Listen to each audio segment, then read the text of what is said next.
Good evening. The 14th meeting of the 25th Council will come to order. All councilors are present this evening. We will start with a moment of silence and a pledge of allegiance in English led by Councilor Jones and in Spanish by Councilor Pena.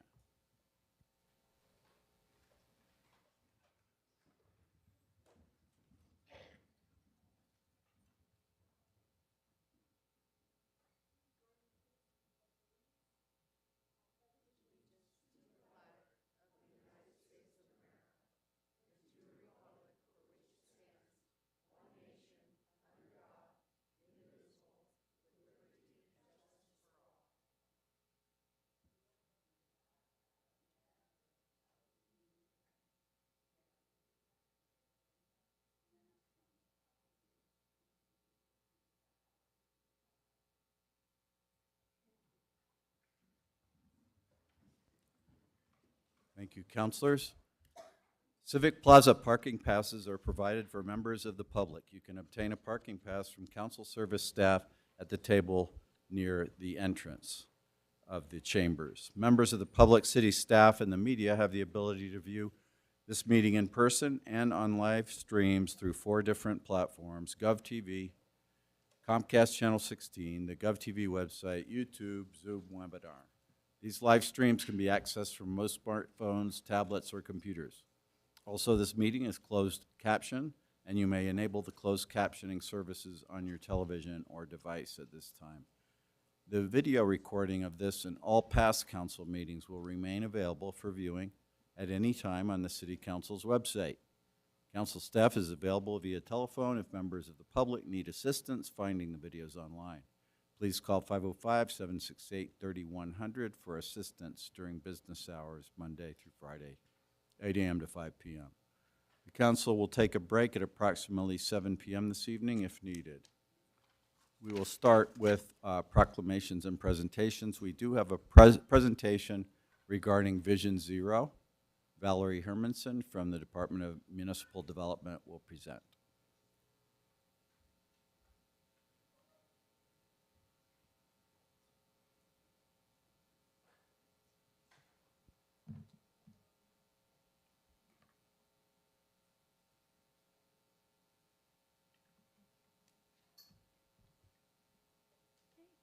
Mr. Council President, members of the council, thank you for having me. I'm Valerie Hermanson. I work at the City of Albuquerque in the Department of Municipal Development, and I manage the city's Vision Zero efforts. I'm here tonight to provide a very quick and high-level update on the Vision Zero program. Slide, please.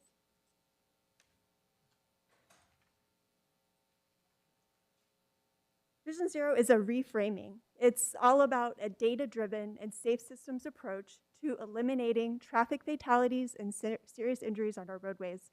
Every year, over 40,000 people die in traffic collisions. And there's this implicit assumption that the amount of death and injury on our public roadways is inevitable. However, it's not. These traffic collisions are not traffic accidents, they're traffic crashes, which means they're preventable. The reality is that humans make mistakes. And when a person makes a mistake within the context of our public roadways, it should not result in a fatality or a serious injury. Vision Zero may seem like a lofty goal, but other cities have achieved it. Oslo, Norway reached 0 bike ped fatalities in 2019. And closer to home, in Hoboken, New Jersey, they reached 0 traffic deaths in 2019. Slide, please. The best and standard practice for Vision Zero efforts is to develop a high injury network or a high fatal and injury network.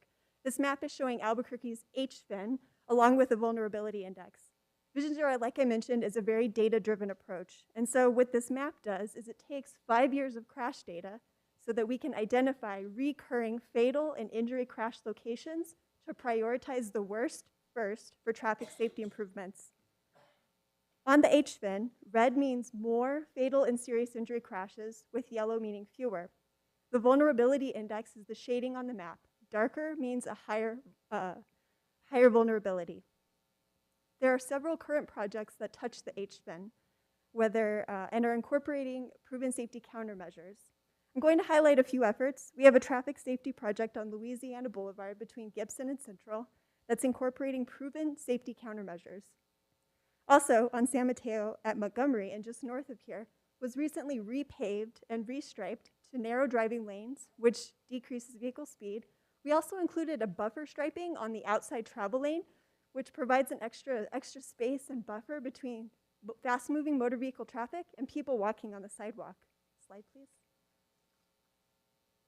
There is no one solution to eliminating traffic deaths and serious injuries, so it's important to come at these challenges in a comprehensive approach. This action plan was released in May 2021 and identifies the key themes for Albuquerque's Vision Zero efforts. Slide, please. We know that changing the way our roads are designed can encourage and influence better driver behavior and better behavior for everybody using our roadways. As you know, City Council passed the Complete Streets Ordinance in 2019. This plays a big role in Vision Zero efforts because each year, when the city repaves and rehabilitates roadways, it's an opportunity not to put the road back the way that it was, but to include safety measures to make it better for everybody using the street. If the roadway context supports it, and there's enough space, as you can see on this slide, this process is a great opportunity to add additional bike facilities. This year, we implemented daylighting at 79 intersections. What this means is removing parking right at crosswalks so that everyone can see each other when they're crossing the street. It helps drivers see oncoming traffic, but it also helps kids cross the street and be seen. If a car is parked right at the crosswalk, a kid might not be seen when crossing the street. Slide, please. Safe speeds are a core principle to Albuquerque's Vision Zero approach, since we know from comprehensive data that humans are less likely to survive high-speed crashes. High-speed driving increases the frequency and the severity of crashes, not only for people inside an automobile, but especially for people walking or biking. For example, if a person is hit by a driver going 20 miles per hour, 9 out of 10 pedestrians will survive. If a person is hit by a driver going 40 miles per hour, 1 out of 10 pedestrians will survive. Albuquerque's automated speed enforcement program kicked off on May 25th with 3 cameras, and as of last week, we have 10 cameras installed around the city. Slide, please. Albuquerque has over 570 miles of on-street facilities and multi-use trails. These events, Bike to Wherever Day, formerly Bike to Work Day, and Bike Through Borque, are opportunities to celebrate, educate, and encourage folks to try bicycling for transportation. We also work with the community to support their events, such as ABQ Ciclovia. Slide, please. Right now, we're using federal funding to prioritize the 57 actions identified in the Vision Zero Action Plan. We also have a consultant prioritizing the top 10 high fatal and injury network intersections and corridors. And they're also identifying short and longer-term proven safety countermeasures to make our roadways safer. Slide, please. As I'm sure you're all aware, Albuquerque ranks really high for our pedestrian fatality rate per capita. It's not a list that I want to be on, and I'm sure it's not a list any of you want to be on, whether on or at the top of. We've done a lot of really great work, but we got a long way to go. And unfortunately, there's no quick fix to getting to zero, and lessons learned from other cities show that getting to zero requires long-term investment and commitment. I really appreciate your time, and I'm happy to answer any questions. Thank you, Ms. Hermanson. Question from Councilor Sanchez. Thank you, Ms. Armstrong. What I'm looking at is I just wanted to know, at the very end of your program, you stated that we're ranking really high. What does really high mean, and what is our ranking in traffic deaths among the United States? Councilmember Sanchez, a report recently came out from Smart Growth America, a report called Dangerous by Design. Albuquerque was number 2 for the highest rate of pedestrian fatality rates per capita. New Mexico was number 1. Thank you for that. I have another follow-up question, Mr. President. Follow-up question that I have is actually for the administration as well, and this one is in reference to Tingley and Central, and I just wanted to know what the update is in reference to the Tingley and Central plan. It looks like all we have is a sign there in that location to calm traffic, and I think we've been waiting for some calming ideas to be put in place there since December. Mr. Rao? Mr. President and Councilor Sanchez, I think Mr. Montoya is here He can give you an update on where we are with the equipment that has been ordered for that corridor, and also may be able to give you an update on the camera that we're installing in that corridor as well. Councilors, while we're waiting for Mr. Montoya, anyone else have any questions for Ms. Hermanson?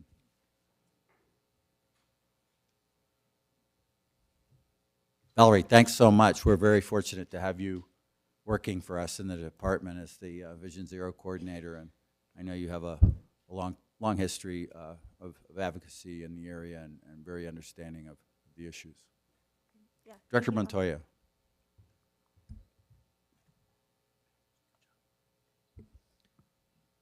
Mr. President and Councilor Sanchez, so I'm happy to announce that the camera itself was installed today and went active.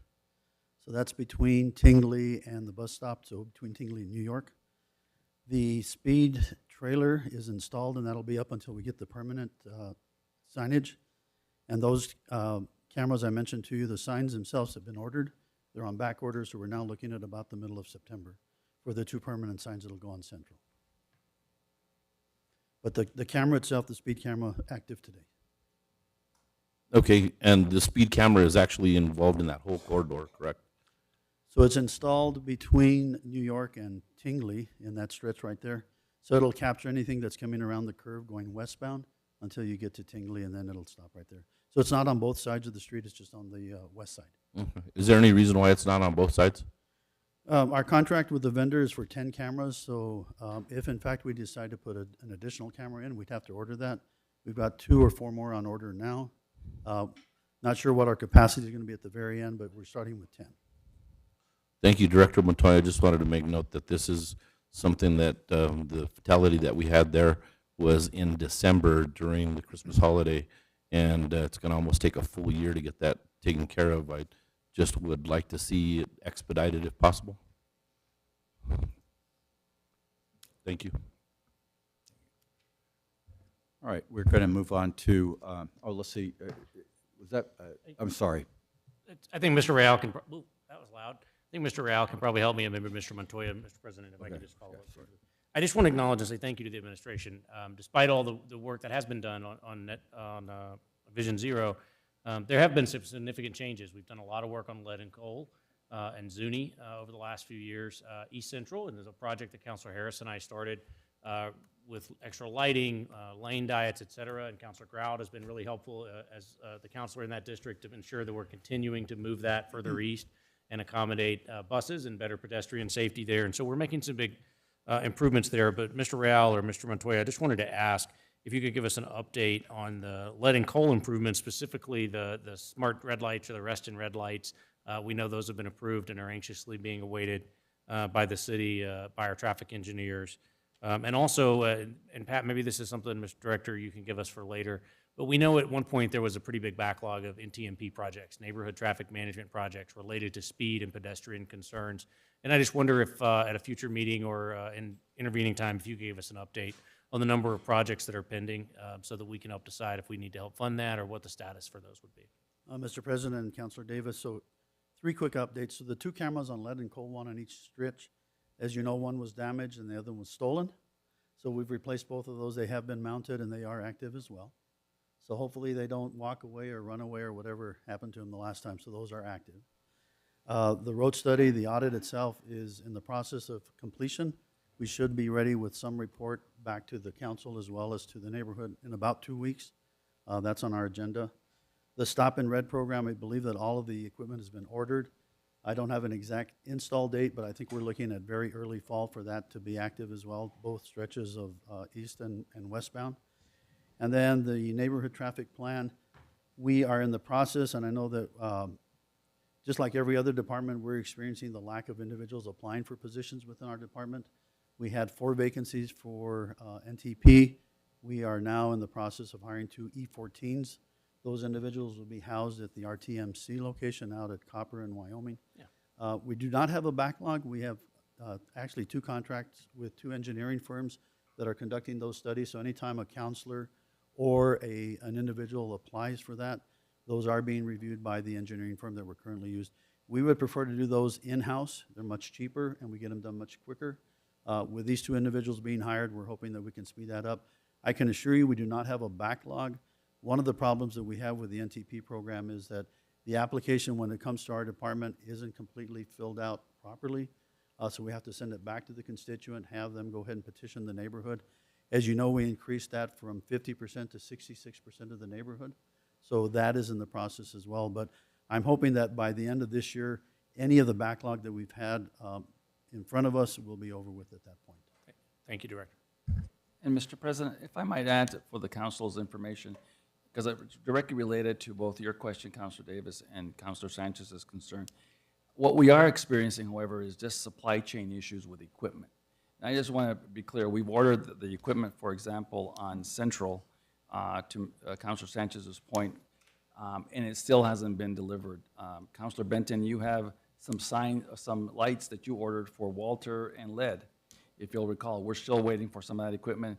And Councilor Davis, our Huck light on Nob Hill took 9 or 10 months longer than we thought, just simply because there is just a backlog in all of this equipment. So just want to let all of you know that it's not a question of not wanting to get it done. It's a question of not having the equipment on hand to put it in as quickly as possible. So the accommodation we made on Central was to put the trailer so that we could at least get some notifications out there. So just want to let you all know that DMD is really working hard to try and get that equipment, but it's just on back order for many of these projects. And Mr. President, I just wanted to acknowledge it. And again, I wasn't asking to be critical. I wanted to give a chance. We've talked about Rest and Red. I know where that project is. But I think it's important for the community to know that we're on top of those things, and we're dealing with the same things everybody else is. But I think it says a lot that Mr. Montoya and Mr. Real, both of you, know our priority areas on the fly without any prompting this evening and know where those projects are. So we know they're getting attention, and thank you. Councilor Lewis? Mr. President, Mr. Montoya, while you're here, would you just give a quick update on West Side Boulevard? And I know there's some delay because of the Intel pipeline, and we should be wrapping that up pretty quick, so I wanted to. Mr. President and Councilor Davis, so that project, we were scheduled to have it complete August 31st. We're probably about 2 to 2.5 weeks behind schedule simply because of the rains that we had a flooded the basin itself because of a water leak. We're now on target for about the middle of September. And I know that that's created a backlog of, or a backup for a lot of the traffic coming down Golf Course as well as West Side. We hope to have all of that alleviated. So they are working extended hours. They worked on Saturday. I was by there over the weekend. So September 15th is our new target date. Thank you, Mr. President. And there's about 6 or 7 projects going on in my district, which is great, that are closing down lanes right now, and obviously causes a big strain on commuting. So it's all kind of happening at the same time, again, which is great. We're getting things done. But if you wouldn't mind, maybe a list of those projects and just some timelines on them from your office when you get a chance, I appreciate it. And Mr. President, Councilor Councilor Lewis, I'm sorry. You're absolutely correct. And we've had that discussion within our permitting section. We had an abundance of applications these last 2 or 3 weeks. A couple of the projects at McMahon and Allison are from the private sector. They're building in and out from that location there. But all of our closures, all of our permits are posted on a daily basis. We probably have about 87 permits on any given day for any type of road work out there. But we can get that information to you for, as far as Giselle is concerned. All right, Councilors, any other questions for Director Montoya? This is, we do have quite a few people sign up for general public comment. I don't want to have to bring him up later during Q&A. No more questions? Thank you, sir. All right, we will move on to general public comment. We have a large list of people signed up to speak. Members of the public can provide live comment to the council in person and virtually if they have signed up for public comment per the instructions published on the agenda and on our website on Friday. Here are the public comment ground rules. Each participant has up to 1.5 minutes to present. Comments are to be addressed to the councilors only through the council president. Any disruptive conduct will result in removal from the meeting. Again, there's a 1.5 minute time limit. The light will turn on the podium will be green for your first minute, and then light will turn yellow, indicating you have 30 seconds remaining to wrap up your comments. At 1.5 minutes, the light will turn red and a bell will ring to indicate your time is up. Mr. Moya, please call the name of the first speaker. Thank you, Mr. President. Our first speaker is Lori Jameson, followed by Tony Watkins.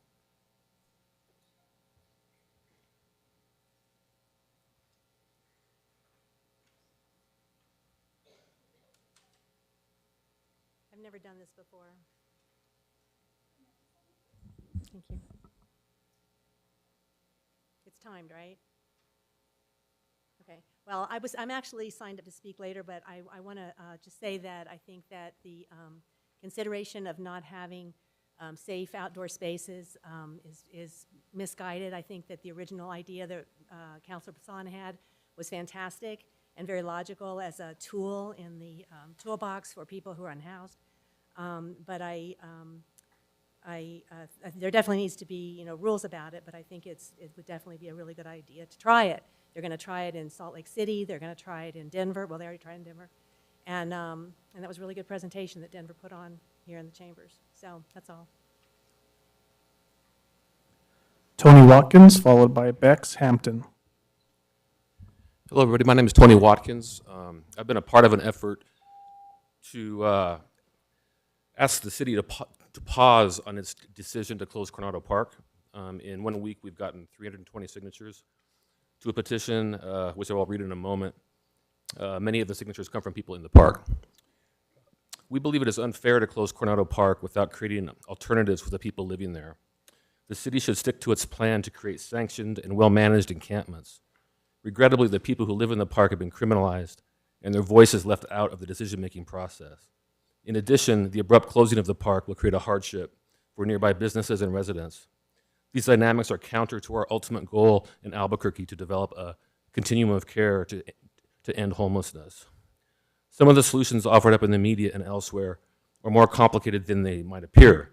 For example, the average length of time for people experiencing homelessness in Albuquerque to become housed is 713 days.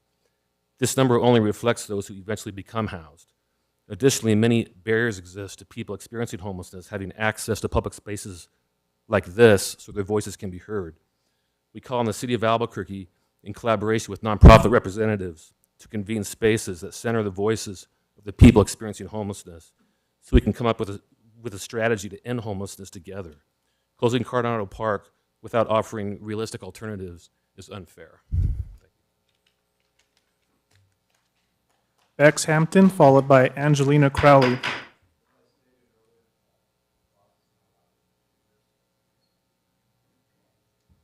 Bex Hampton, followed by Angelina Crowley. I have a point of clarification. Online, it was stated that public comments would be 2 minutes. I was wondering if that could be honored for people in the audience today. I'm aware that some timed their comments to be exactly that. Due to the large number of people signed up tonight, I made the decision as president that we will go to a minute now. Okay, that makes sense. Well, I hope that doesn't cut into my time. But my name's Bex. I'm an organizer with the People's Housing Project and a lifelong resident of New Mexico. I've always lived in the central part of town, but in 2020, I had to move. And that was when rents started skyrocketing, and I was priced out of the neighborhoods I've lived in for over a decade. After 10 years, I can no longer afford to live in the neighborhood that I work in, and wages are not rising at a rate for us to afford the 31% average rental increase across Albuquerque. This and worse is happening to residents all across the city. Those on fixed and low incomes are, of course, being disproportionately affected. And today, a senior citizen called me to say that she has lived in an apartment for several years at Canawan Village, and it was affordable. Now she's facing a $500 rent increase and is being forced to leave her apartment in 2 months. She is scared for her neighbors, who, if they get priced out, will have nowhere to go and face homelessness. Yes, rising rents are driving Albuquerque residents into homelessness. The housing crisis is dire. Last city council meeting, a legal advisor was brought in to state that there's nothing city officials can do about the statewide prohibition on rent control. And we know that's a lie. Albuquerque is the largest city in New Mexico, and rising rents that affect residents here should be a concern for elected officials. And you should do everything you can to speak out against and overturn the statewide prohibition on rent control and take action to make rent affordable for all people. We ask that City Council and the mayor take immediate action to work to end the prohibition on rent control and get skyrocketing rents under control so we can live here in Albuquerque. We're going to continue joining City Council meetings and invite everyone here to join us September 19th, where we will be rallying outside Civic Plaza to continue building the movement to end the prohibition on rent control. And if you'd like to support or get involved, please let me know. Thanks. Thank you, Ms. Hampton. Angelina Crowley, followed by Amy Padilla.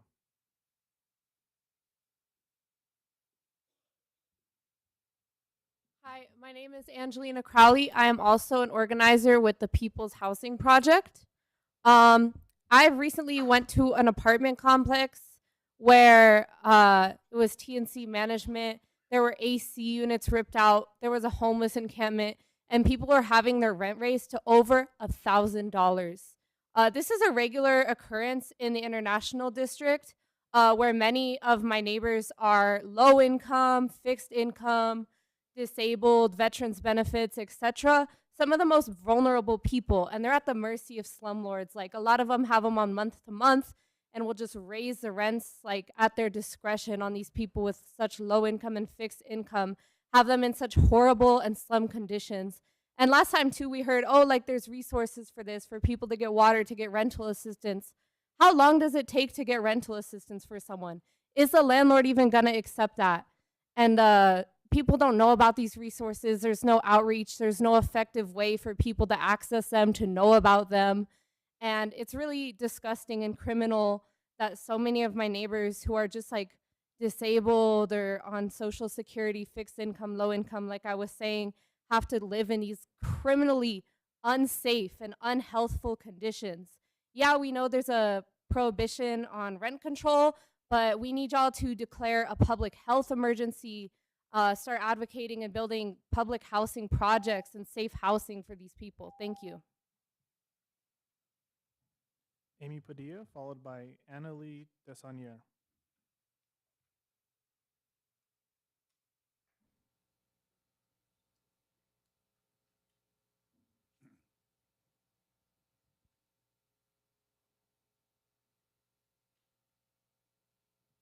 Annalie Desanier, followed by Nicholas Rimmer.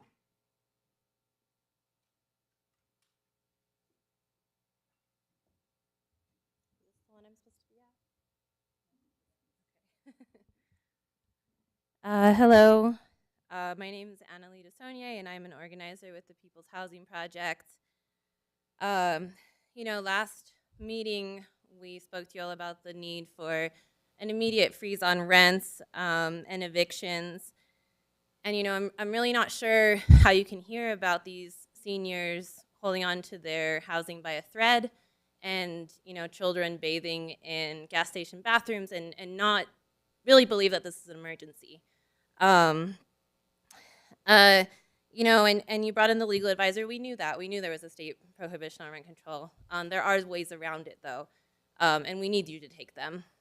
I also spoke last meeting about how rents are being raised, $400, $500 in a month. I thought you all might want to know this statistic that the U.S. Government Accountability Office says that for every $100 rent increase in the median price of rent, homelessness increases 9%. They're not increasing the rent just $100. They're increasing the rent several $100s. And Albuquerque residents are suffering right now. The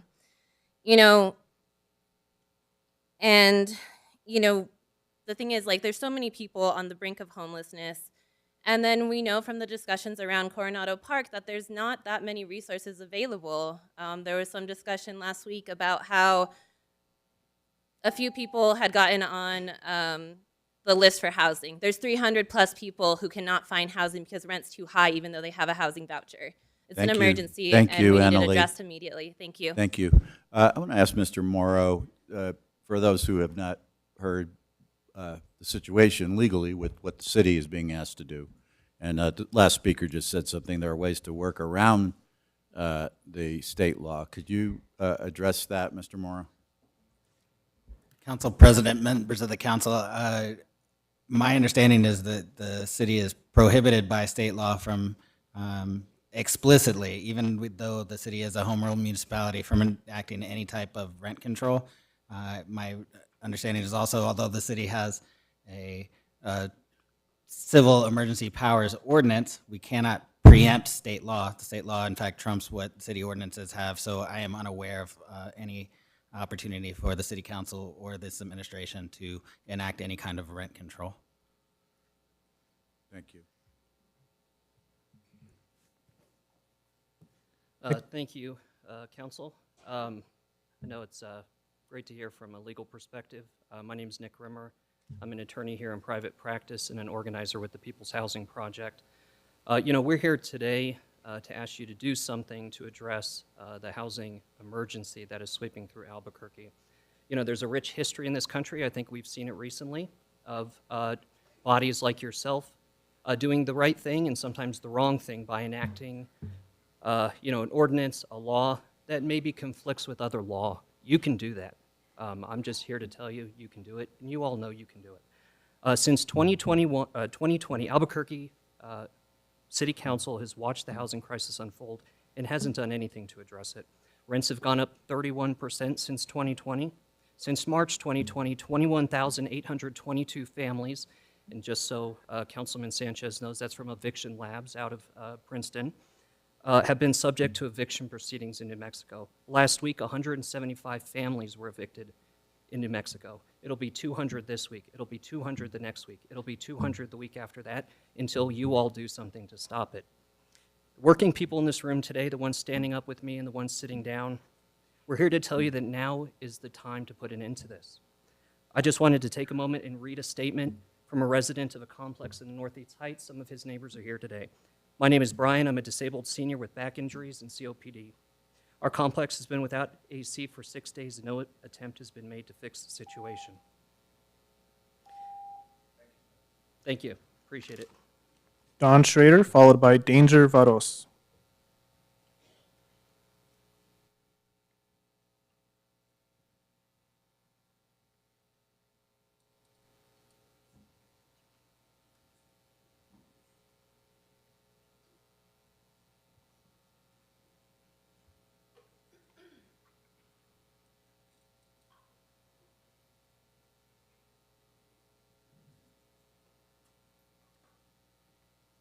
People spend about $1 billion, that's 1,000 millions, on booze every year in New Mexico. Enough booze to fill 72 Olympic-sized swimming pools. Sadly, New Mexico has the highest rate of all 50 states of people killed by booze from drunk driving and chronic illness. Booze has devastated the lives and killed many of my dear friends. A worldwide study in 195 nations released the results in 2018. There is no safe level of drinking booze. Booze lowers the sex hormone testosterone. Why would sex-loving persons drink booze? Many lean, attractive bodies will not stay lean and attractive if they keep on boozing and eating crap. I urge all community leaders, musicians, athletes to pledge publicly to drink no booze. Musicians, stop singing words glamorizing booze. Our example can influence those who know us. I have drunk no booze for many years. Danger Varos, followed by Alyssa Sanchez.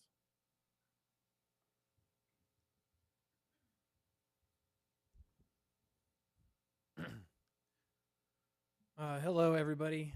My name is Danger Varos. I am a father and a full-time student at UNM and a freelance digital marketing guy.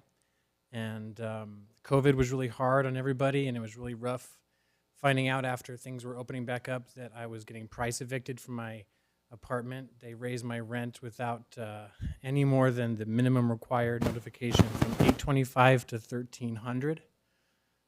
This was really hard to absorb because I'm trying to keep my teenager in their own bedroom, and luckily I was able to find somewhere else.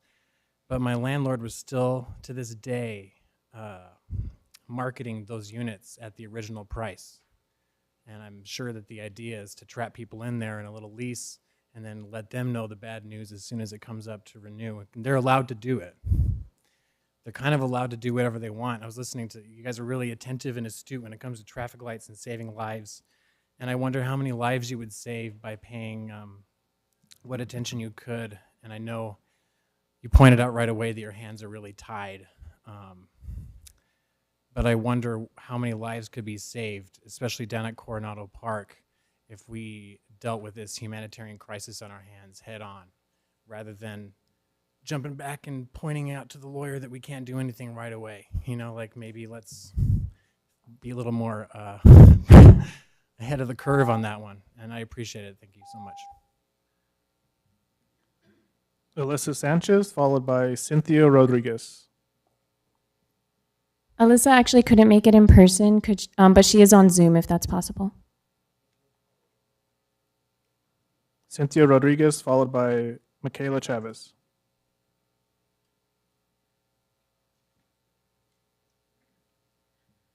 Hello, my name is Cynthia Rodriguez. I am an organizer with the People's Housing Project. The rents have absolutely skyrocketed in this city, and we all know that.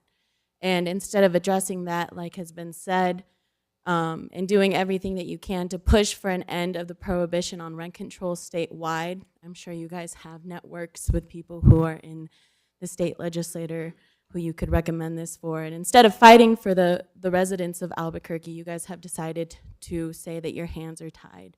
While you continue to invest in developers like Titan who continue to gentrify and price out the locals that live here in Albuquerque. There's no reason for that. You should be focused on building affordable housing for people, on doing something immediately to alleviate the crisis, to make sure that people are able to stay in their homes. It's only gonna continue to get worse. As we do outreach, we see people who live in apartments where there's feces in the local, like the common areas. And the landlords allow that. And you guys do nothing to enforce livable, habitable, living situations for people. Even now, you're saying there's nothing you can do to make sure that rent is affordable, to make sure housing is habitable, and that's a lie. I don't just ask, but I demand that you guys take action now to make housing affordable in Albuquerque. Michaela Chavez, followed by Jennifer Merriman.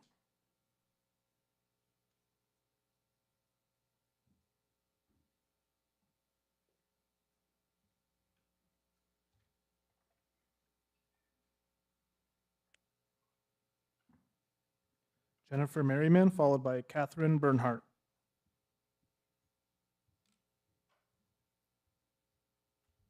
Hello, my name is Jennifer Merriman. I'm a People's Housing Project organizer, an entrepreneur, and a working owner of a successful manufacturing business since 2016. We are in the highest regulated segment of manufacturing because we work with highly volatile substances and potential cross-contaminations. We literally work with over 6 regulating agencies between state and city with thousands of pages of SOPs to ensure that we pass any spot inspections with flying colors. We are a better company for these regulations. Our employees are safe, and we keep the public safe. What I ask you, though, is why is the onus on me and you for that regulation, yet you put the onus on the working people under these unsafe housing conditions to call you to talk about their resources where they have the same environmental concerns. I cannot reconcile why my business has so heavily regulation, why landlords are not held to the standard of safe building structures, air quality, water quality, mold presence, fire safety, security. Why do landlords get a pass to hike rent up 25 to 58% and they don't have the same compliance? You put that onus on these hardworking people and you permit the landlord to just create profit. The need for rent control is critical because you've created the perfect storm. Loose rules and regulations that create Francesco Artist, followed by, Catherine Bernhardt, followed by Francesco Artist.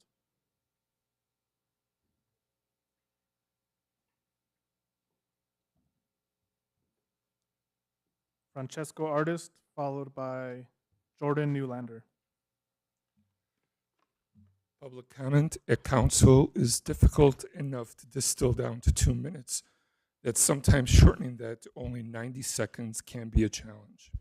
If more people than usual show up wanting to speak, it is because the city has hit a nerve, and lively debates should be encouraged as a pressure release valve. The recent change in rules that we can only speak by setting up way in advance can also be problematic.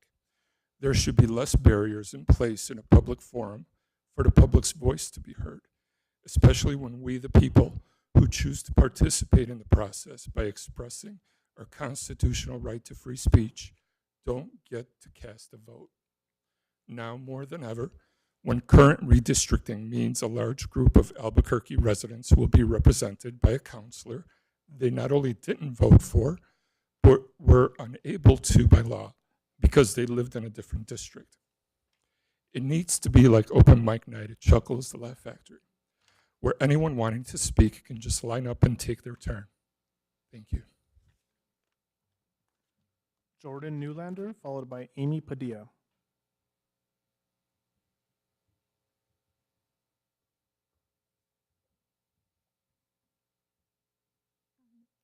Hello, my name is Jordan. I'm an organizer with the People's Housing Project, as well as a student at UNM. Within the last year, Albuquerque has seen rent increases anywhere from 15 to 22%.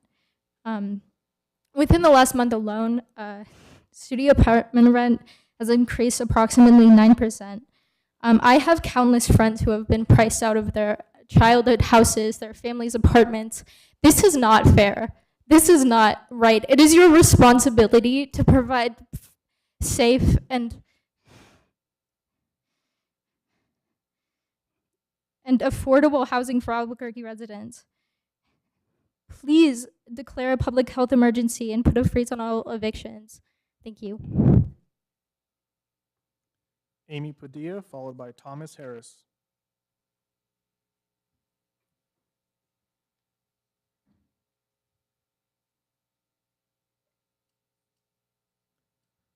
Thomas Harris, followed by Kristen Forgy.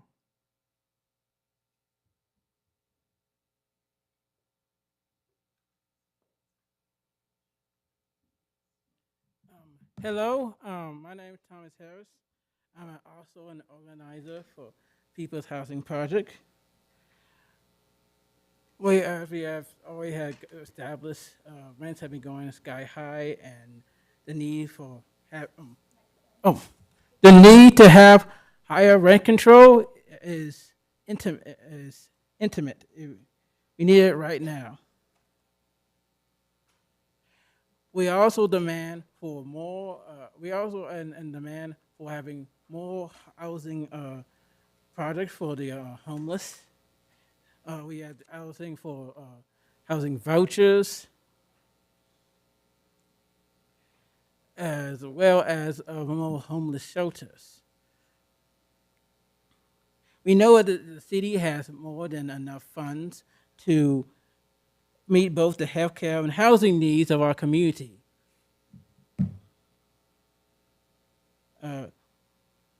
We have numerous empty apartments and housing that could be easily renovated to house homeless people.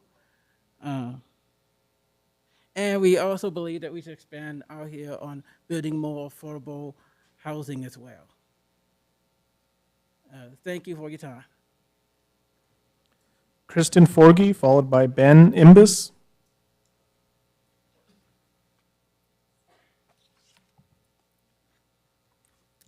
Good evening. Shame, guilt, and fear, three of the many feelings folks with housing insecurity have to wade through daily. The shame of knowing no matter how hard they work, no matter how many hours they clock in, they could be homeless next month. The guilt from not being able to keep the lights on because the rent was raised again without due process or reason. Fear they won't be able to afford food because rent comes first for their survival. But shame is what you all should feel for not taking direct action sooner to protect your own community. People have value that shouldn't be so easily tossed aside so developers and landlords can afford their third and fourth homes. Without implementing immediate protection and rent control, you co-sign the destruction of this community and city. You co-sign the robbery of resources from hardworking New Mexicans. The more you protect big developers and landlords, you say we do not care to the small businesses that are the bloodline of the city. Without rent control, you're sentencing your community to a lifetime of mental health issues and the eventual devastation and dehumanization of being priced out of communities they have lived in for generations. I ask all of you, what legacy are you leaving behind when your work is complete? How are you able to rest while your neighbors drown in poverty and are being criminalized from eviction. I hope all the citizens who came here today are heard and encouraged to keep speaking their truth. I implore them to feel the shame, guilt, and fear and use it to take action. Shame the people in power for as long as it takes to get something done. Be undeniable in your ability to guilt anyone with power to take the time to hear your important voice, because you do in fact matter. The young people of this community are demanding that politicians and people of power do better, demanding they do more. End the prohibition on rent control now. We won't stop till we see change that is measurable and protects the community from predatory developers and landlords. The power is in us, the people, and we have had enough. Ben Imbis, followed by Mary Valenzuela.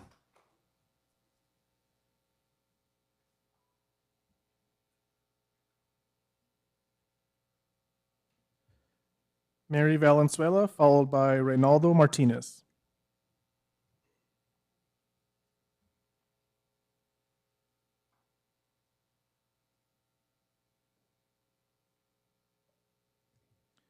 Reynaldo Martinez, followed by Laurel Parenteau.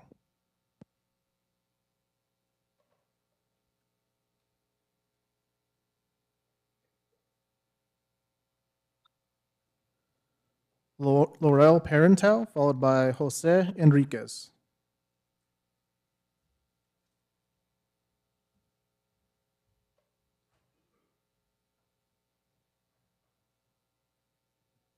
Jose Enriquez, followed by Grace Olivas.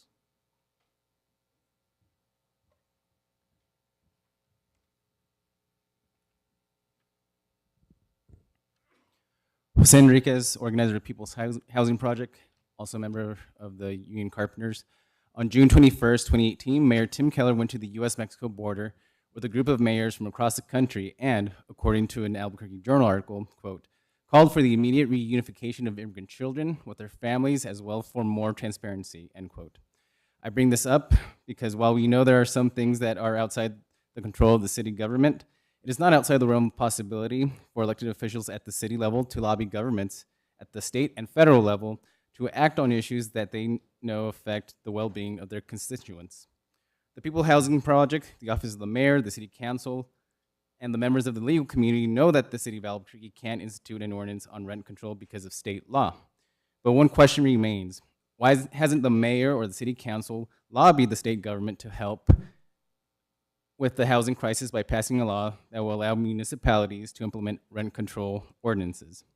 I referenced the Albuquerque Journal article about Mayor Keller going to an event at the border, which states that, quote, Keller, along with the mayors of Los Angeles, Tucson, Houston, called for an end to the family separation policy in a letter to U.S. Attorney General Jeff Sessions and Homeland Security Secretary Kirstjen Nielsen. We desperately need justice for immigrants, and my main point is it's obvious that city governments do lobby for issues that they claim they are passionate about. So why doesn't the city of Albuquerque, the largest city in the state that sits about 50 miles south of the state capital, lobby the state government to pass legislation allowing the city to have rent control? Grace Olivas, followed by Barbara Olivas.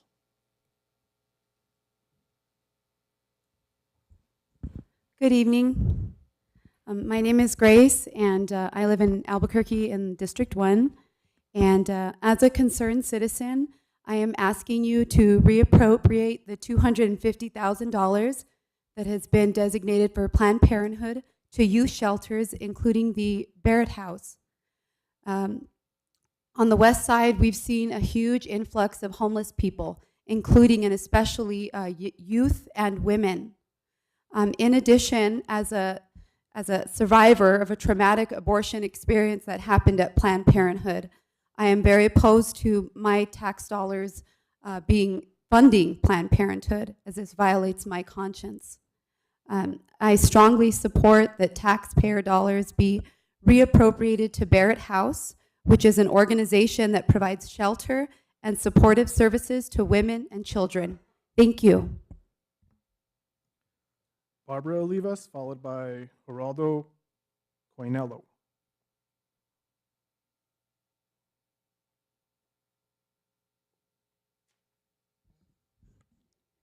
Hello, my name is Barbara, and I want to tell you that I am against $2,500 that was, I don't know if you're going to do that or not, but I want to tell you that I didn't want to be a part of that.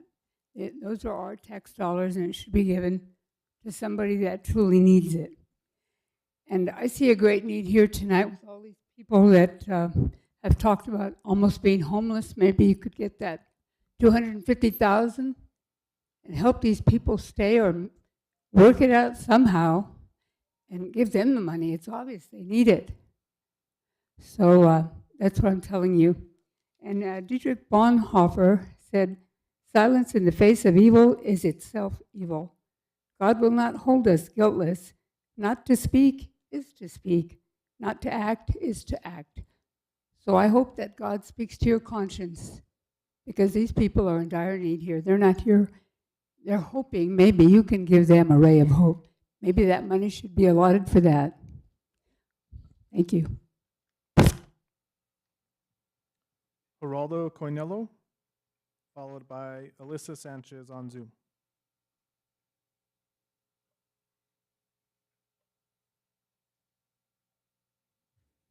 Mr. President, we'll move on to public comment over Zoom. Our first speaker there will be Alyssa Sanchez, followed by Alexandra Paisano.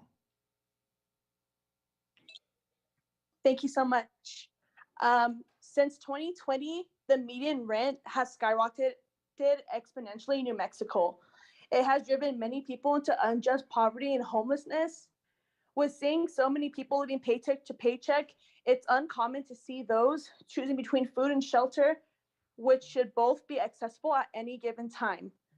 Rent control is needed to save our fellow New Mexicans from being homeless and into poverty. Thank you so much. Alexandra Paisano, followed by Tina Cuccelli.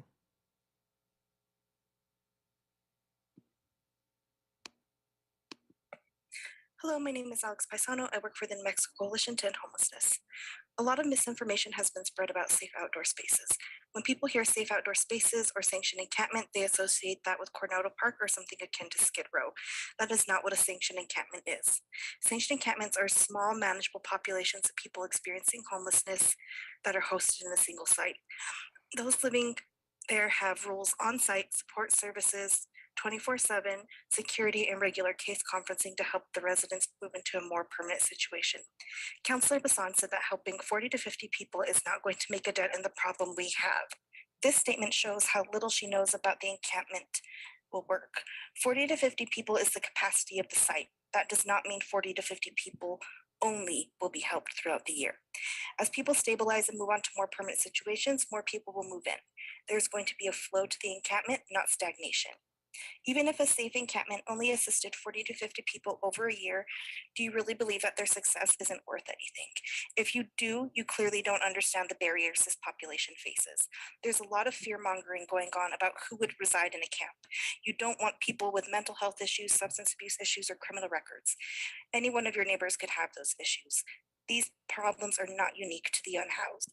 We have families with small children, newborn babies, senior citizens, unaccompanied youth, all living in tents, sleeping in their cars, or sleeping on the street right now. There are countless reasons people end up in this situation. Maybe they could no longer afford housing, or they had to flee an unsafe situation. We need to improve the quality of services we provide to the Thank you, unhoused and not Alexandra. on the number of people that we help. Providing safe outdoor spaces is Thank not you. a Your solution. time is It's a up. step in the right direction. We have over 300 families and 2,000 individuals who completed a housing assessment Thank because you. they are unhoused. Their voice matters and should be concluded in these decisions. Our next speaker is Tina Cuccelli, followed by Tony Wallace. Good evening, counselors. Can you hear me? Yes, we can hear you. Thank you. Good evening. My name is Tina Cuccelli. I'm a community member concerned with the closure of Coronado Park and the possible moratorium on safe outdoor spaces. I wanted to share 2 brief bullet points. We need a trauma-informed approach to the situation at Coronado Park. Such an approach is most effective when it moves at the speed of trust, and right now the city and its agencies have a trust problem. The strategy currently employed at Coronado, where people have no idea when the park will be closed and often for reasons others have identified do not feel safe relocating to any city shelter or facility, this strategy is doing more to exacerbate and reinscribe trauma than it is doing to build trust. I ask that you reconsider or urge the mayor to reconsider the decision to close Coronado, and before closing the park, develop a plan that has real impact for the people living there and centers their voices and needs. One idea would be to transition Coronado to become one of the pilot locations for the safe outdoor spaces in the city. My second point is to urge you to vote no on R2256, the moratorium on safe outdoor spaces. The SOS strategy has the potential to provide such a trauma-informed approach and effective alternatives that offer a range of options for people to transition into stable housing. Social services, healthcare, and substance use issues are all more effectively addressed once someone's housing is stabilized, even a range of housing options such as those presented through safe outdoor spaces. I urge you to vote no on R2256. Thank you. Tony Wallace, followed by Lisa Christofferson.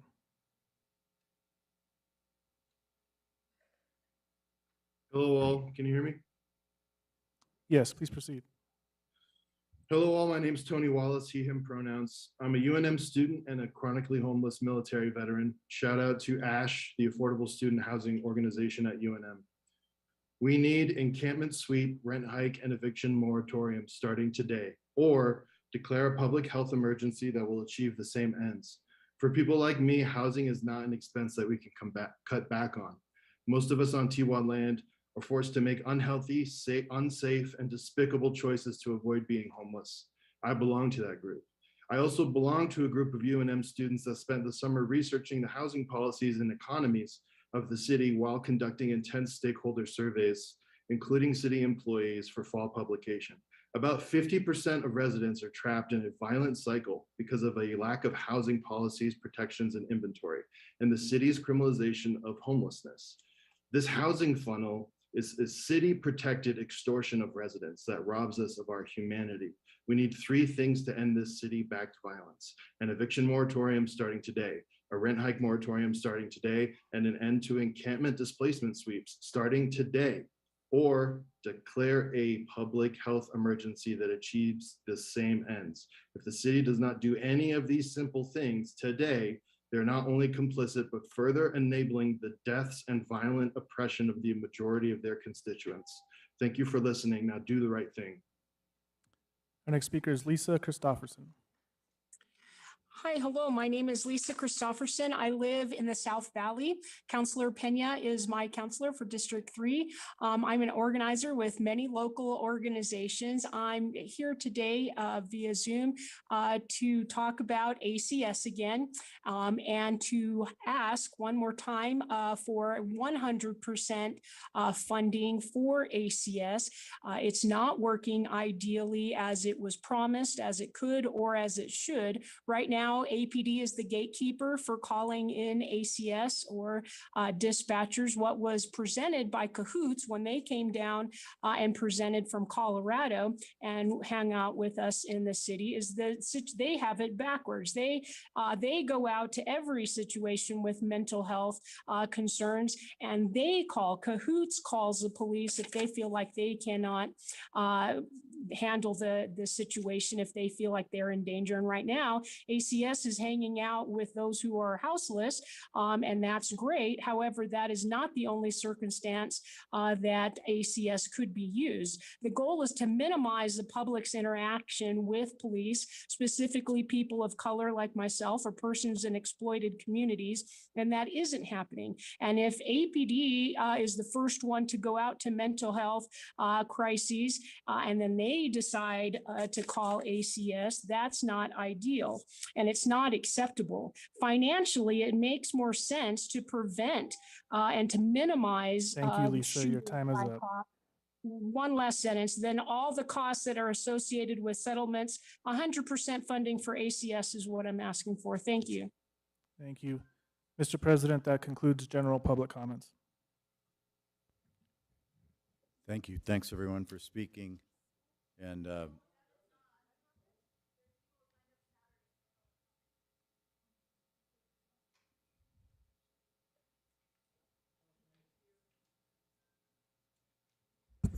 Mr. President, it's very likely that some of these folks may have signed up to speak on bills as opposed to under general public comment. So there will be more public comment taken throughout the evening on the specific bill items that folks have signed up on.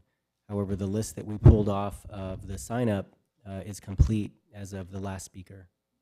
for general public comment. Thank you. So that if you did sign up on a specific bill, every bill does have the available option of general public or public comment on the specific bill. So we'll move on. We're not answering questions from the audience. Who's speaking?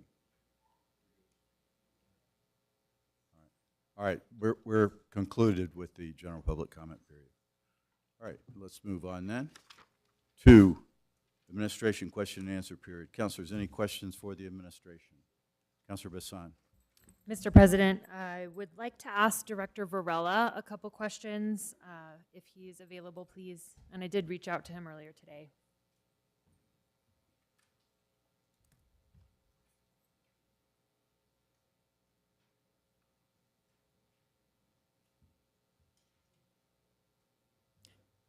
Good afternoon. Hi, Director. I'm hoping that you can describe the steps for the application process in regards to the safe outdoor space applications. I know that we've had some, I know I've had many questions on what does pending mean and exactly what is going on kind of behind the scenes in order to decide if they're going to be denied or approved.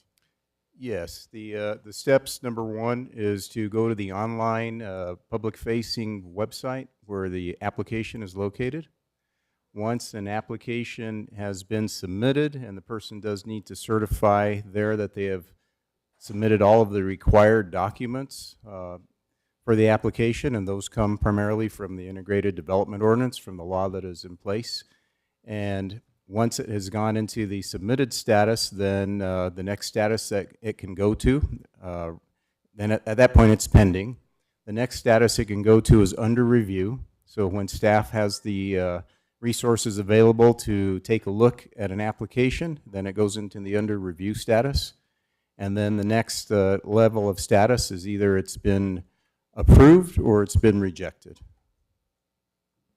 Mr. President, Director, also, how does this differ from the normal application process that you receive in the Planning Department for other pieces of property? This does not differ. We have set up this public-facing process. We created this actually for the cannabis retail locations so that we have a live landing page which shows the status of applications, and we found that that worked especially well. Everybody finds out at the same time the status of an application, and so this is what we're using going forward.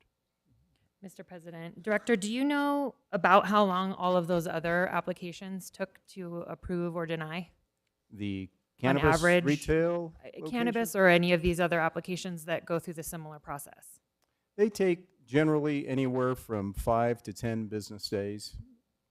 Okay. And so I guess my concern is hearing from a lot of the people in the public as well is these applications, I'm curious and maybe need to have this explained to me, but I think that most people are wondering how 5 to 7 days is the time frame in order for these applications to process through the Planning Department when some other applications throughout the city are taking, in January I got a report that some applications are taking up to 270 days. It would depend entirely on the nature of the application. If somebody's applying, for example, for approval of a subdivision development, that could take months and months to go through the different processes that does. But when there is simply a site location approval through the IDO that doesn't require Environment and Planning Commission, Development Review Board hearings, ZHE, zone enforcement hearing examiner hearings, then those are much quicker. I would compare this to somebody who, under the IDO, who is perhaps seeking to sell fireworks.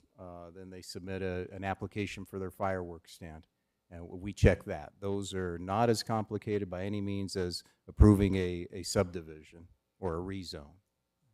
Thank you, Director. I think that it's great that the Planning Department is streamlining and seemingly doing a really good job of being rapid with several things. Thank you, Mr. President. Other questions? Councilor Sanchez. I recently read, thank you, Mr. President, I recently read in a newspaper article that the administration has been actively seeking people to partner in reference to the safe outdoor spaces. So my question is, was there a directive that came straight down from the administration to push the safe outdoor spaces rather than pushing the other items that Councilor Bassano was talking about? Certainly not to the planning department. No. Thank you. Other questions for the administration? Mr. Councilor Davis. Councilor Davis is next. Excuse me, Mr. President. I see Chief Medina here and some of his staff. It's not a question so much as I just want to take a moment to extend a congratulations and a thank you to the police department. We've been doing a lot of work for a long time to get APD where it needs to be and to build a better relationship with our community to respond when we have a big crisis. And I think a lot of that was put to the test in the last week. With the shootings of our Muslim neighbors, all of which I think occurred in southeast Albuquerque or close enough in District 6 in that community. We spent a lot of time in the last couple of weeks dealing with a lot of folks that were really scared, and I do want to acknowledge and appreciate that APD recognized the gravity of what this meant to the community and the importance of stepping up and partnering with our federal partners and breaking down all those walls between agencies.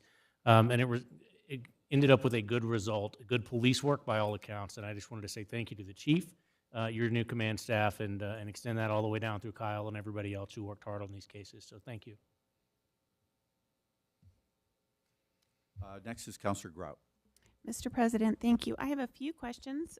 First for Chief Medina. I would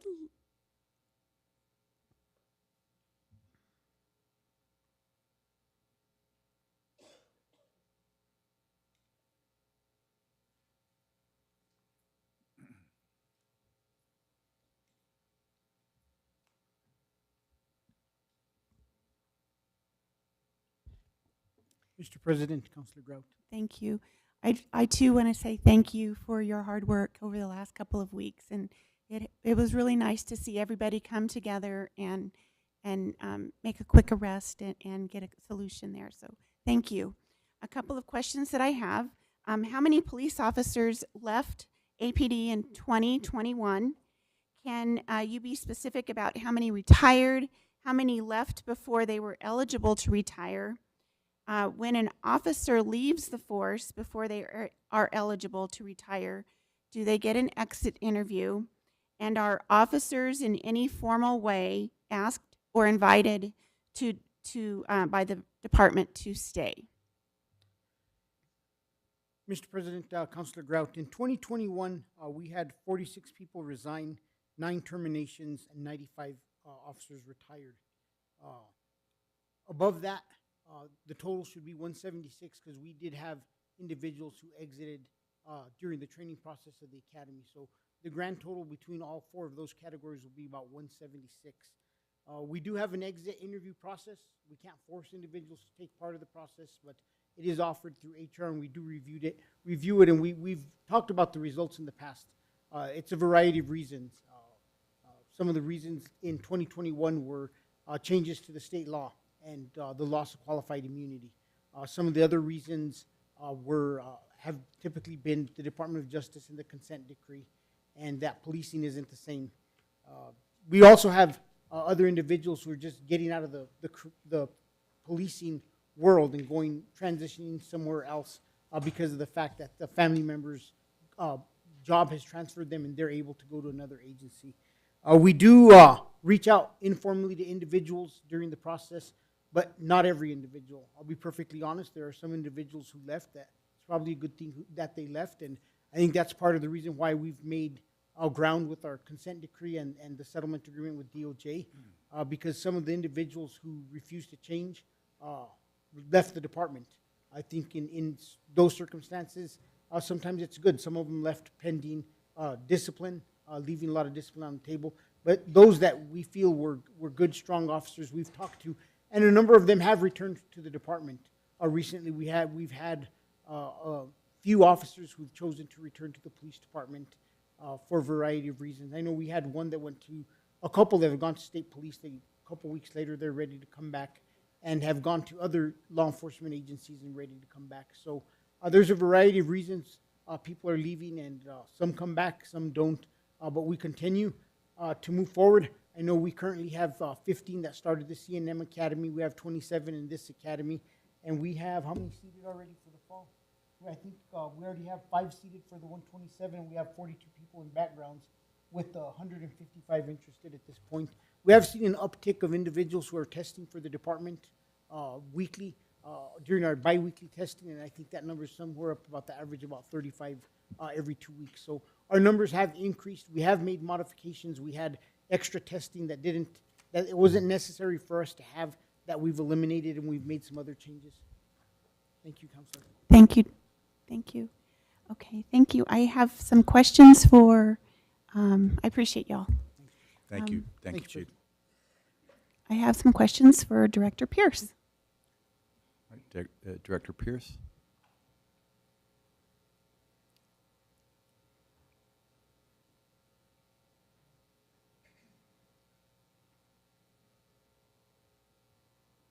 Mr. President, hi, Director. I have a few questions for you. Do the city's homeless services contractors have a way to track clients for follow-up? Do they share their lists with FCS? Is it common for clients to become lost or drop off the rolls? Do service providers have a way to search for clients who have become lost? Does the city have a way to track those clients' outcomes across the different service providers? And have any health issues or infectious diseases been identified in the homeless population, especially at Coronado Park? And I do provide these questions ahead of time so they have them. Thank you. I wanted them to think I was really good at remembering. Thank you, Councilor Grout and President Benton. Yes, the agencies have their own internal tracking systems to track all of their clients. And we also require quarterly reports, and we are able to access their data anytime that we may need it. We also have access to the HMIS system so that we are able to track high-level data such as entry, services provided, and exit from that system at any time. And yes, due to the nature of homelessness, it's very transient. We know that not very many people have access to telephones, so it's very common to lose clients. Again, we can track through that HMAS and coordinated entry system. Many providers that do street outreach are able to know where their clients are and meet them where they're at, so they are able to sort of relocate quite a bit.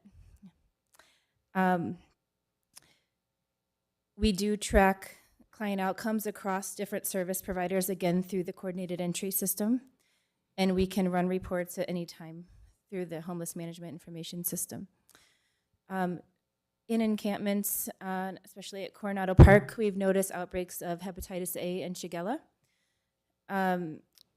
We have outreach providers that provide medical care and are able to provide proper medical treatment in the form of prescriptions, and if needed, we are able to transfer clients to the emergency room. Usually our colleagues at ACS help with those transfers if they're non-emergent. Thank you. That's all, Mr. President. Councilor Sanchez. Mr. President, I'm sorry. If I may, I have a follow-up question for Ms. Ogeen regarding what she just said, if I may. Councilor Bassan. Thank you, Mr. President. Hi, Director. So it was my understanding, when you say the tracking system and how we know with the coordinated entry, is that through the HIMSS? Yes.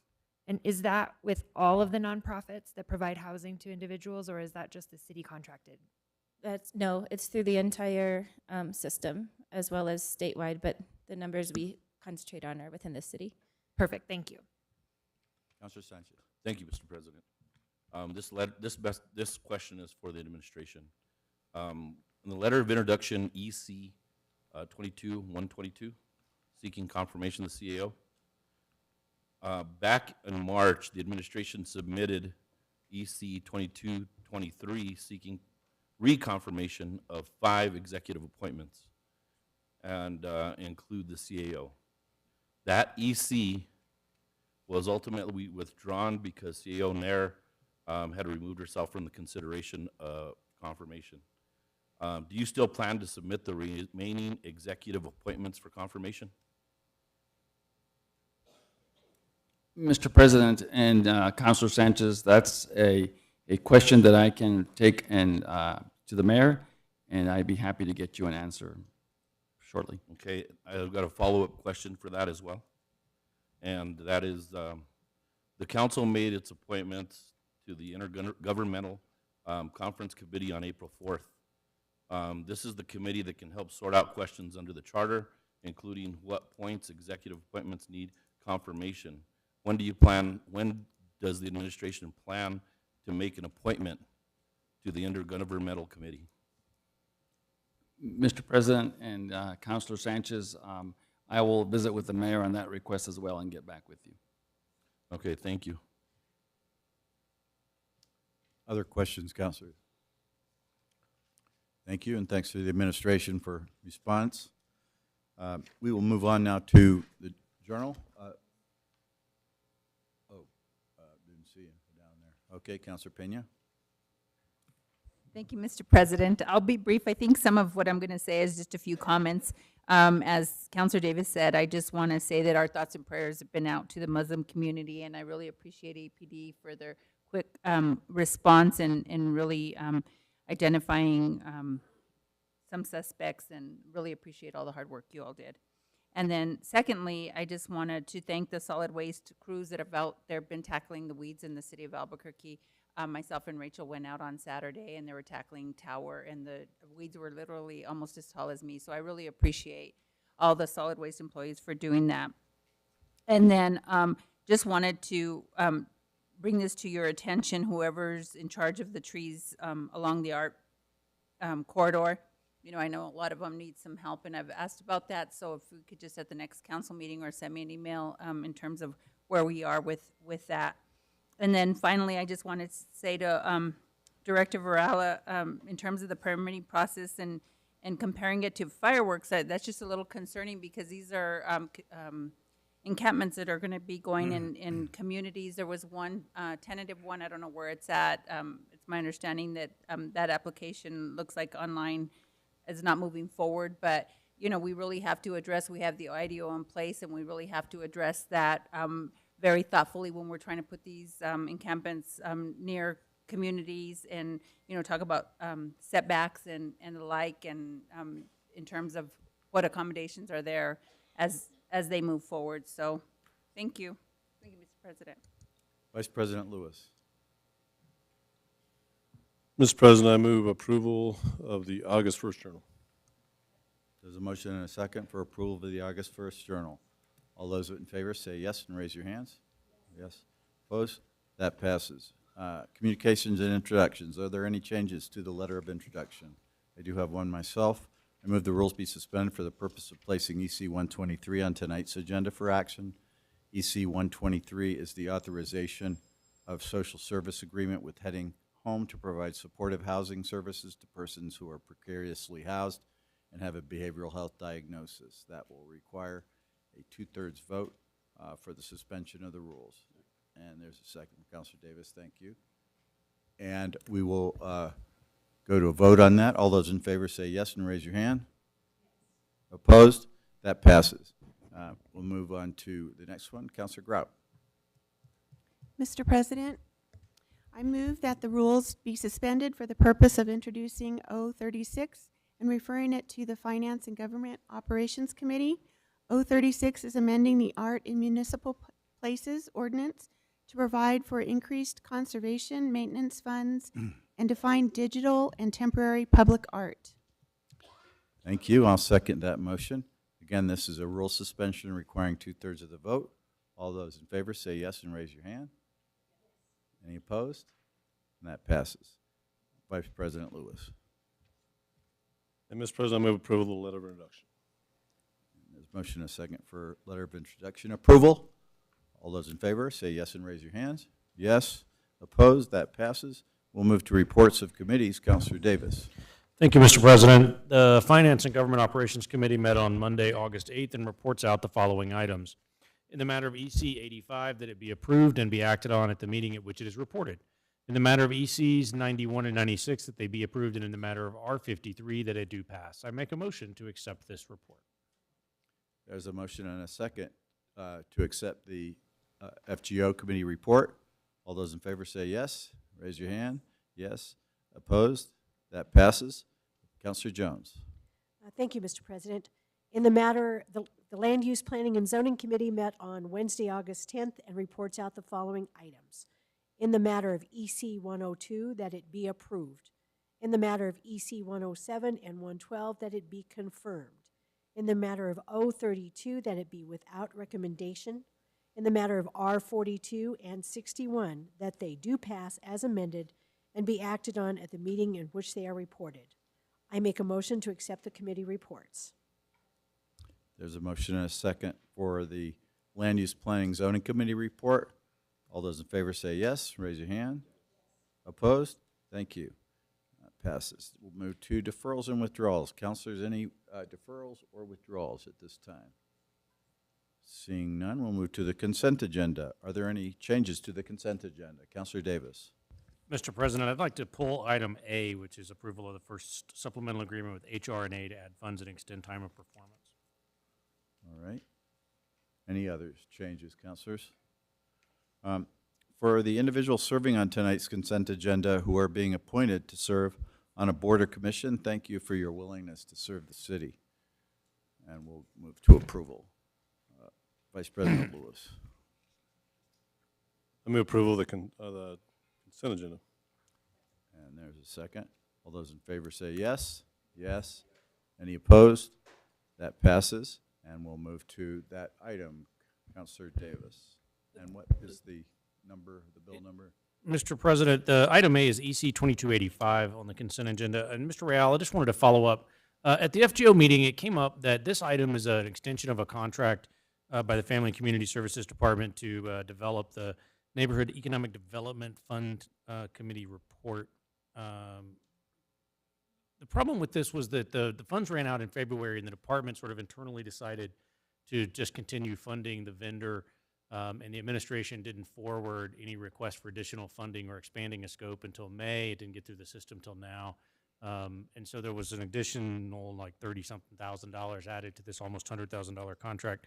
I realize that's fairly small, and it's just unusual that I don't think I've ever seen a department sort of internally decide to extend a contract and a scope without going through a process. Ms. Huval and the director did a great job in response, and I'm grateful for them. We put Ms. Huval on the spot. She knew all the answers and knew why it was important, and totally, and I don't disagree with the need. But I just wonder if there's something we can do through the budgetary process to help identify some of these gaps or identify that sooner, so that we don't have contractors working, hoping that this council will fund that in the future. Mr. President and Councilor Davis, yes, I became aware of the issue when we were getting ready to send it to the council, and I asked the question like you did, why did we do this and why did we not move before the fact to get it to the council as required by our process? Quite frankly, I will just be candid about it. I think it was an oversight. I think folks got very interested in getting the continuing the work that needed to be done, and we dropped the ball. And so it's on us. We take the responsibility for that, and we'll ensure that we continue to monitor this. I believe that, for example, Director Pierce was very concerned about it, and obviously I think expressed that concern to you all at the Finance Committee meeting. But I am very, very focused on making sure that that these kinds of issues don't fall between the cracks, because we know we have to come to you all for approval. Mr. President, Mr. Rao, thank you very much. I appreciate that, and it's always just nice to hear somebody say we missed that one, because we have a lot going on, and I appreciate that. And it sounded like it. We haven't seen anything like that before. I didn't want to make too much of a deal of it.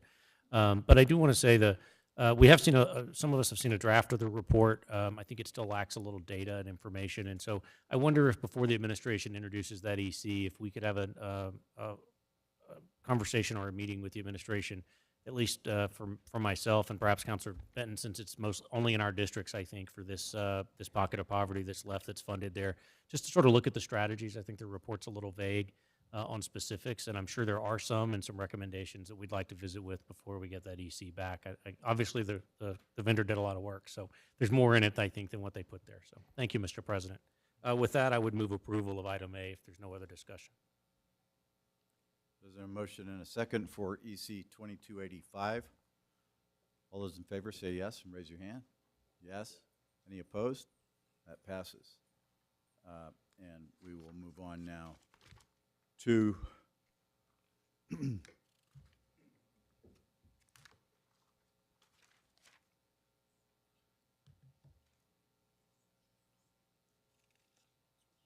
announcements. Councilor Bassan.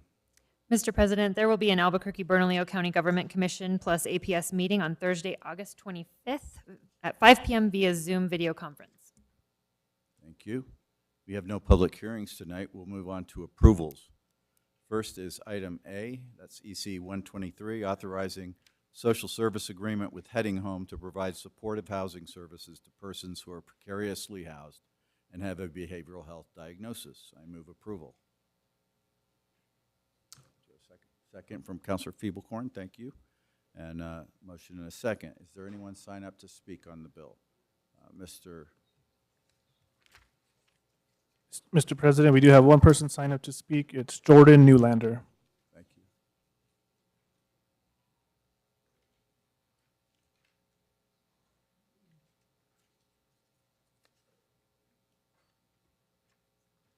Jordan Newlander.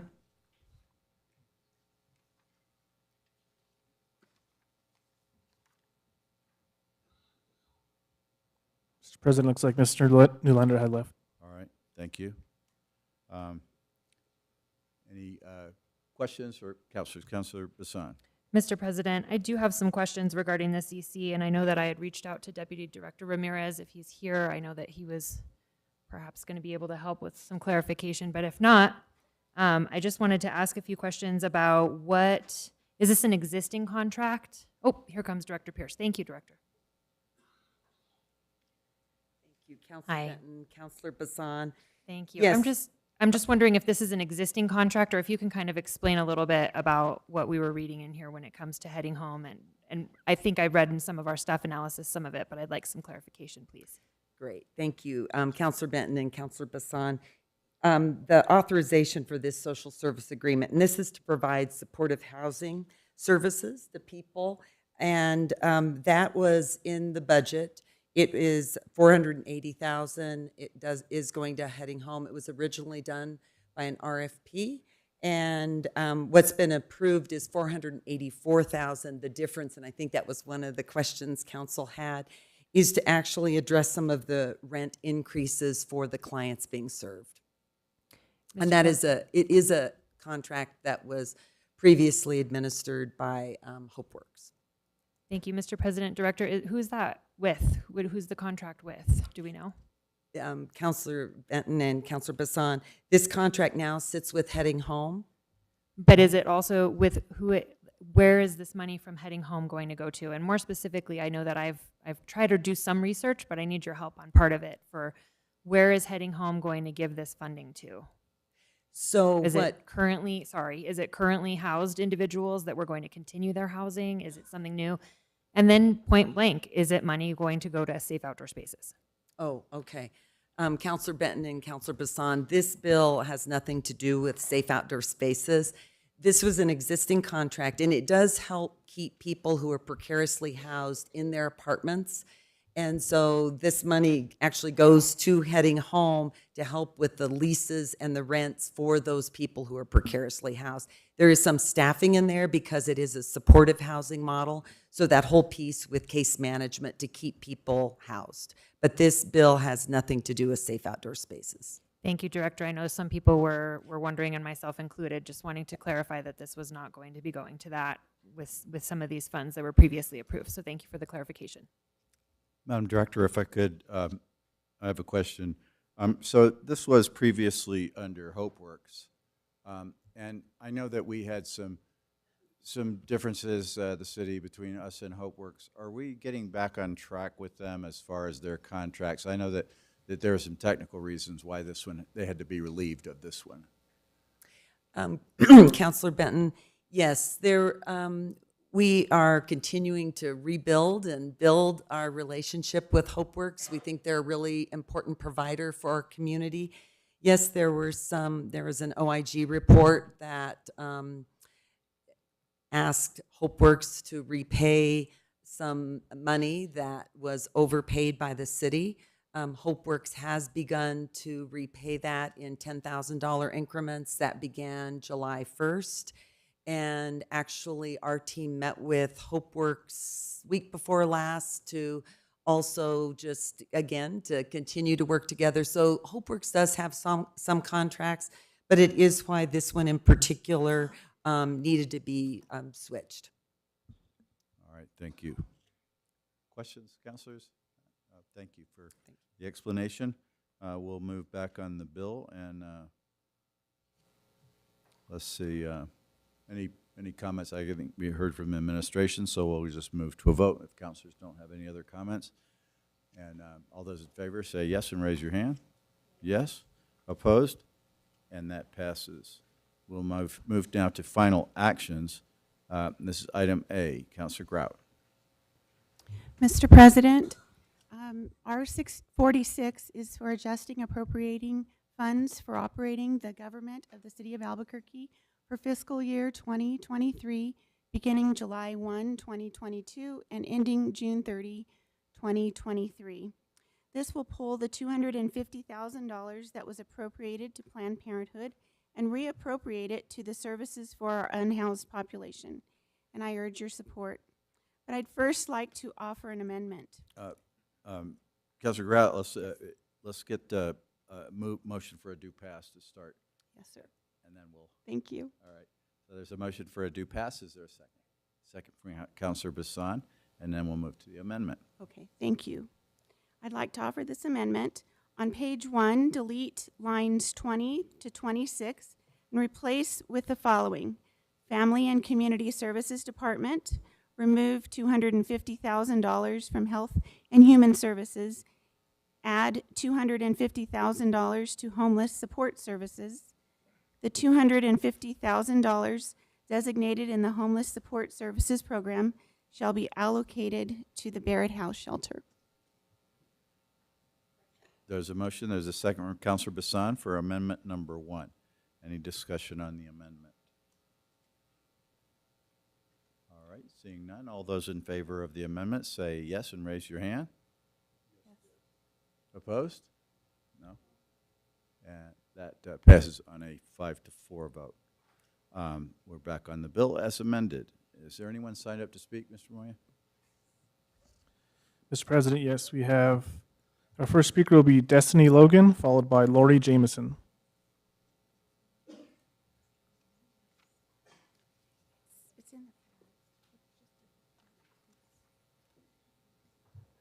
Ms. Lori Jameson, followed by Mary Sadowski.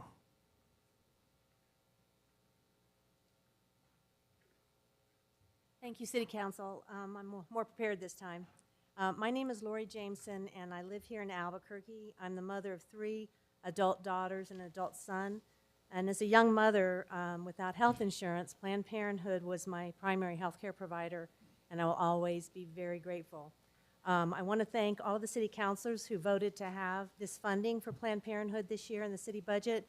I've written to each of you thanking you for your support, and thank you especially to Councilor Feeblecorn for her amendment to include this much-needed funding to support access to reproductive health care. The Planned Parenthood that I know that provides health care is not a multi-million-dollar company. I'm sad that there's now consideration to reappropriate this funding. I hope you can find another way to support Barrett Foundation, and I ask that you vote no on Amendment R2246. Mary Sadowski, followed by Micah Martinez.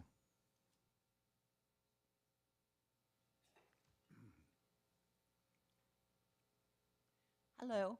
My husband and I have come down tonight. We'd like to read our public comment on in favor of R2246. Our family moved to Albuquerque, the Albuquerque area in 1989. Over the years, we've come to more than a few city council meetings to voice our concerns. Tonight, my husband and I are here to say that it is wrong for the city to collect our City of Albuquerque taxes and then give any of that money to Planned Parenthood, our nation's largest abortion provider. We believe in protecting all human life, from conception until natural death. Abortion purposely kills a living unborn baby. We oppose giving any of our tax dollars to Planned Parenthood. We're requesting that the Albuquerque City Council members vote for R 2246 to redirect abortion funding to funding homeless shelters for women and children. Joseph and Mary Sadowski. Thank you for considering it. Micah Martinez, followed by Paula Gonzalez.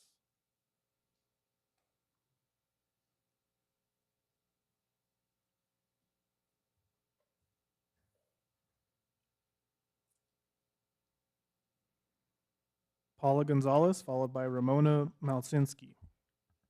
Good evening, City Councilors. Thank you for the opportunity to speak. My name is Paula Gonzalez, and I am a concerned citizen and resident of Albuquerque. I am here to urge you to support R 2246. Planned Parenthood is a private billion-dollar organization. I am not sure why they would need $250,000 in addition to what they already currently receive. I believe that our taxpayer dollars can go to fund a more local organization that fund solutions that we currently face in our city, such as women, children, and youth homelessness. Besides, this decision that was made back in May was a violation of the anti-donation clause found in Article 9, Section 14 of the New Mexico Constitution. Lastly, it is wrong to put my tax dollars to fund abortions when I believe in the sanctity of human life. God is the giver of life, and we are to protect the most vulnerable. Thank you. Ramona Malsinski, followed by Candice Yanez.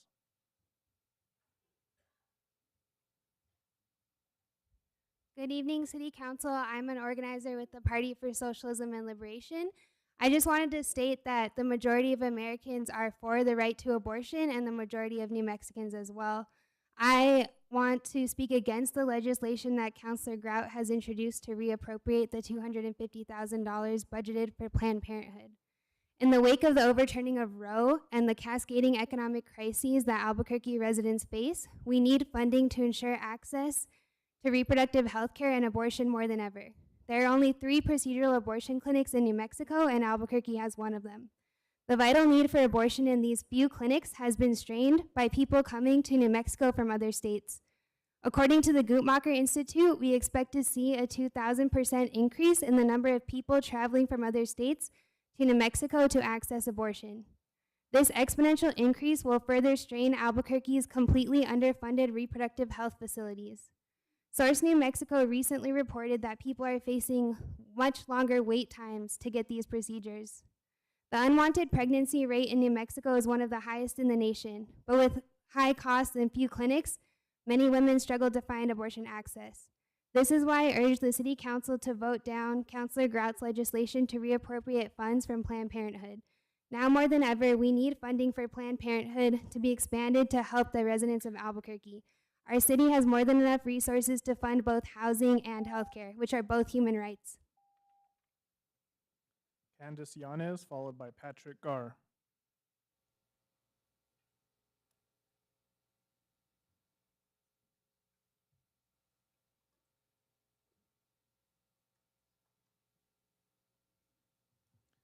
Patrick Garr, followed by Annette Castillo.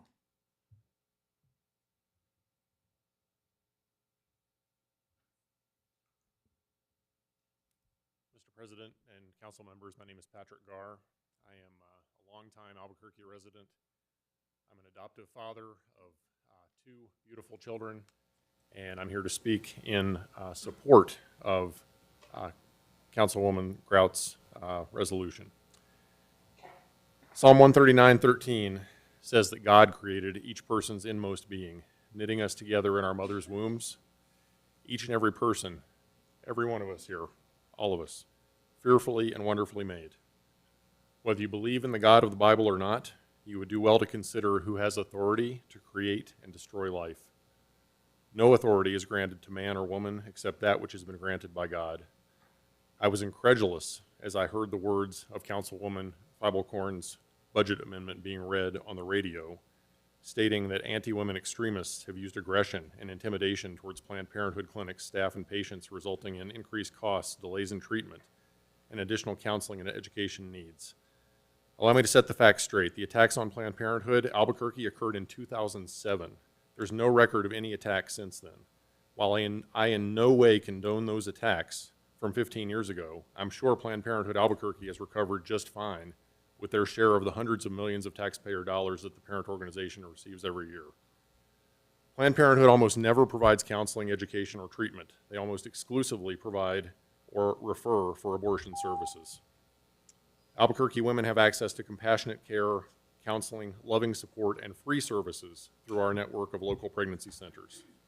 Thank you, and sir. as my prior speaker pointed out, this actual Thank you, sir. Your time is up. It's illegal. So, thank you. I appreciate it. Annette Castillo, followed by Marissa Cedillo.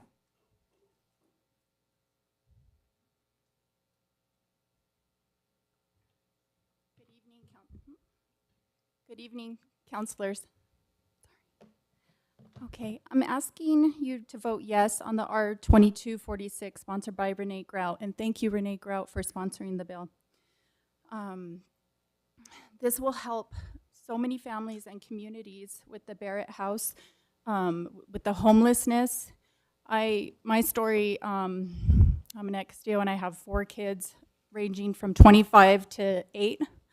And I myself needed extra assistance from the state and domestic violence assistance, and they helped with lawyer fees and also a homeless shelter that me and my kids could flee to for a very short time.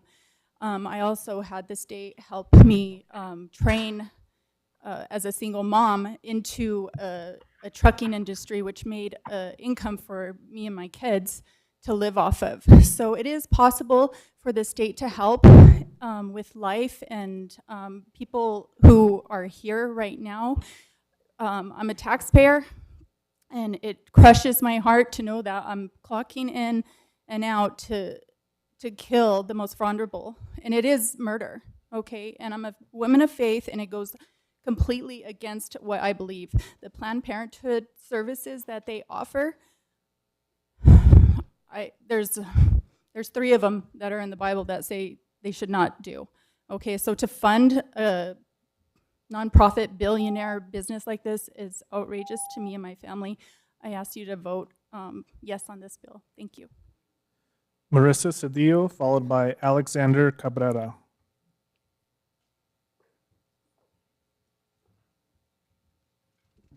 Hi, my name is Marisa, and I'm an organizer with the Party for Socialism and Liberation. I want to say that it's very disheartening to see the city I live in reallocate fundings in a way that is supposed to look progressive, when in reality, housing and reproductive health care are not issues that should be chosen between. They go hand in hand, as unhoused women are subjugated to a higher rate of sexual violence and more desperately have a need for reproductive health care. Taking funds away from one to give to the other is a slap in the face to impoverished people who need reproductive health care and housing. The funds are there for both, and Albuquerque residents know this and see right through this proposal. The funds already allocated to Planned Parenthood need to not just stay, but be increased. Abortion access is a right that shouldn't be available to just those who can afford it, because at that point, it's not a right, it becomes just a privilege. For abortion to be a right, everyone has to have easy, accessible access to it. We are going to see an influx of need for abortions due to those who will travel here, for one, because of laws in their own state. We need to ensure that this is something our city can handle, because with this proposal, there is no way we'll be able to handle this. Rights shouldn't have to be either or. Hung over our heads is something to choose between. That's ridiculous. Thank you. Alexander Cabrera, followed by Jeremiah Montoya.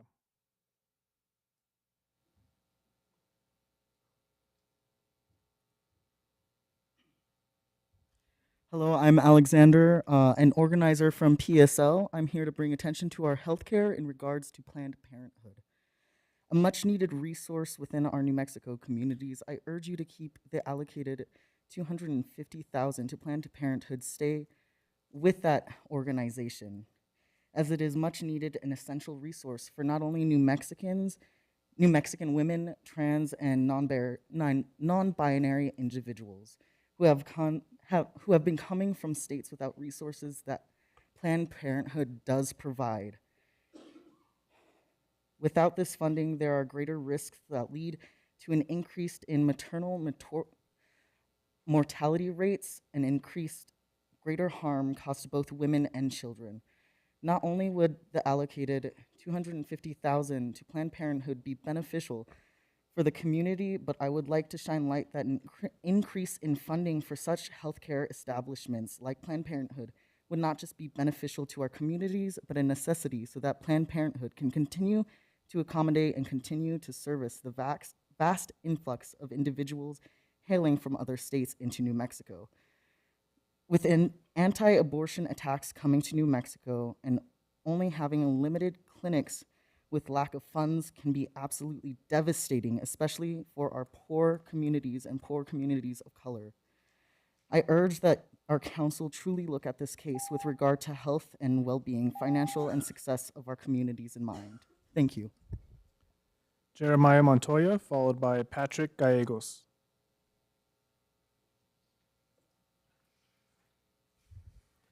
Hello, my name is Jeremiah. I'm an organizer with the Party for Socialism and Liberation, and I work at Central New Mexico Community College as a student service technician. I'm here today to demand that the $250,000 previously allocated to Planned Parenthood not only remain allocated to Planned Parenthood, but is increased. To be quite frank, I believe it is unacceptable to reallocate these funds when we should be doing more to support abortion rights in New Mexico. In my line of work, I speak to all manner of students, many of which are dual credit students still enrolled in high school, and I have sat and listened to students as young as 11 explain to me that they are dropping their classes because they are justifiably afraid of being sexually assaulted on a college campus and forced to carry an unwanted pregnancy in a city which is, at this very moment, poised to hamper their access to essential health care.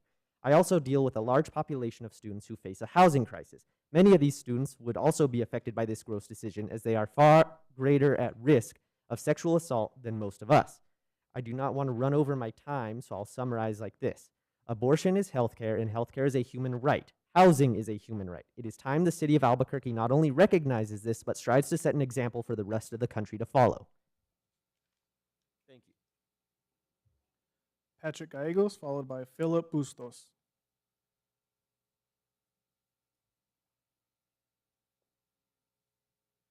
Hello. Good evening. My name is Patrick Gallegos. I'm an organizer with the Party for Socialism and Liberation. In the wake of abortion rights being stripped away across this country, it is imperative that Albuquerque and the state of New Mexico not only protect the right to abortion, but expand healthcare initiatives designed to accommodate the vast influx of women from other states coming to the state for access to abortion healthcare. With only 3 abortion clinics in all of New Mexico, we do not currently have the infrastructure to accommodate such healthcare necessities. I ask that the City Council maintain the $250,000 allocation to Planned Parenthood and ask that the housing crisis also be addressed without sacrificing the healthcare needs of our cities. We have the resources available to address both our healthcare crisis and our housing crisis, and we must pour as much as we can into both to adequately meet the needs of our communities. Affordable, safe housing and life-saving rent control to prevent evictions are necessities that could adequately prevent the need for symptomatic treatments and will allow for abortion, healthcare, and housing rights to be protected at the same time rather than sacrificing one for the other. Thank you for your time. Philip Bustos, followed by Rebecca Armijo.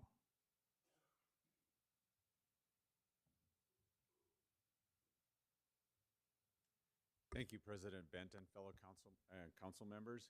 I am here to speak in favor of R2246 and would urge you to please redirect this funding.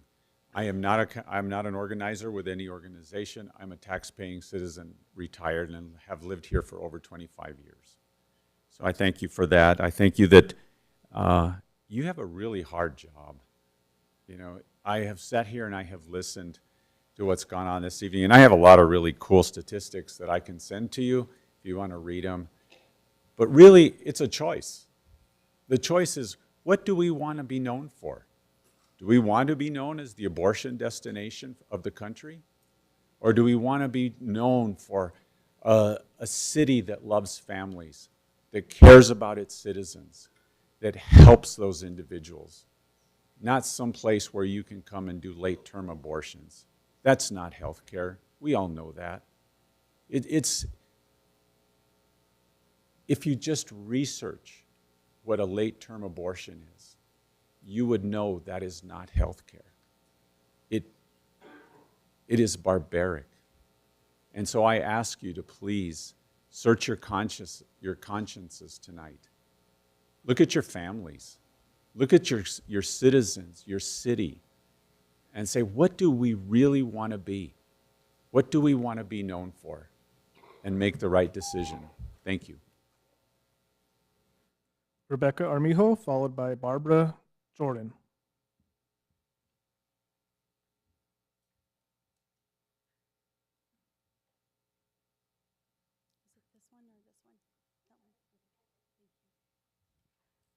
Good evening.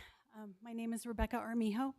I am a wife, I'm a mother, I'm a grandmother, and I am a native Albuquerque, New Mexican. I've been proud to live here for 55 years. But the way things are going lately, I'm not proud anymore. I urge you to support R2246. I do believe in the sanctity of life. I do believe that at the moment of conception, that is a life. I am opposed to my taxpayer dollars going to fund something inappropriately to such causes as abortion, as well as to such divisive issues as the controversial subject of health care and what some are calling health care and what others are describing. I urge you to support R2246, which would help citizens that are in dire need in our community. So, thank you. Barbara Jordan, followed by Michael Seibel.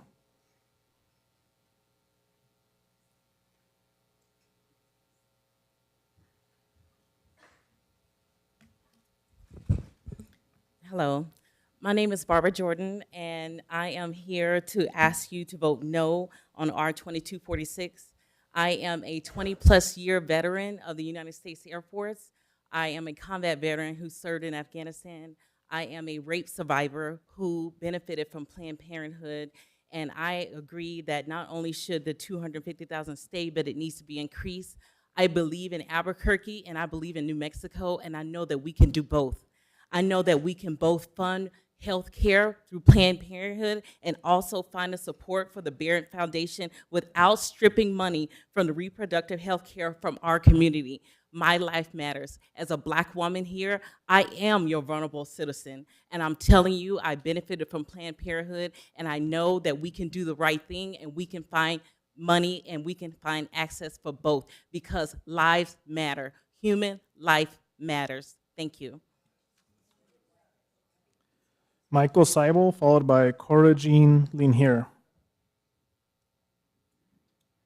Thank you, City Council. My name is Mike Seibel. I'm a abortion malpractice attorney and a national pro-life attorney. We can all agree that the numbers for abortion we want to keep low. We don't want more abortions. I mean, no woman out there says, I want to have an abortion. They're not excited about it. They're in a bad situation. Most women in New Mexico agree we have one of the lowest abortion rates in state in this country. From 2015 until 2019, we had a 14% decrease in the amount of abortions here in the state of New Mexico. Not because of any law, not because of any contraception. Everything was status quo. We had the decrease because we attacked the problem where it was. And that problem is poor women. 80% of women who have abortions are poor. They want to choose life. 58% have chosen life before in New Mexico. So how did it happen? The pregnancy centers. The pregnancy centers have raised almost over $1 million more than they were raising in 2015. And they're interjecting it into this community so women could have a true and accurate choice. It's not because of intimidation that these things are down. Planned Parenthood's own senior director of Security has said there aren't many incidents here in New Mexico, and I provided you with that affidavit. So let's be a little bit more progressive instead of regressive, and let's fund poor and indigent women and pregnancy centers. Thank you. Cora Jean Linier, followed by Jody Hendricks. Good evening. I'm here to speak in support of this motion of R2246. You may not hear this very often, but my husband and I are pretty willing taxpayers. We feel it's important that as a society we promote the health, welfare, and the general well-being of every person in our community, and we strongly support investing in services to women and families at risk, places like Barrett House, who can provide a place for those in crisis. In fact, a friend of ours was significantly helped by being able to stay at Barrett House until her life had stabilized. We do not support any taxpayer funding going to Planned Parenthood, which is an organization whose abortion services trouble many in our community, including us. Taxpayer money should go towards supporting effective and compassionate services to women and youth in crisis. We strongly oppose sending taxpayer funds to Planned Parenthood. Thank you. Jody Hendricks, followed by Ethel Maharg.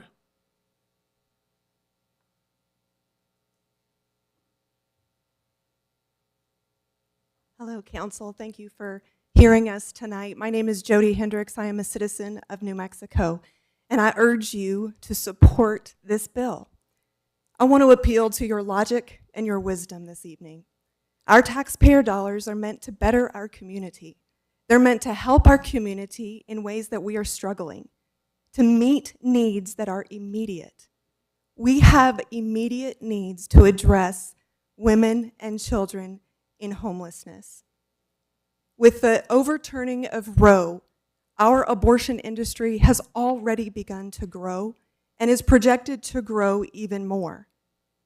There is more provision for abortion and women's reproductive health than there is for funding of youth shelters or the Barrett House or meeting the needs of the homeless women and children. And so our logic and our wisdom would tell us our taxpayer funds should be going to things that will help meet immediate needs, like what the Barrett House can do. So I urge you to consider logic, to consider wisdom when it comes to our taxpayer dollars. They do not need to go to an organization that has plenty of funding, that its industry itself is growing in New Mexico. Our funds need to be used to meet the immediate need of the homeless issue with our women and children. Thank you. Ethel Maharg, followed by Rachel Keller.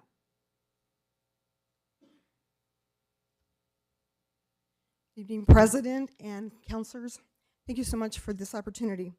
My name is Ethel Maharg. I'm the Executive Director of Right to Life Committee of New Mexico, and I've been fighting for life from conception to natural death for 10 years now. Planned Parenthood really is a misnomer because they have no plans of you becoming parents or any kind of reproductive rights. I'm going to give you some statistics. In 2020, the annual report, they committed 387,000 abortions just in 2020. They also distributed 584,003 emergency contraceptions like RU486. There's no way to tell how many of those ended in death for those children. Planned Parenthood advertises itself as pro-choice, and 96.9% of pregnant women who go seeking help from Planned Parenthood only get abortions. Only 0.7% get adoption referrals, and 2.4% get prenatal care of any kind. Yet it is essentially what they call themselves pro-choice, and then they attack pregnancy centers who really provide real help that saves taxpayers hundreds of thousands of dollars. I know, I worked in one for 5 years. The former president of Planned Parenthood, Lena Nguyen's words in 2019, she explained that abortion is Planned Parenthood's core mission. It is not about reproductive health. It is not about helping women. It is not about women's health care. It is about the bottom line. Planned Parenthood in 1995 and 2019, its revenues have totaled more than $31 billion in total dollars, and most of it was taxpayer funded. We need to stop funding a billion-dollar corporation and give it to those who really need it. Give it to those on the street that need our help. There's plenty of Thank you. opportunities Thank to you. Your serve time life, is up. and the Barrett House is one of them. Please vote for this measure. Thank you. Rachel Keller, followed by Ellen Politz.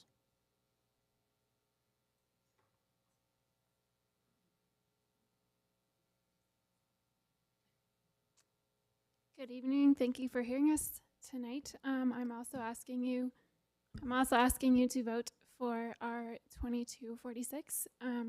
I work at a crisis pregnancy center, and we see women every day who are in really rough situations, and I just have a lot of compassion for them. And I can tell you that many of them have had abortions at Planned Parenthood, and it has negatively affected their lives to this day and led them to be in the situations that they are in now. So just from my personal experience, I can tell you that that abortion does hurt women, and all of us who are here truly care about women and children, and our center refers a lot of women to the Barrett House, and it does a lot of good for them. It does a lot of good for especially the younger women, or really girls that we see, teenagers. And I just think that would be a really good blessing for our city, really, if we could put this money towards the Barrett House and other centers for children. And I just also wanted to mention that our center is fully funded by donors, our community, and they really do stand by us.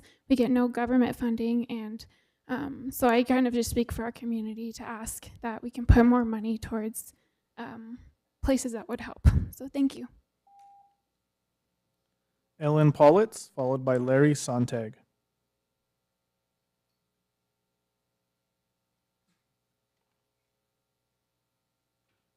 My name is Ellen Politz.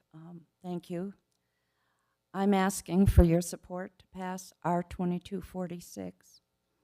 I'll preface my remarks by saying that I am a Christian, and I believe that government patterned after God's laws and precepts, as revealed in His Word, the Holy Bible, provide the best avenue for peaceful and prosperous life for every person.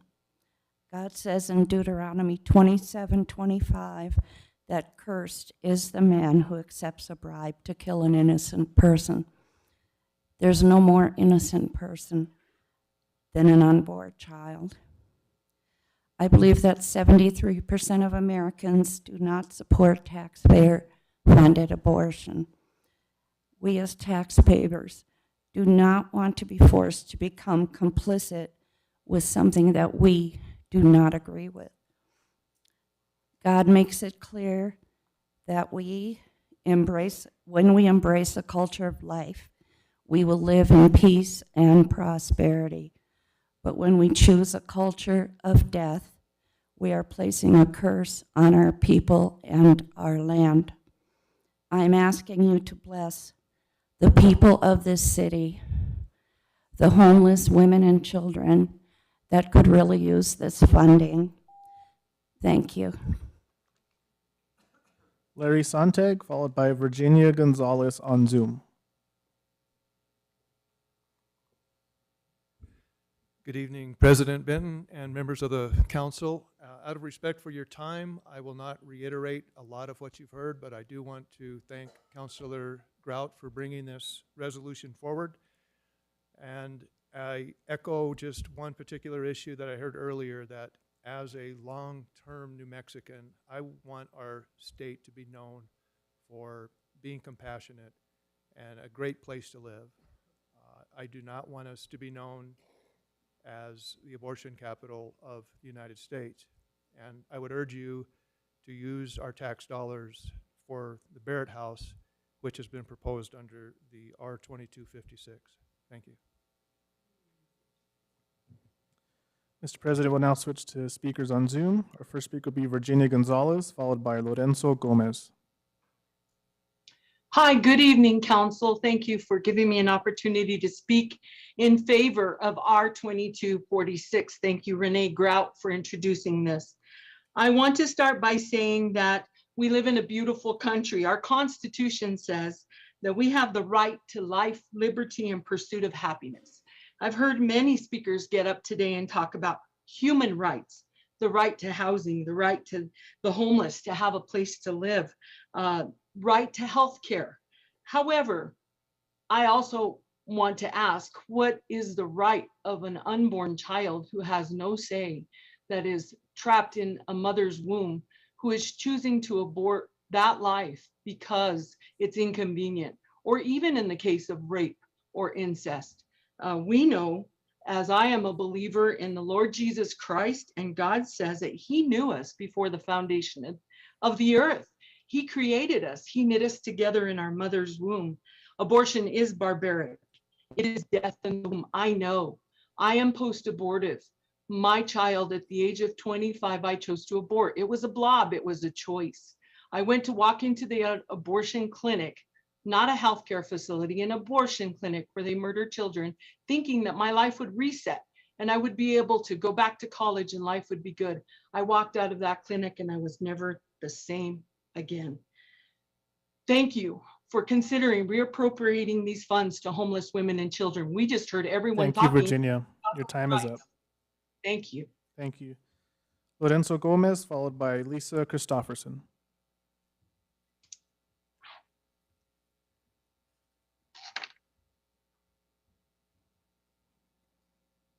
Lorenzo, we're having trouble hearing you, but I see that you're unmuted.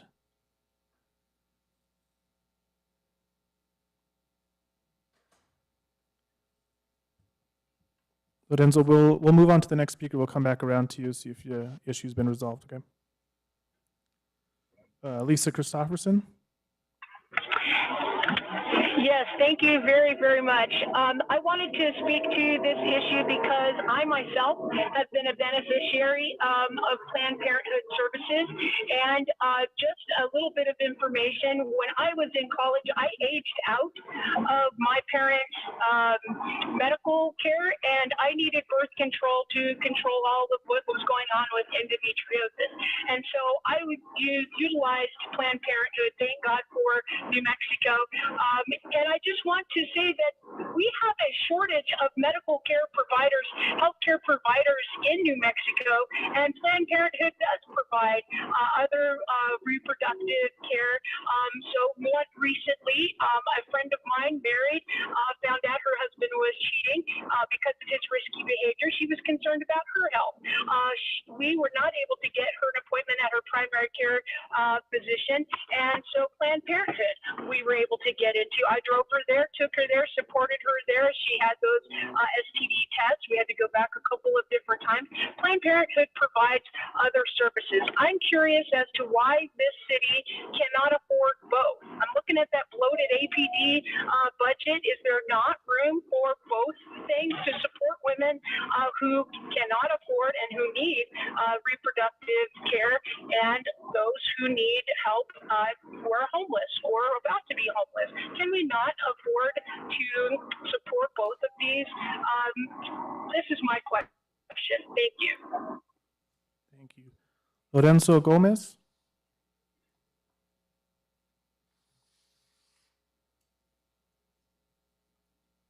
Still can't hear you, Lorenzo. Go on to one more speaker, then we'll try you again. Sheila Baran.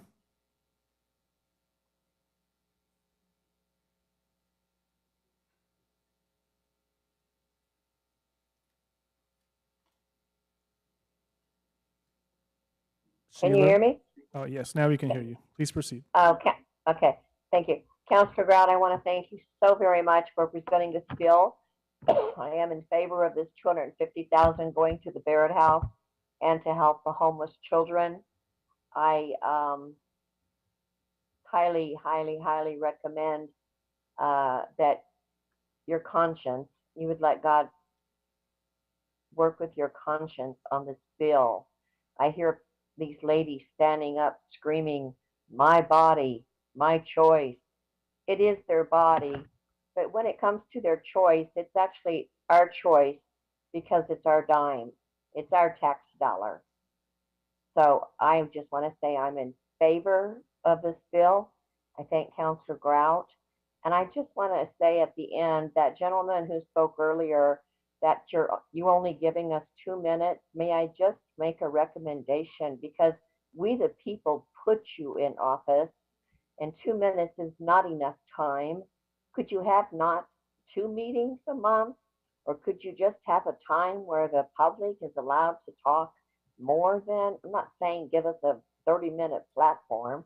Could you give us, I don't know, maybe 4 minutes or something? 2 minutes is not enough time. Thank you. Lorenzo Gomez? Okay, can you hear me now? Good job. Yes, now we can hear you. Please proceed. Okay, hello, my name is Lorenzo and I organize with the Party for Socialism and Liberation. I am strongly against this reallocation. This proposal is very dangerous and only adds on to the struggle so many people in Albuquerque are currently experiencing. Things like increasing rent prices, high inflation, inadequate housing conditions, high gas prices, and high grocery prices are hitting poor and working people in Albuquerque the hardest, disproportionately people of color. In times like these, it is absolutely necessary to have ample accessibility to healthcare, especially access to abortion for those who may need it. Planned Parenthood offers essential services, and they must not only be fully funded, but they must have additional increased funding as well. The 3 abortion clinics in New Mexico are not enough for our citizens alone. Add on to those coming from out of state to receive necessary medical care.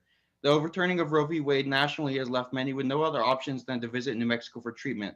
We need proper funding for those in our immediate community and those around the country in need of help because their governments failed them. Housing and social programs must also receive increased funding as well. People are struggling, and the city of Albuquerque should deliver to these people as it is their job. Ending the prohibition on rent control would be a great way to start helping Albuquerque renters. The city of Albuquerque needs to sufficiently fund both Planned Parenthood and housing programs to work towards solving the current housing crisis. Human rights are not superseded by bureaucracy or differing political or religious beliefs. Thank you. Mr. President, that'll conclude public comment. All right, thank you. Thanks for everyone who spoke. And we will now move to council questions and discussion. Vice President Lewis. Thank you, Mr. President. So I understand there's in fact, I've seen it, an agreement for this funding with the city and with Planned Parenthood of the Rocky Mountains. Mr. Rao, I believe you signed that document along with Gilbert Ramirez and then Julia Alvarez, who represented Planned Parenthood of the Rocky Mountains. I wonder if there's anybody from Planned Parenthood that's here tonight that would be willing to, is Julia Alvarez? If not, that's okay, but I wonder if there's any of them that would be receiving this money that would be willing to comment or maybe ask some questions. Nope. Mr. President, if I can answer that, I don't know who's here tonight. No one was asked to be here, and if there's questions about the contract, please ask it. We have city legal, and I'm here. Sure. Mr. President, so I guess Mr. Rael or maybe Gilbert Ramirez, if he wants to answer some of this, it's fine too. So the agreement is with Planned Parenthood of New Mexico, or of the Rocky Mountains. But you want to just, Mr. Rael, would you describe just the scope of it, or what the, you don't have to just, I've read the agreement, you don't have to describe the whole thing, or Ms. Pierce, if you'd like to do that?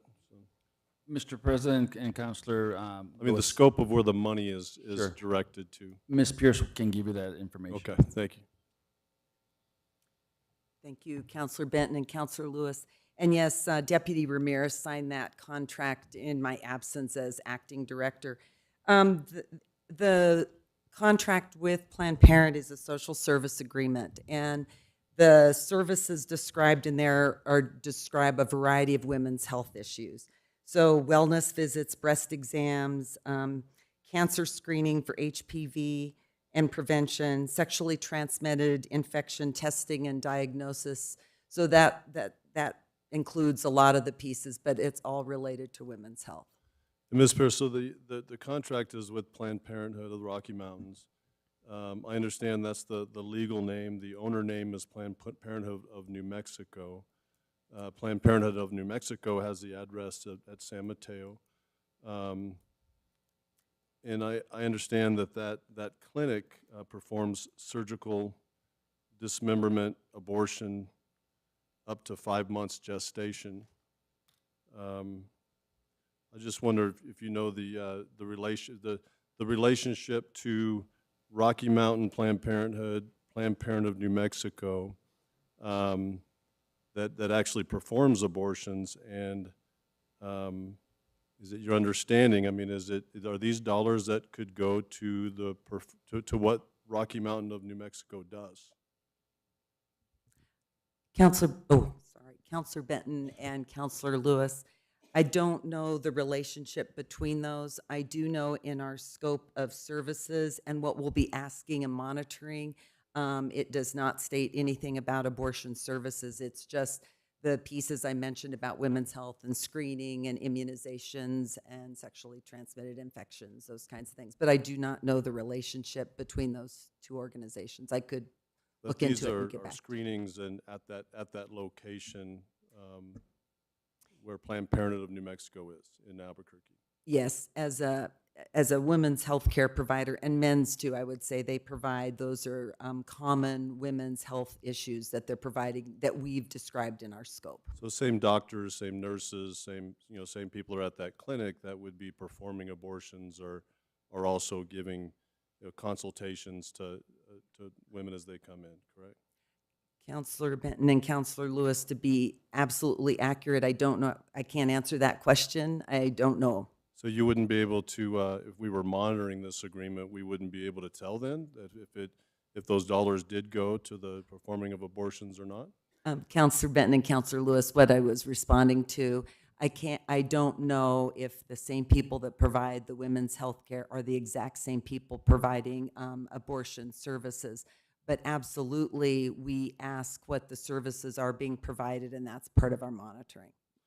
So yeah, like I said, the legal name is Rocky Mountain or Planned Parenthood of Rocky Mountains. The owner name, so the owner is Planned Parenthood of New Mexico, who owns the clinic. The consultations and the surgeries, the abortions are performed, all in that same by the owner. And so but it is hard to understand and hard to tell whether the scope of that agreement would end up. Let me ask you this: do you know the relationship between Rocky Mountain or Planned Parenthood Rocky Mountains, Planned Parenthood New Mexico, and Planned Parenthood Votes or the Planned Parenthood Action Fund? Counselor Benton, Counselor Lewis, I do not know the relationship between those two. Okay. Those are other entities, and my understanding is that they're the political arms of these organizations, and I just, I wonder if some of these monies would go toward or even support, some of the political, some of the political efforts of some of these groups that actually give money to counselors and give money to various political, candidates. But if we don't know the relationship between the owner, where this money is going to, the legal name, and the other entities that they have, I mean, how do we know that these dollars aren't going to go toward it? And I'm not.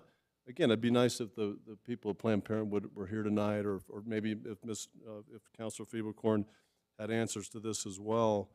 But there's a political arm. There's a medical technicians. I mean, there's just a lot going here, and I'm not sure if that. I mean, the contract is with the umbrella organization or the legal name, but the owners of these organizations have multiple different organizations. Corn, I believe, has an answer. Thank you, Mr. President. So Planned Parenthood Votes is a 501c4. They are a separate entity. There is absolutely no commingling of funds. Planned Parenthood of New Mexico merged with Planned Parenthood of Rocky Mountains several years ago. That is the same organization now. That is why the money is going to Planned Parenthood of the Rocky Mountains. So just to wrap up, Mr. President, so my understanding is that Planned Parenthood of New Mexico, which owns the clinic, and that they bring in about $4.7 million in revenue, every year. And so my question would be, why do they need $250,000, of taxpayer dollars? Why do they need it with $4.7 million coming in? Why do they need $250,000? So maybe Councilor Fieberkorn, that'd be a question for you. And, did they, and where did this come from? I mean, did they approach you about this money? Is this something that you were passionate about? Is this, an organization that's helped you? I mean, I don't know. I mean, I guess I just wonder kind of where this originated, and why the need for $250,000 when an organization like this brings in so much money? Councilor Feeblecorn. Thank you, Mr. President. Let me just start by saying that I am very sad that it was only $250,000. I would love to give Planned Parenthood way, way more money. They do amazing services for our community. I have been there when I was in college. They are the only reason that I had STD testing, contraception, breast cancer screenings. It is insane to say that $250,000 for this great organization won't be spent in a really good manner. So the reason it came about is because I am pro-choice. I am a supporter of Planned Parenthood, period. And I was happy, proud to sponsor this budget amendment. I think that answers all the questions. Mr. President, and I mean, thank you for answering that. Councilor Feeblecorn, you specifically said and made statements that you wanted this and said that this funding would go to support abortions. And so I wanted to, that's why I wanted to ask and be able to make it very clear that the agreement that we have with this organization, at least the intention is by the sponsor for it to support abortions, in the city. It was said earlier that while there was a statistic about majority of Americans believe in that abortion should be allowed, but 73% of Americans do not want taxpayer dollars to go to support abortions. I'm not asking you a question, Ms. Pierce. And the last kind of point I'd make on this, it's okay that if you want to talk though, I don't mean to be disrespectful in that way. Is that there's just no precedence for this. I mean, other organizations or things that we've sponsored through this specific sponsorship in the budget, but I don't see any precedent. There is not any precedence for specifically for funding Planned Parenthood and funding abortions in the city with taxpayer dollars. Thank you, Mr. President. Councilor Feeblecorn. Thank you, Mr. President. I have quite a few things to say. Gentleman asked earlier, what do we want to be known for? And let me just say, I want to be known as a Planned Parenthood supporter. I want to be known as a New Mexican where we still value women, respect women, and give them control over their own bodies. That is what I want to be known for. I am very proud to be an Albuquerque resident and to have this budget amendment pass this city council so unanimously. We had very little discussion because there wasn't much to talk about. We all agree that the services that Planned Parenthood provides New Mexico and Albuquerque residents is vital for our well-being. Abortion is health care, period. Now, let me go on to say, no, please don't. So, this is a really silly proposal. And let me just say that this contract is already in place. Planned Parenthood is already doing these services, and they will be billing these contracts to the city already. Now, I am very sad that the contract does not say abortion. It was very upsetting for me that it was not included. I did not have control over what the contract says. The contract does say very clearly, and I believe Director Pierce spelled this out, but I will just read it to be clear: healthcare services limited to wellness visits, breast exams, telehealth visits, health center visits, and any follow-up or treatment as needed, cancer screening and prevention services, provision of birth control, and testing for STDs. I think those are all things that most normal people support. I heard from someone today who is for some reason, supporting this bill, that she went to Planned Parenthood when she was in college and used some of these services. So it seems very strange to me that we would now be having a conversation about reallocating these funds. I want to make a couple more points. I completely agree with everyone here who said it is unconscionable to pit two nonprofits that do such good against each other. How dare we say that we can only do one thing? We can only help women with reproductive care, or we can help homeless people. That is insane. The city can do both. And let me make it very clear. If someone had wanted to support the Barrett House with a sponsorship, just like I did with Planned Parenthood, they could have, but no one did. If somebody wanted to fight against this money in the budget, they could have said something when we had this original conversation. No one did. Now that they have their talking points provided, now we're having this conversation. I think it's unconscionable, and because of that, I have an amendment to propose that would do what we've all said tonight we want. It allows us to continue the vital work of supporting Planned Parenthood. It also allocates funds to the Barrett House. Please pass out the floor amendment number 1. And it includes some funding for Prosperity Works for the Community Energy Efficiency Project, which will reduce energy burden in people who are living in low-income situations. So with that, Mr. President, I'd like to move floor amendment number 2. It is on page 1, line 18. Strike the language appropriated to and replace with adjusted in. On page 1, line 19, after the word programs, add the following: from available fund balance. On page 1, strike lines 22 through 26 and replace with the following: Family and Community Service Department Affordable Housing, $100,000. Of the amount appropriated in this program, $100,000 is designated for the Barrett House shelter. Environmental Health Department, Strategic Support, $100,000. Of the amount appropriated in this program, $100,000 is designated for the Community Energy Efficiency Project in partnership with Prosperity Works, because we can do both. Move it, do pass. Is there a second? Second from Councilor Davis. We have a motion and a second. We will clear the room if we continue with the outbursts, and so please, enough of that. Let's try to, we have business to do, and we've got a long agenda later in the evening. So please respect council and our rules here in the chamber. Mr. President, if I might just mention, I think I forgot to mention that this is co-sponsored by Councilors Jones and Pena. Thank you. Other comments on the amendment, councilors? Seeing none, the amendment has been moved and seconded. All those in favor say yes and raise your hands. Yes. Yes. Opposed? Get that?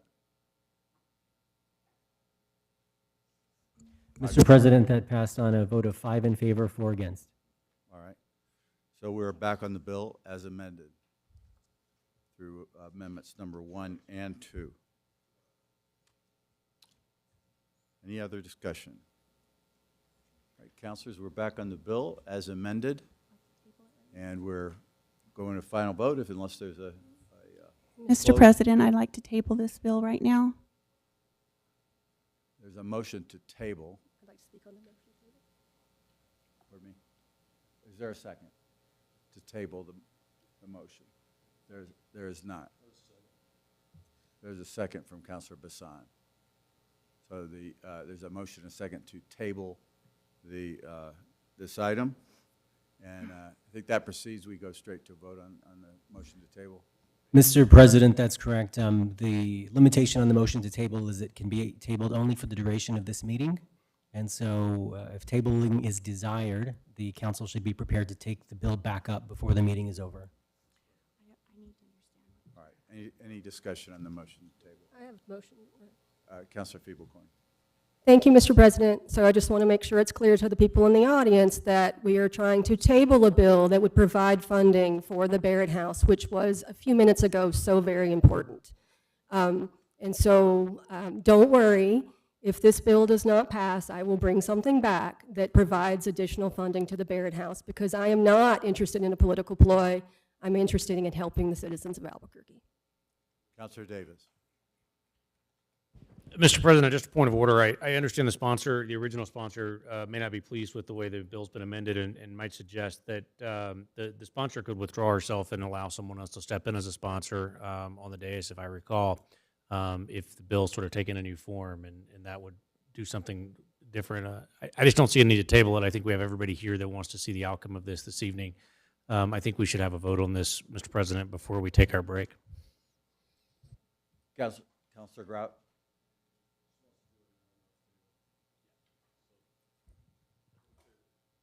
Mr. President. Councilor Pena. Mr. Melendez, can you please explain what that amendment just did? I think Councilor Grout's just looking for some clarification. Mr. President, Councilor Pena, Councilor Grout. So the trajectory of the bill, as it was introduced, was proposing to take the $250,000 that had been appropriated to Planned Parenthood during the budget process and reappropriate that to the Barrett House and to the Youth Homeless Shelter. Councilor Grout passed successfully Amendment Number 1, which simply clarified some technical appropriation language in her bill. The council has now voted on and passed Amendment Number 2, which the language of Amendment Number 2 has the effect of superseding Amendment Number 1 and replacing the source of the funds from funds that were allocated to Planned Parenthood to funds that are in the fund balance reserve of the city, and appropriate those to the places in the bill, including the Barrett House and Prosperity Works. So the bill that you'd be voting on for final action would leave unharmed the funding that was appropriated to Planned Parenthood as part of the budget, and appropriate $100,000 to the Barrett House and Prosperity Works from other funds. All right. Thanks for the clarification. Thank you. Councilor Grout. Thank you. All right, thanks. And any other discussion? Seeing none, so there's a motion and a second on Councilor Pena. Thank you, Mr. President. I just, hearing all the discussion, I just want everybody to know there's, 9 different counselors on this board, and that we all have just a different perspective. And I just really want to talk about, mine with the Planned Parenthood, is that I don't see it as being so contentious. I think this is a really difficult vote for everybody on this council, when we're talking about something that really is so divisive in our country. And when you look at the contract that we're talking about and everything that we're doing today, and all the talk that we're having about abortion or not abortion, our contract with the city of Albuquerque is really for women's health, and really it helps mostly the economically disadvantaged in the city of Albuquerque. And for those reasons, I can't support Councilor Grout's resolution. So thank you, Mr. President.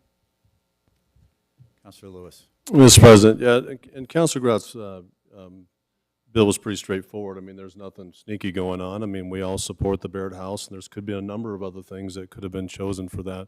But the point was, I mean, there's people on this council that don't support the funding going to Planned Parenthood.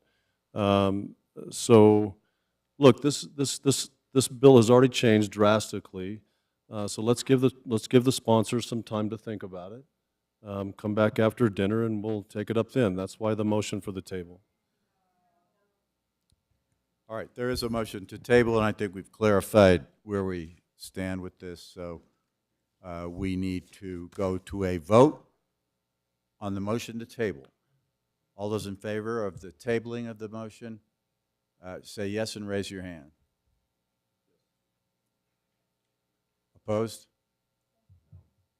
And that motion fails. So we're back on the bill as amended. Any further discussion? Can I? All right, let's go.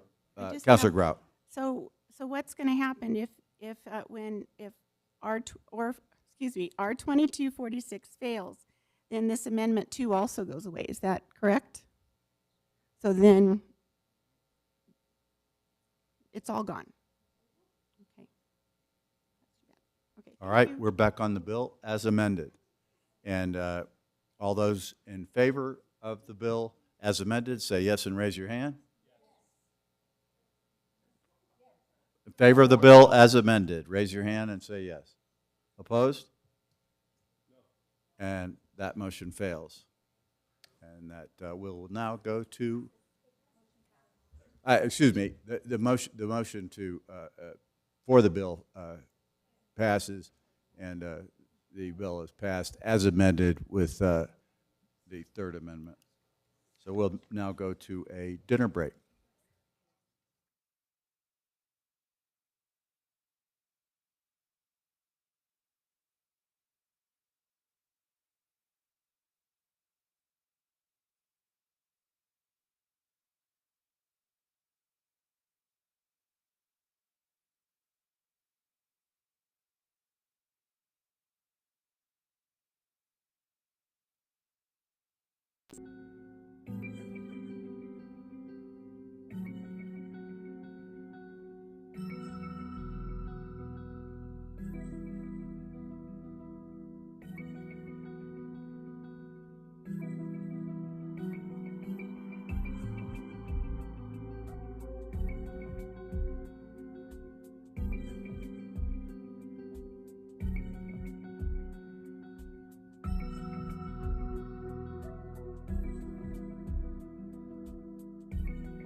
item B of final actions. Councilor Bassan.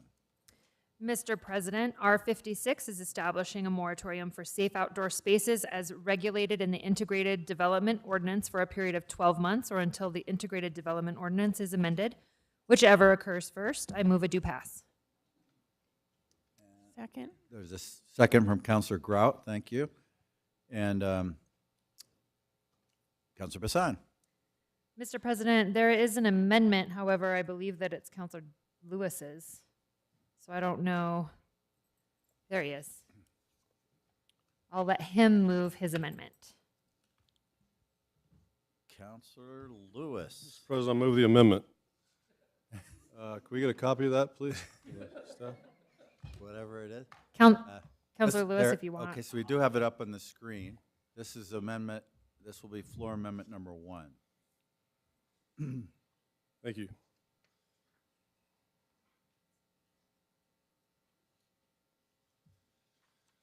Mr. President, I move amendment to R2256.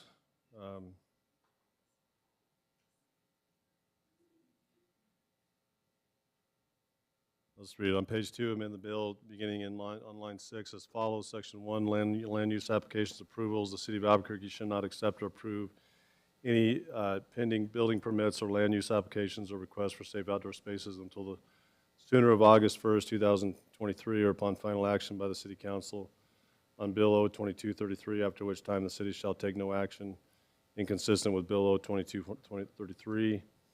And then Section 2, city property, the city shall not authorize the operation of a safe outdoor space on city property, shall halt any pending review or authorization process in furtherance of the occupancy of city property for this purpose, and shall not enter into any new lease or other agreement for the purpose during the duration of this moratorium. There you go. All right, there's a motion, and did we get a second? Second from Councilor Bassan.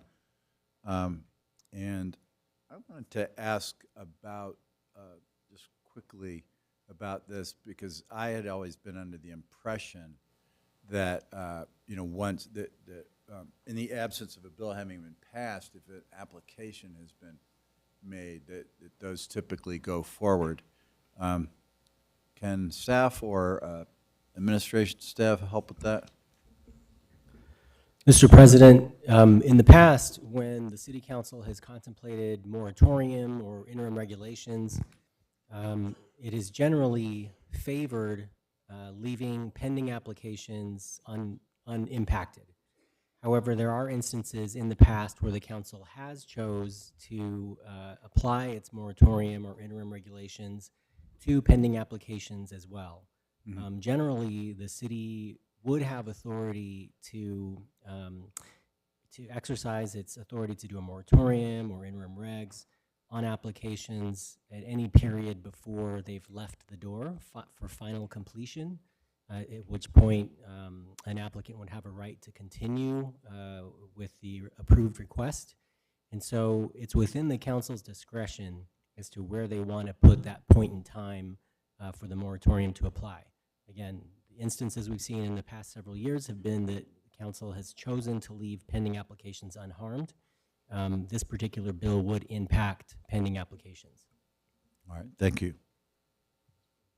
Councilor Lewis. So, Mr. Melendrez, so my understanding the current proposal that was approved and had to get a license agreement, I believe that's happened, but that proposal would still need to comply with the IDO, so there really still is a pending approval where the department, either the planning would have to verify that that the group has met the requirements of the IDO, which are laid out on what the property needs to look like and do in order to gain occupancy, so to speak. It's not a typical occupancy permit, but it is a similar type of approval, correct? Mr. President, Councilor Lewis, so I think as alluded to by Director Varela earlier, different approvals come with different follow-up and different levels of review. It's my understanding that based on the nature of the safe outdoor space use, which doesn't have permanent structures and that doesn't have grading and drainage plans necessarily that need inspection, that the city may very well not anticipate additional inspections for some of these approved applications. The media has reported that one application has been approved on Manal. We did receive information today that that application has been appealed and will be pending appeal to this body at some point in the future. So because of that pending appeal, that application itself is not final at this time. And by not final, how would you define that the application is not final? Mr. President, and Councilor Lewis, when a planning approval is issued, that approval is valid upon its issuance.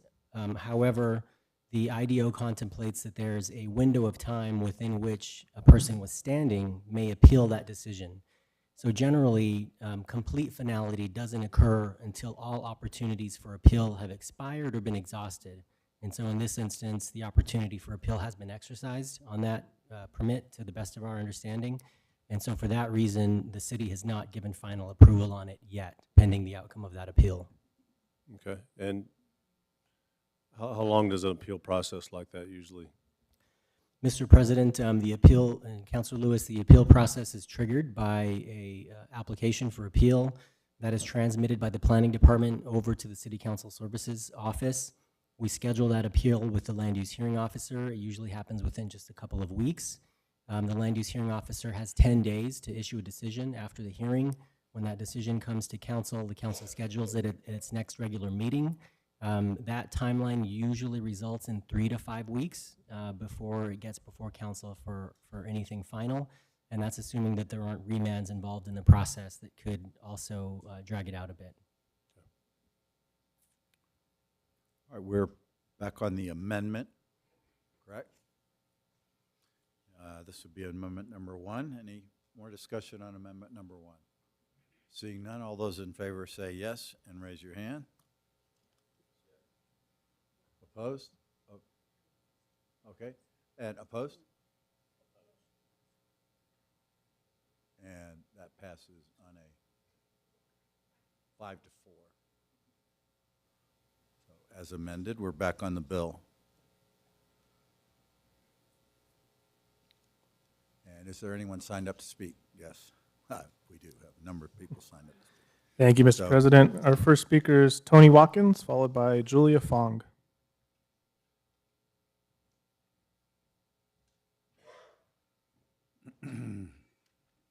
Thank you. And I wanted to drop the petition with the signatures. I wanted to actually see the signatures of the people from the park and other places that in the aforementioned petition that calls for a pause on closing Coronado Park, and also that calls for sanctioned encampments. So here's the actual signatures, 322 of them. Yeah, my name is Tony Watkins. I'm the program director for homeless assistance with the New Mexico Coalition to End Homelessness. And we oppose the moratorium on sanctioned encampments. We need many strategies to address homelessness, and sanctioned encampments is one of them. We have a model in this state to learn from, and that's the Mesilla Valley Community of Hope's Camp Hope. We should emulate that in Albuquerque as one immediate step we can take to humanize people experiencing homelessness by giving them a safe place to sleep where they won't be criminalized. You know, spending time down at Coronado Park, and I encourage all of you to do that. You hear story after story of being kicked out of place after place after place. If we kick them out of Coronado Park and have no other sanctioned encampments, where are they going to go? Legally, right? So please do the right thing. Thank you. Julia Fong, followed by Francesco Artist.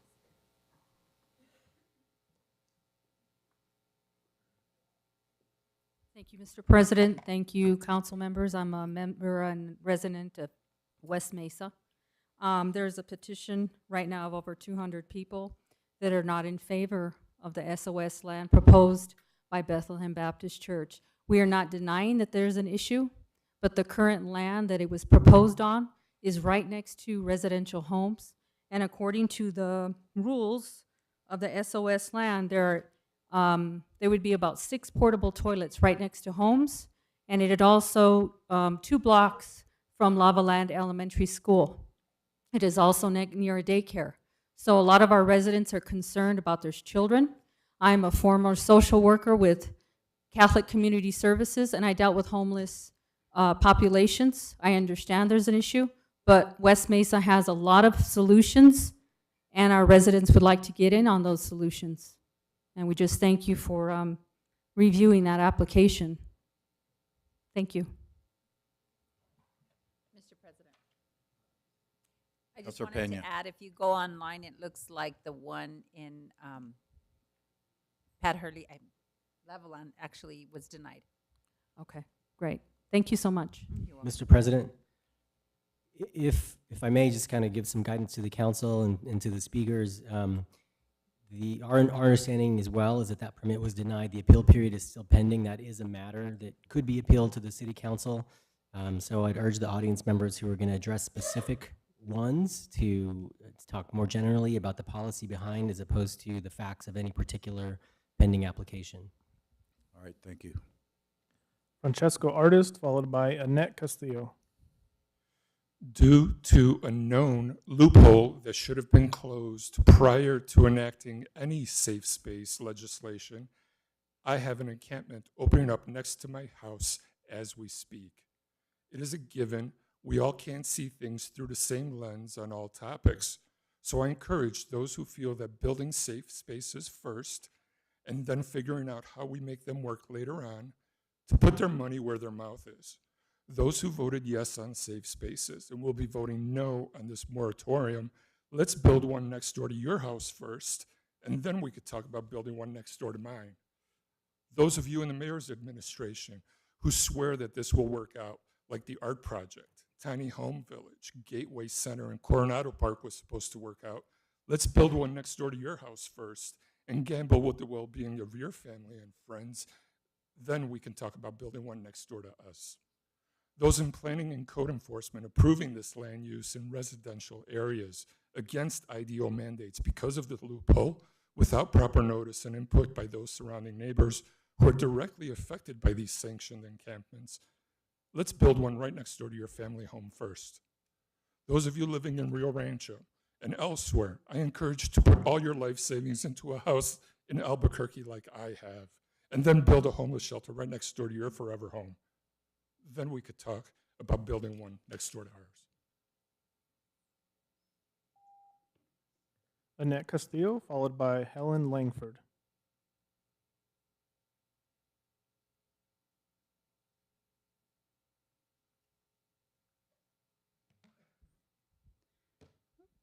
Hello again, counselors. Thank you for having us speak this late. I am for the resolution R2256 set up by Brooke Baston. Thank you so much. I do have some experience in housing with Albuquerque, and it was helpful to have that assistance for that short time until I got on my feet with my first 2 children, being a single mom. And what it was a hammock. It wasn't a house. Okay, so we were able to use that assistance, save, and build a house. From there, what we did was I became a landlord myself, and went to school and got a profession. Okay, so I see too much of. I also had a father who was mentally ill, paranoid schizophrenic, and also bipolar. So we were in and out of the Marble hospital over there on Marble. And he wanted to be homeless at times because of it. Those people don't need to be in civilization per se living, okay? I understand there is an issue, but it is mental health and also spiritual. I believe we need to be assessing the overall solution, not just putting a Band-Aid on it, and creating a culture of this oppression and disease. So, thank you. Helen Langford, followed by Loretta Naranjo Lopez. Good evening, Mr. President and the council members. I understand that the encampment, has been denied, but I really want you guys to take into consideration the safety of our neighborhood, and because most of the families have lived there for over 50 years. We're very concerned, and we're afraid that this encampment will only bring a sense of crime and a sense of Mr. loss President. of security in our, sorry? This, Mr. Melendres. Thank you, Mr. President. I apologize to the speaker, but to clarify for the council, it's a little bit tricky at this point because you have an obligation, two obligations. One, to understand the policy interests of the public and what you choose to do, but also to preserve the due process rights of those parties who are involved to each application before the city. And so the speaker is speaking very specifically about an application that was recently denied, and we're still within the appeal period for that. So this is exactly what I was sort of referencing earlier, that we need to be cautious about it. I'd caution the speaker to, if she can, maybe rephrase her statements more generally related to whatever objections she has policy-wise about safe outdoor spaces. But to the extent that she continues to focus on a particular site, it could raise some issues related to the process that you may be required to go down later in an appeal. So did you understand that? You can I do, but I just speak in general terms as opposed to the specific application. Well, I just want them, to consider, there's an elementary school, a daycare. Okay, two we're blocks gonna have away. to halt your testimony because Mr. President? We do have a concern I mean, here I live with 25 potential. feet away from this, Mr. and my President. neighbor lives 10 feet away. Would you like to live like that? That's just like the gentleman said. When we could put one in your front yard and you have to look at that, then that's how I feel, and I don't think this is right. And we pay you guys way too much money. Thank you. All right, next speaker, please. Loretta Naranjo Lopez, followed by Michael Krieger. Let me get some clarity if you don't mind, Ms. Yeah, so similarly, right, any specific site that is under consideration or? Right, right, Mr. President, I that's think correct. that's fine if you keep in general terms, Loretta, thanks. Good evening, President and Council. My name is Loretta Naranjo Lopez. I'm the president of Santa Barbara Martineztown Neighborhood Association, and we support the resolution. The Martineztown Santa Barbara Historic Residential Area is bounded on the north by Manal Boulevard, on the east by I-25, the south railroad tracks, and the west the railroad tracks. And experience of these types of, the south is Lomas. Experience of these types of tents has shown the neighborhood residents and businesses that safe outdoor spaces will be a nuisance. All over the neighborhood, including the streets and sidewalks, tents are set up.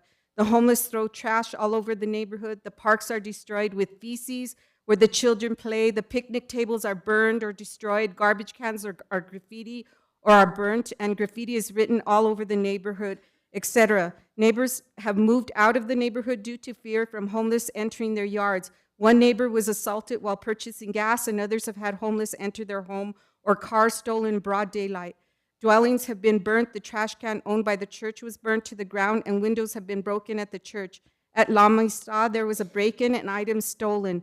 Martineztown, Santa Barbara continues to be neglected by the city. In order to protect Martineztown, Santa Barbara neighborhood, the city is required by law to zone the historical residential land use R1. The city of Albuquerque needs to stop the racist discrimination against Martineztown, Santa Barbara. The city of Albuquerque has thrown this issue down our throat without even meeting with us. The city council and mayor need to stop the concentration of homeless services and programs and safe outdoor spaces in the Martineztown, Santa Barbara neighborhood and surrounding areas. I'd like to thank you for this opportunity to speak, and I appreciate that you support this bill. Michael Krieger, followed by Carla Sontag.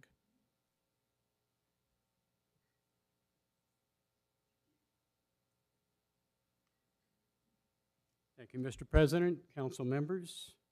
I am appreciative that the moratorium R2256 has passed. And earlier, this has been quite a civics lesson, and I'm very grateful. If there is precariously housed citizens with behavioral issues, you have your hands tied as far as rent control. Who can untie your hands? Because it seems to be a self-fulfilling prophecy that one is feeding the other. And people are driven to desperation. And I understand it's very compelling, it's very noble, and I haven't really heard any particular solutions. And I know we can put our heads together and come up with something that is more appropriate, more safe, and that everyone could agree on.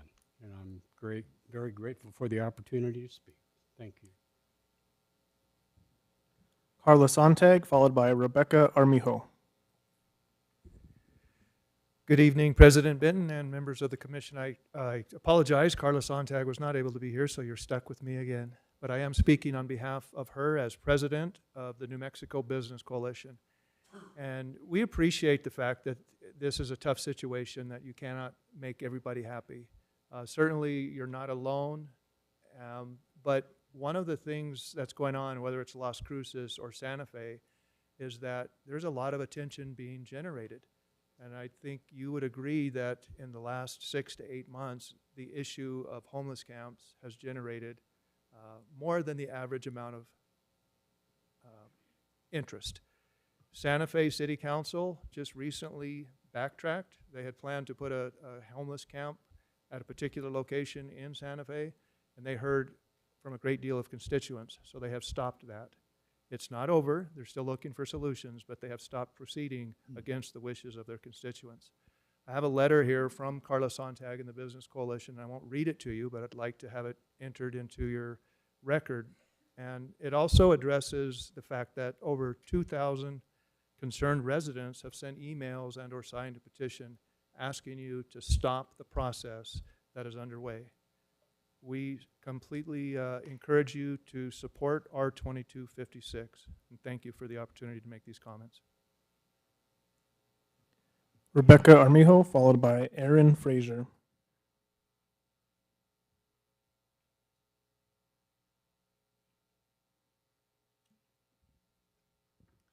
Good evening again. Thank you for hearing us and listening to us. My name is Rebecca Armijo, and I am asking for support for the R 2256 resolution. I have a lot of concerns for these kind of encampments around the city. Large concern for drug use, for increased crime, the large cleanup that these would entail, but more importantly, the social services that these people in the encampments need. It's not necessarily the camp that they need the services. There are tons of facilities and services available already in Albuquerque when we have homeless shelters that have hundreds of beds that are open every single night. The Gateway Center that isn't quite open yet, but has been already bought by the city. The tiny house village that out of 30 homes only has 2 occupied. There's lots of availability. So why are we continuing to throw more money and do that? I mean, our tax dollars have already gone to some of these things. I guess I'm just confused as to why we need them when we already have so many facilities available that could be of big help. So thank you for your consideration. Aaron Fraser, followed by John Hendry. Hello, thank you. Never done this before. I'm going to tell you a little bit about me to show another face of homelessness, because I was homeless. Currently, I'm one of the top accounting students, Masters of Accounting students at UNM. And Beta Alpha Psi, I graduated magna cum laude from my undergrad, but I ended up homeless. And it's very emotional for me. If I had had a safe place to park, I almost died several times, and what saved me was my car, that I could sleep in her, and it was illegal, but she saved my life, right? So I wrote a little something. Anyway, I had no idea when I started to go to UNM that there would be so many homeless people, and it breaks my heart to see them cleared out in Coronado Park. Anyway, okay, to those who use the word they when describing the homeless, try to figure out where to sleep for the next month, where to shower, where to go to the bathroom, how to apply for jobs. Sorry, I can't see. I'll just talk. How to apply for jobs when you don't have access to electricity or a phone or a computer, or a shower, right? How to not be, I was almost sex trafficked, I was roofied, I was almost sold into sex slavery, but my car saved me. People would try to beat me up. You know, I ended up, shelters are not a good deal. They're not safe.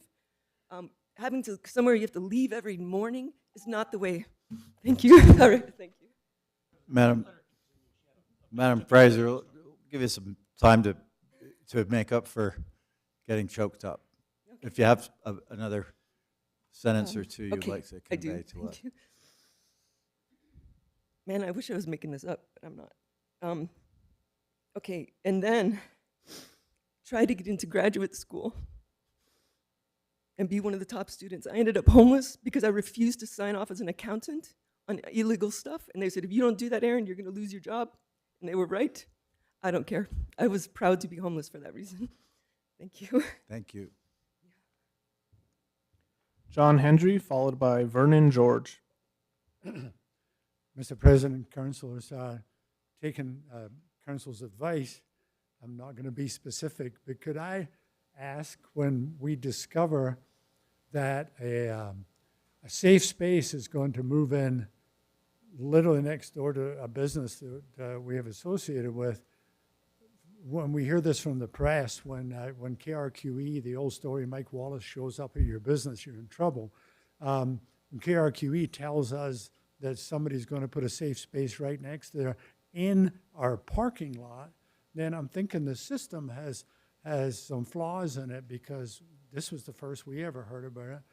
I have been assured that that permit has not moved past the point where they have to get to an appeal. I do go to the website and it still shows there's a permit in there for it. It makes us a little nervous.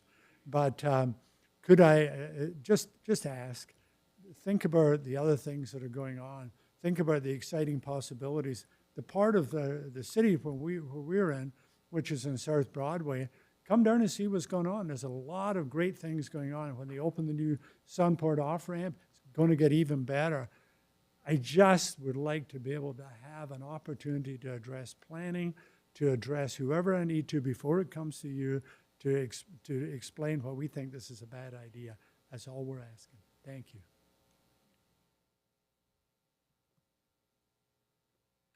Councilor Bassan. Mr. President, I was hoping that Ms. Schultz, you could be in touch with him and make sure that he knows the proper process and what's going on and what's possible for making sure that he's aware of his options, and we're aware with following our proper procedures that we can make sure to advocate as needed. Mr. President, Councilor Bassan, I will go speak to him right now and get his contact information to be able to follow up. Vernon George, followed by Brian Chi.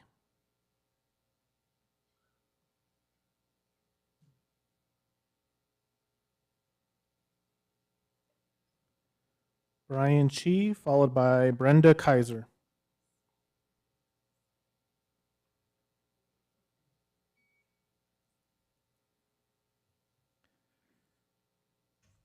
Brenda Kaiser, followed by Gilbert Speakman.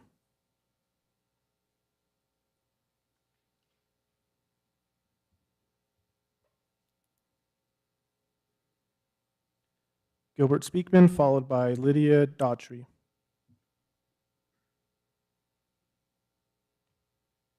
Good afternoon. My name is Gilbert Speakman. I was born and raised in Martineztown. And if you all know, Martineztown has always been an underserved community. We have no community centers. We have no services for our kids or for our seniors there. Now we're getting a homeless camp in our neighborhood. In the past 3 months, YDI was established in Martineztown with little children being taken care of. Their facility was broken into several times, so now they've moved out of our neighborhood. The cemetery is being desecrated, especially where the kids are buried. There's no respect for those children there. Albuquerque High didn't have any respect for the planning didn't have any respect for Albuquerque High students. Manal High School students down the road.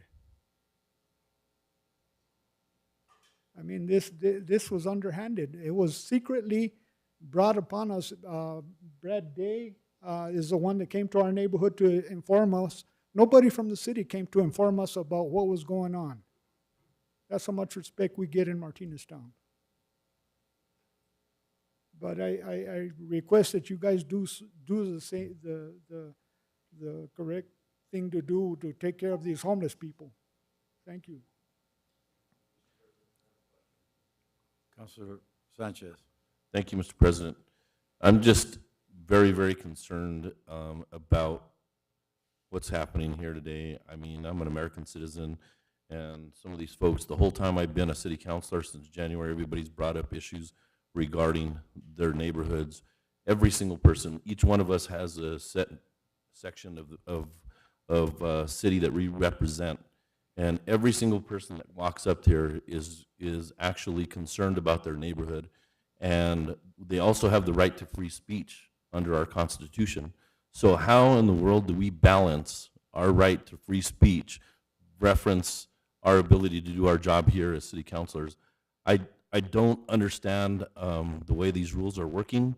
And so somebody needs to explain that to me as to why we are censoring the folks that want to try to speak, and I don't understand why they don't have their constitutional free speech rights. Mr. Melendez.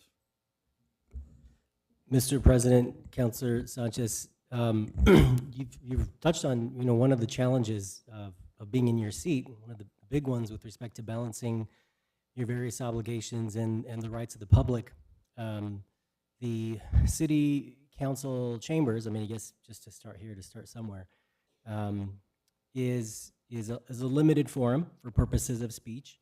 And so people do have the opportunity to present themselves in this forum. However, at some point when we're dealing with land use appeals, we're dealing with two different constitutional rights that are at play. And so the job of the council, and what I'm trying to advise, is a way to sort of balance those two rights.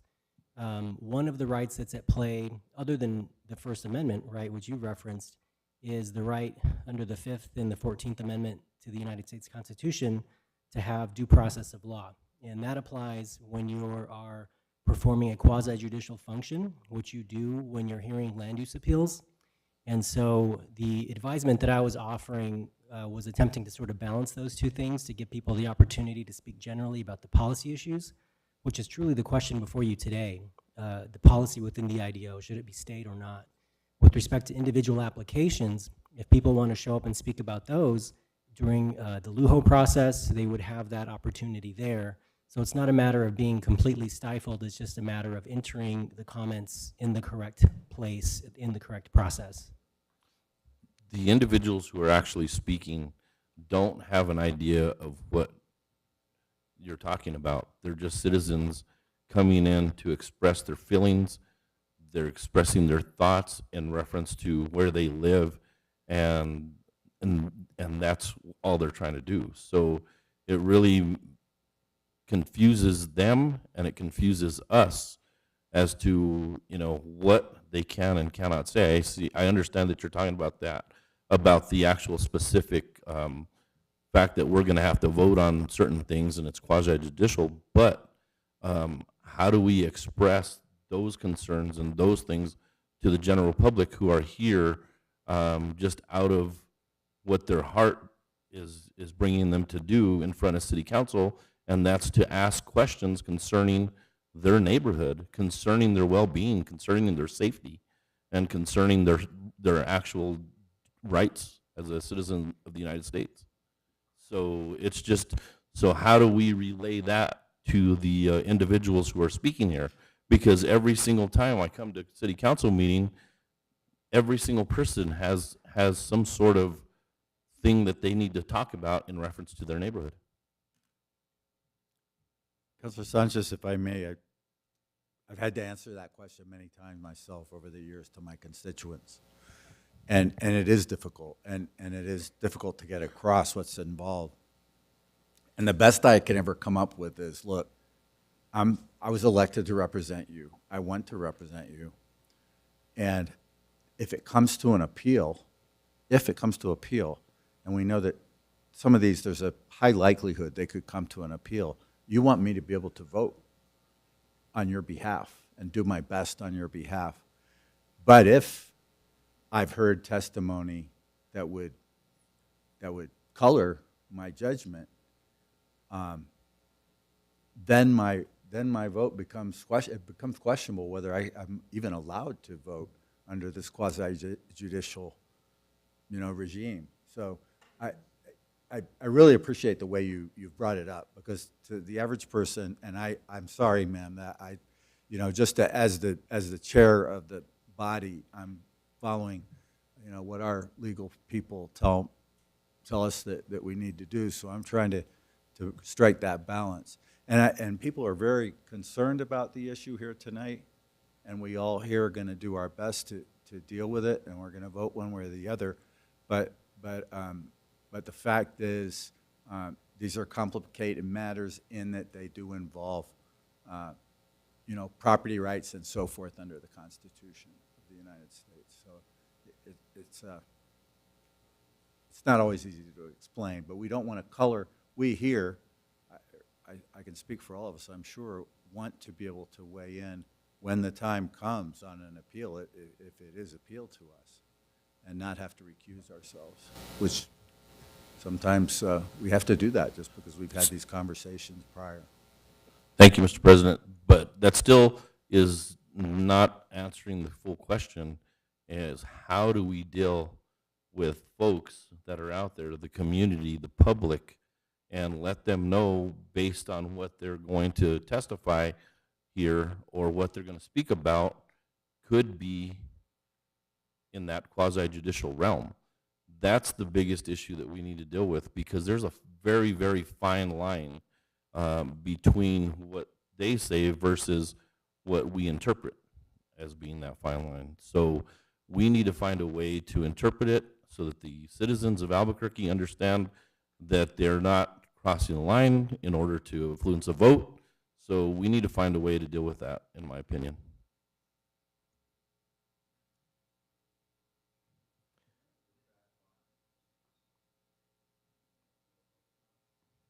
Thank you, Mr. President.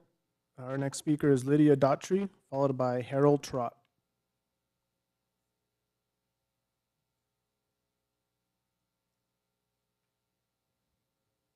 Harold Trott, followed by Barry Schwint.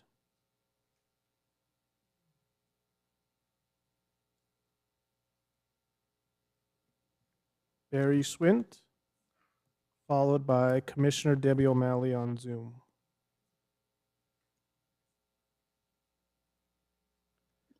Okay, Mr. President, we'll switch over to our speakers on Zoom. Our first speaker is Commissioner Debbie O'Malley. Thank you, Julian. President Benson and council members, I'm speaking today in behalf of, in support of safe outdoor spaces. I begin with, time is not on our side. Little has been done to address the problem of homelessness over the years, and as a result, it's just getting worse. The longer people remain unsheltered, the worse their emotional, mental, and physical health gets, and the more resources it takes to try to address these issues. In a perfect world, everyone would be well fed, healthy, and housed, but we don't live in a perfect world. So our options for addressing homelessness are not perfect either. As you may know, the county has a free itinerant burial program, and every year the number of people that we cremate and bury increases. Over 200 people, including veterans, were buried last year. People who were unclaimed by family members, people who were victims of poverty and homelessness. I agree that living in a tent in the city is not ideal, neither is living in a car. But having a safe place in our community where you can keep your belongings, have your own private space is a huge improvement, and also access to services. It allows people to distress and not be in constant survival mode. It also provides the opportunity for those people in our community who want to help because they will feel safe to do so. It is said that the best time to plant a tree is 20 years ago, and the next best time is now.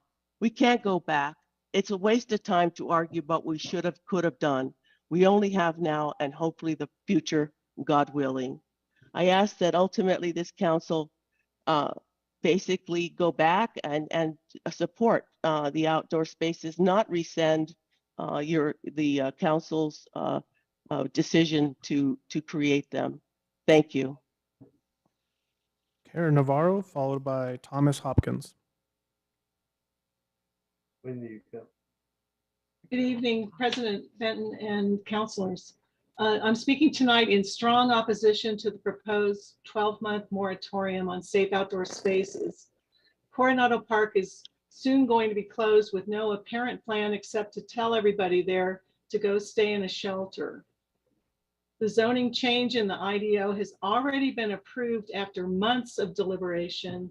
It is backpedaling for the city council to now consider passing a 12-month moratorium when there's already the restriction of no more than 2 safe outdoor spaces in any one district. It should definitely not apply to a pending application for safe outdoor spaces. It will be a long winter if the council now decides to quash the good work you accomplished by amending the IDO to allow safe outdoor spaces to go forward. It will not be a long winter for you or for me, but for the people sleeping outside. Let's have real solutions, safe outdoor spaces established for this winter, warming stations, and motel conversions to provide transitional housing, which would get a lot of people off the street. Finally, regarding this and all public comments, I do not understand cutting the public comment length by 1/4. Please restore the 2-minute limit that was the status quo for decades, because the council always valued public input. Thank you. Thomas Hopkins, followed by Peter Kalitzis.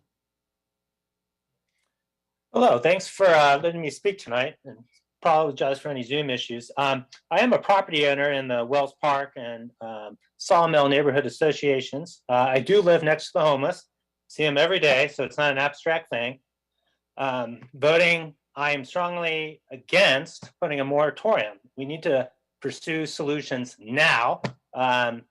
Studying it for another year, I've heard a lot of NIMBYism from various speakers and whatnot. We need to pursue some real life pilot programs. If getting a sanctioned camp can bring some security to people and get them into a better situation in life, it'd be worth all the money spent on it. Voting for this moratorium will not end homelessness. It'll be all over. Clearing out Coronado Park without a plan will just make it harder for those people, spread the issue all around the neighborhood. I would like to hear real solutions from real people, not just do the right thing. Pursuing, I think it's worthwhile to pursue safe outdoor spaces, study the issue, and expand as needed to address this issue. Thank you. Peter Kalitzis, followed by Sarah Fitzgerald. Good evening, councilors. I'm Peter Kalitzis, and I'm in favor of safe outdoor spaces, but I'm speaking in support of a moratorium on safe outdoor spaces and additionally questioning the legality of the adoption of safe outdoor space amendments, because IDO 67D states that EPC shall hold a public hearing for amendments to the IDO which did not occur. This was not a modification of proposed text, but an entirely new text. Therefore, the legal validity of safe outdoor spaces should already in question. The planning departments and councils are permitted to make changes to already proposed amendments without an EPC hearing. Safe outdoor spaces clearly was not a change, but a totally new amendment. I support the repeal for the same reason Councilor Bassan's proposed amendment remove all references to safe outdoor spaces in the IDO, included particularly safe outdoor spaces contrary to comprehensive plan locally unwanted uses. Though the IDO may permit only 2 safe outdoor spaces per city council district, with the city's interpretation of RIPA, religious permitted unlimited number of safe outdoor spaces anywhere, including areas, as quoted from Councilor Bassan, in zoning districts in areas of Albuquerque that are already overburdened with similar types of social services and their complementary land uses, such as overnight shelters and group homes, which conflicts with the comprehensive plan. Thank you, Peter. Your For that time is reason, up. thank you. Thank you. Sarah Fitzgerald, followed by Rosemary Blanchard. Good evening, councilors. I'm Sarah Fitzgerald on behalf of the Board of Directors of the Greater Albuquerque Chamber of Commerce. We support this legislation, and we also urge the council to take action at a later date to remove the authorization of homeless camps from the IDO entirely. At the Chamber, we believe our city should be compassionate and helpful toward people experiencing homelessness. Those who want help and will take help should get help. But we oppose any policy that would allow or encourage our city to be used as a campground. Those who refuse to take the help of our community offers shouldn't be allowed to camp in our city. We do not believe so-called safe outdoor spaces will remain safe or small for long, and we believe a proliferation of homeless camps, however they are constituted, will not make our streets safer. They'll hurt efforts to attract visitors, residents, and employers alike. We also encourage the council to do whatever it can to get the Gateway Center up and running as intended. We needed to offer substantially more overnight shelter in the city's core, and also to co-locate and better coordinate services. In other words, real help that leads to long-term stability. We urge you to pass this moratorium and turn your efforts back to opening the Gateway Center to serve Albuquerque's unhoused community. Thank you. Rosemary Blanchard, followed by Sheila Baran. Can you hear me? Yes, please Okay. proceed. Okay, President Benton, members of the City Council, my name is Rosemary Blanchard. I am a resident of the Near North Valley and a member of Albuquerque Friends Meeting, both of which are located in District 2. I urge you to defeat this moratorium, R2256. Your agenda today includes, or at least included, 2 items that belie Albuquerque's promotion of itself as a caring community. If passed, we should change the current administration's motto of One Albuquerque to Albuquerque for Some. Council Bill R2256 would place a 1-year moratorium on implementation of safe outdoor spaces. Council Bill R2262 would order the city to return funds to the federal government that are supposed to fund affordable housing in the Cibola Loop area of Albuquerque. I hope you will reject both these attempts to further marginalize the least economically protected among us.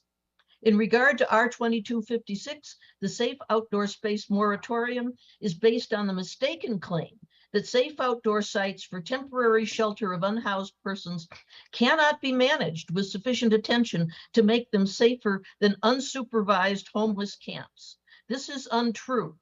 I urge you to look at the effective outdoor alternatives for the unhoused maintained at Camp Hope in Las Cruces and the Colorado Village Collaborative in Denver, Colorado. In recent news articles, the mayors of Denver and Thank you, Las Cruces. Rosemary. Your time is up. Can I just say that I urge you then to please do not pass this moratorium, which is only a first step to trying to eliminate the safe outdoor spaces altogether. Thank you. Sheila Baran, followed by Guy Watson. Can you hear me? Yes, please proceed. I am against the safe outdoor spaces, and I would highly encourage for anyone who has not gotten on Councilor Dan Lewis's city webpage to read the statistics he has found in all of the cities from LA to Washington, DC, Seattle, San Francisco, San Diego. I could go on and on and on. I encourage you to go to his webpage. They're all beginning to want to shut down these safe outdoor spaces. He gives you a newspaper article, the date it's in, and at the end, he gives you his proposal as to why this is not going to work in Albuquerque. Listen, if we can't do anything about Coronado Park, and look how long that's been an issue, how are we going to start a safe outdoor spaces? How are we going to do this? It's beyond, I don't know what the answer is, but I really liked Councilor Lewis's 2 documents that he put there. And I want to just say, I don't I don't know if it's legal for health care for the homeless to be walking through Coronado Park and distributing hypodermic needles to everyone. Thank you, So, Sheila. Your time is up. thank you. Thank you. All right. Guy Watson, followed by Alex Klinbenow.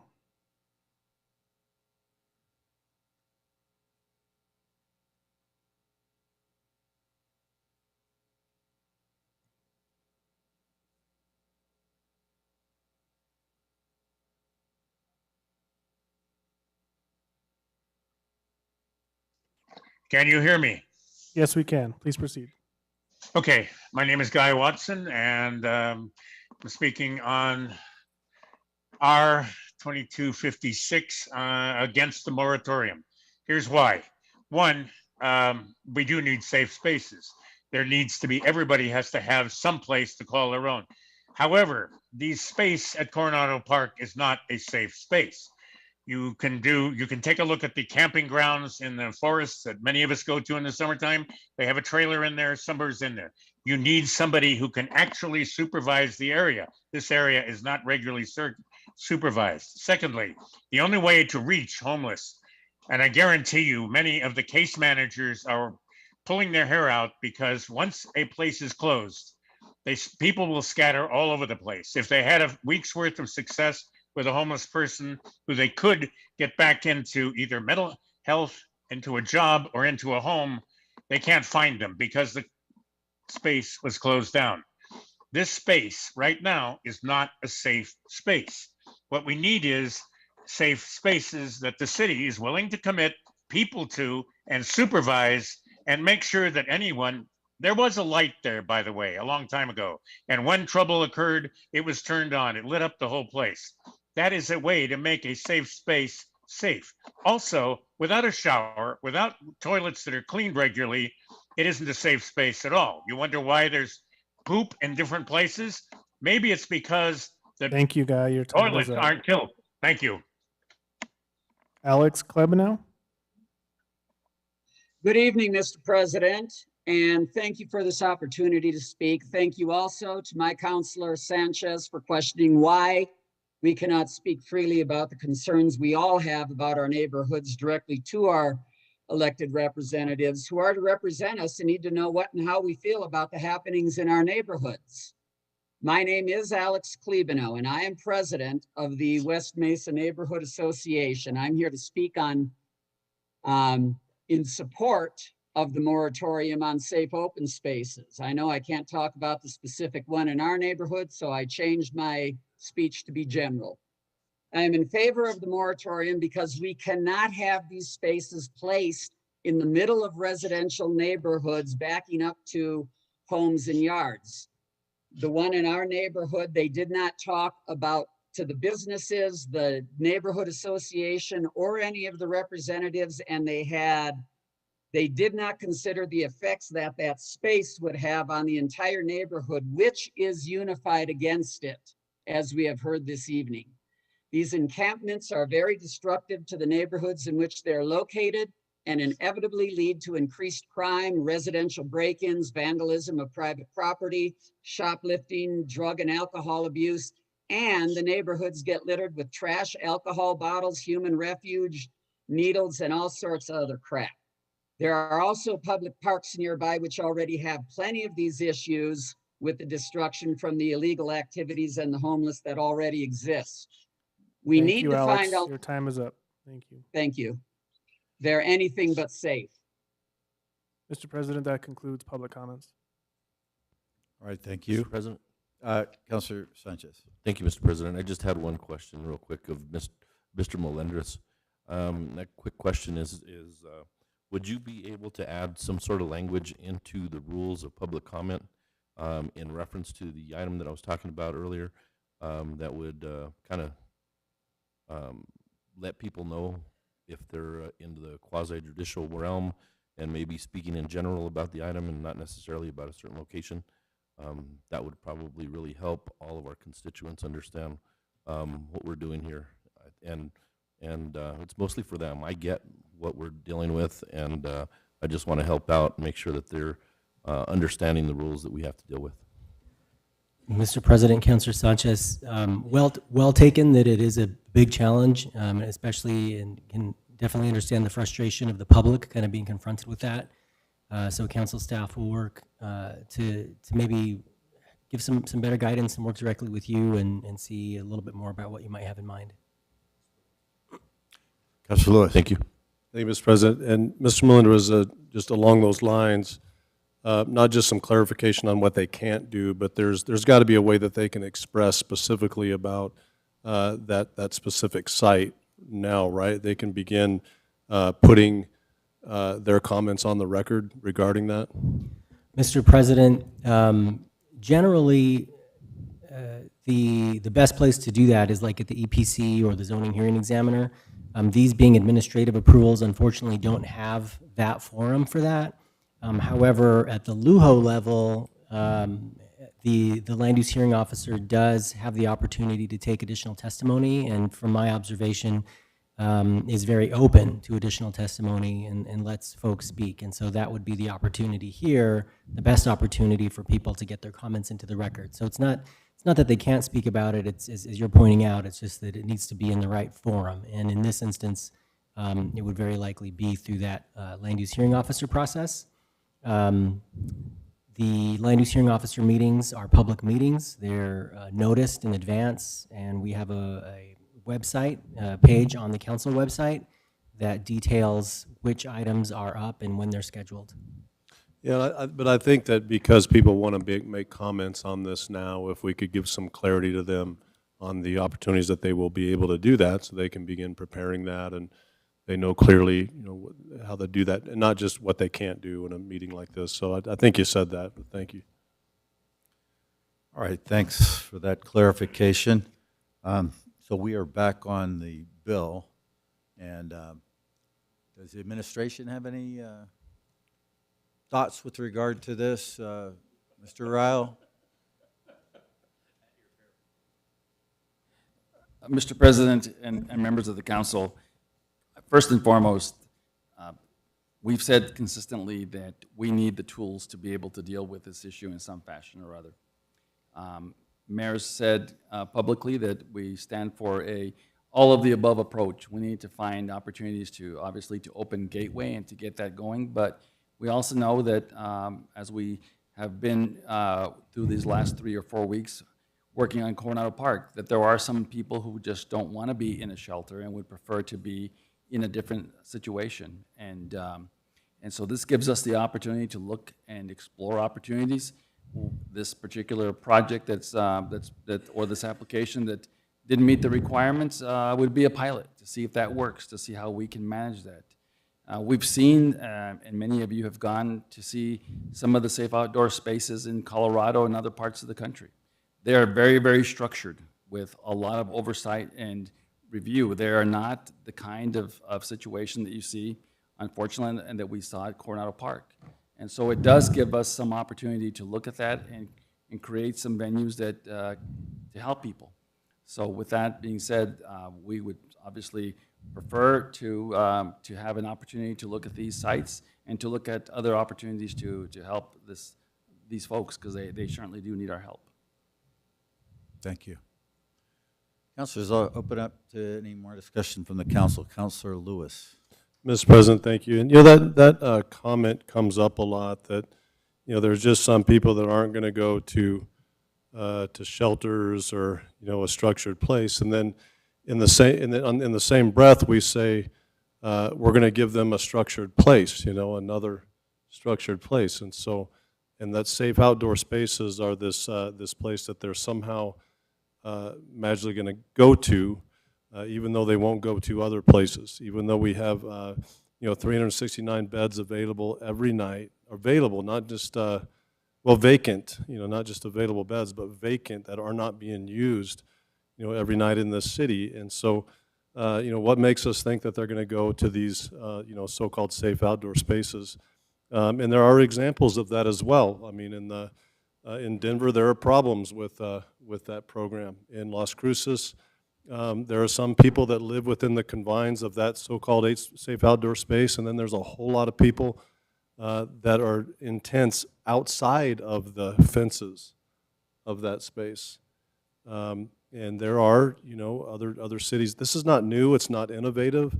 It's not a new idea. It's not an innovative idea. It's being tried in other cities, and many of these cities are realizing that that they're not working, and they're getting rid of them. They're also ultimately very expensive. If we use the example, if we want to use the example of Denver, then we also have to understand the fact that Denver pays $30,000 in taxpayer money per tent per year. $30,000 per tent per year. That's enough money to put 2 people in a downtown apartment in Denver, a really nice one, for an entire year. And yet we're sending them to a tent rather than doing that. So I can go on and on. We've had a lot of discussion about this. The lady that gave general public comment mentioned a published article on my website. I think she was agreeing with it. I think she was. But I couldn't hear everything that she was saying, but she was, there's just detail after detail and an example after example of that. And so, and I'll say this, that the administration's plan on what you're doing with Coronado Park, getting all the nonprofits together, educating the neighbors, the businesses around there, providing the services, surveying everybody, finding the services that they need, and ultimately, allowing that park to be what we've intended it to be, a place for children to play, a place for it to be a public use in that way that it was intended. That's a great strategy, and that is a strategy that if it's good for Coronado Park, why isn't it good for every other place where there are people living in public places like this? So I would endorse that strategy and that process. We have the resources to do it. This council funded, the community, the safety agents. I mean, doubled the amount of the ability to hire them. We've given this administration a budget to be able to really do what you want. And so there's no reason why we couldn't apply that same strategy to every part of our city. Ultimately, helping people to not have to live, on a street or in a park, and that park is still there right now. It's some of the worst conditions you can ever imagine. And so if we somehow want to think that we're going to create a safe outdoor space that looks like Coronado Park, where there's just crime, and I mean, it's just unbelievable what's going on over there. And so that's what and the people in Santa Fe, they ultimately said we're not going to do this because they looked at Coronado Park. And so, again, what is the plan? The plan is exactly what we're doing at Coronado Park with every part of the city. Again, it has all the components of helping people get the services they need, rooting out the crime in those areas, and at the same time helping people that need help. Councilor Davis. Mr. President, just very briefly, says somebody before they say a lot, I think. I'll do my best. Yeah, I understand, and I hear some of the same concerns. I understand the public frustration with Coronado and the way that's worked. But part of the reason that we went down this road was because we recognized that creating a space without any structure for the people who welcomed it prevented folks who were being taken advantage of and exploited. That structure helps for the people who are in transition, for the woman who talked about living in her car and needing a safe place and not having a regular safe place. Our overnight counts tell us that there are almost 1,000 people in our city every night living in their cars. If you drive by our city parks, if you drive by City Hall, guarantee you'll find one or two, no matter which way you go home tonight. There are people who want to provide a safe space for that. Not for all of them, not for all 4,000 or 5,000, but for 20 or 30 or maybe just 10. They want to do that. For folks that say, well, we don't have a plan, well, it's our fault. We had a bill that said, go forth, Mayor, go forth, Mr. Real, bring us back at the meeting last week, at our first meeting in August, a plan for how these things will be run in case they stick around. And this council voted it down. And so now the community is all fired up because they think every one of the safe outdoor spaces will look like the one downtown without any rules. That's not the case, but we've allowed that narrative to be perpetrated on the public because we don't have a response or an answer. I think it's our fault at the city council for, even if we don't like the idea, for at least not structuring it in a way that in case it does stick around, it's better than nothing. Sometimes we have an obligation to say that's a bad idea, but if it's a bad idea, I at least want it to be the best bad idea it could be if it's not mine. And we needed to do that, but we haven't. We can't just get rid of these. There are people who need this help. Kicking people out of Coronado Park without a plan is an equally bad idea as us passing these things without a plan. And I'm still waiting, and I think we're all still waiting to hear what the plan is for the folks that are being moved back to the street and back onto organizations that are underfunded. It is not fair to say there are 300 and something beds open, because what that tells us is we're funding stuff that people don't want to use, that there are barriers to those uses, that they're too far into the South Valley. You have to pass a background check to get in. You can't come in with a pet. You can't come in with a kid. You can't come in if you have more things that fit in a backpack.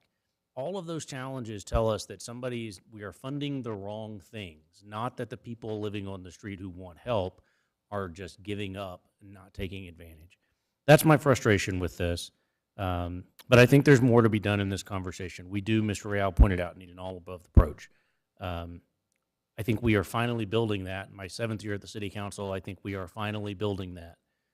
We just went through, as we talked earlier, with the pocket of poverty funding, a small piece of downtown and a little bit of East and Middle Central has some dedicated funding to work on housing and economic development. I would argue it wasn't well done in the last few years because a lot of the narrative, a lot of the outcomes have not changed. But we have a new plan that's being worked on and moving that piece of that neighborhood. This council gave the administration $10 million for new housing in the middle of May. I'm anxious. I know that we're working through that, and we've had meetings. I think the public is anxious to hear how that will be deployed, and hopefully not 10 million over 10 years, but 10 million over 1 year or two.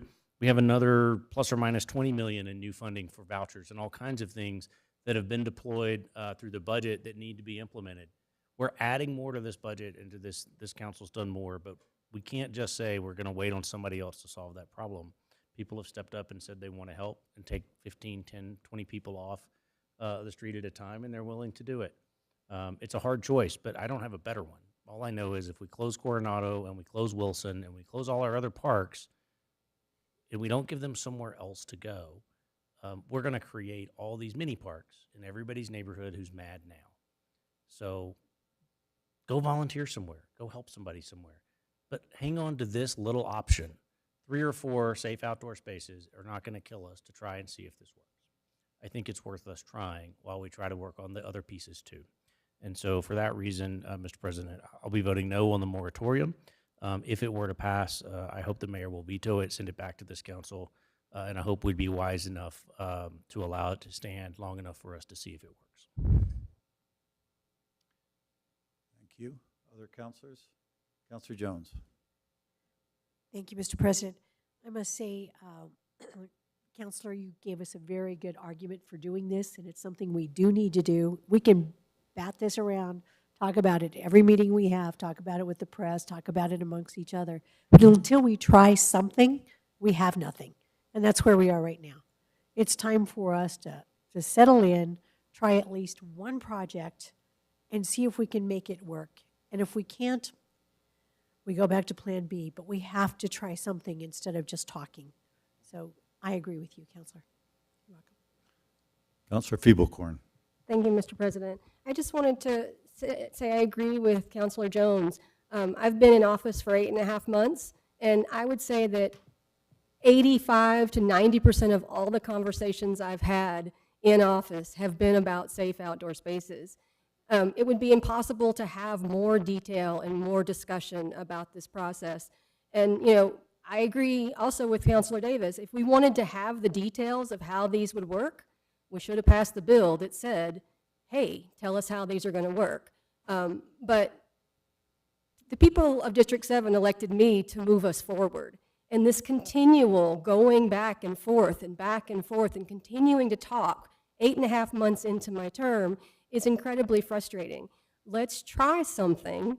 Let's see if it works. And I have a really good feeling that it will, and I have full faith in the staff of the city that's developed these protocols, which I assume are in place, but we haven't heard about them because we didn't want to hear about them. But now is not the time to roll back something that we literally passed 2 months ago. Thank you. Guess I'll make my quick speech in opposition and then get to the folks who are sponsoring the bill and have been in support of it. Yeah, just quickly,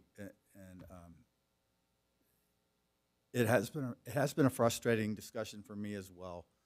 I was skeptical about safe outdoor spaces, and I remained skeptical until I went to Denver and saw what they were doing. And I'm not saying it's a panacea. It is not. And in fact, many people on the street will not go to a safe outdoor space either. They're not going to go to the shelter. They've had bad experiences in the shelter. And there's a lot of stories like that about bad experiences in the shelter. I think we're running our shelters a lot better than we did in the past. And I was impressed by what I saw in the West Side shelter. But people have their own reasons who live on the street for not going to a shelter. This is an intermediate step. And one thing that I saw in Denver was they were very secure. They were fenced and secure. And of course, they had sanitary facilities and showers. And people were bringing in, volunteers were, organizations were coming in and bringing meals. And social service providers could locate some of the folks. Some of the biggest challenges for our social service providers is just keeping track of people who are always on the move, or who are living in a place like Coronado Park, where you're just subsumed within a very haphazard environment. And these projects in Denver, the two, look absolutely nothing like Coronado Park. They're not ad hoc encampments. They're very orderly. Yes, they're low barrier. Inside your tent, you can do what you want, just like you can do inside your home what you want, any of us, when we go home tonight. They're not regulating what a person might do within their personal space. But there are rules as to what they do in the common space of the campground. And there's nothing fancy about them. There's nothing fancy about our shelters. But for some people, it could be the answer. And that's all we're talking about. I think that's when Mr. Earl said all of the above. That really is what we need. I believe we do need a gateway shelter. I believe we should fix up the West Side shelter to make it a little better for some people who might want to be there, to make it a little bit more comfortable and have shade and some outdoor space there. So we do have to do all of the above. And there will then still be people who are going to live on the street. And then we have to talk about what we're going to have to do with them. But without providing alternatives, and this is one of them, we're not going to be able to have that conversation very easily with them. So I will also oppose the bill. Councilor Sanchez, and then I think we'll have a close from Councilor Bassan. Thank you, Mr. President. I think the biggest issue that we're dealing with here is the overwhelming majority of our constituents and our voters saying no, they don't want it. I don't think our city councilors are listening to their constituents in reference to this. When I've talked to anybody and everybody, I've run into about 95% of the people that don't want this safe outdoor space next to their house, next to their business, in an area that's going to affect them, affect their business, affect their livelihood. They don't want that.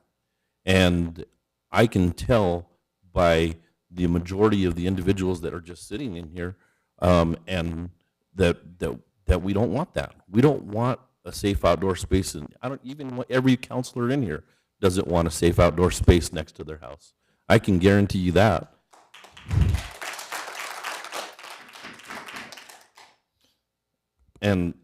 And I think it's important that we listen to our constituents more than anything. They're the ones that put us in office.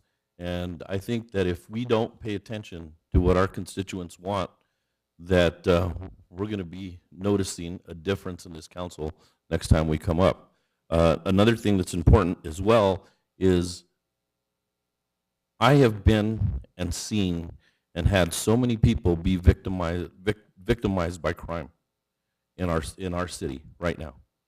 I watched shopliftings. You know, these individuals who are out there that we're calling homeless are walking into our local Walgreens, Big Five Sporting Goods, Smith's grocery store, Albertsons grocery store, all these stores that are in our neighborhoods, and they're walking straight out. If you talk to the employees at these stores, they don't care. They walk in and they grab whatever they want off the shelf and walk right out.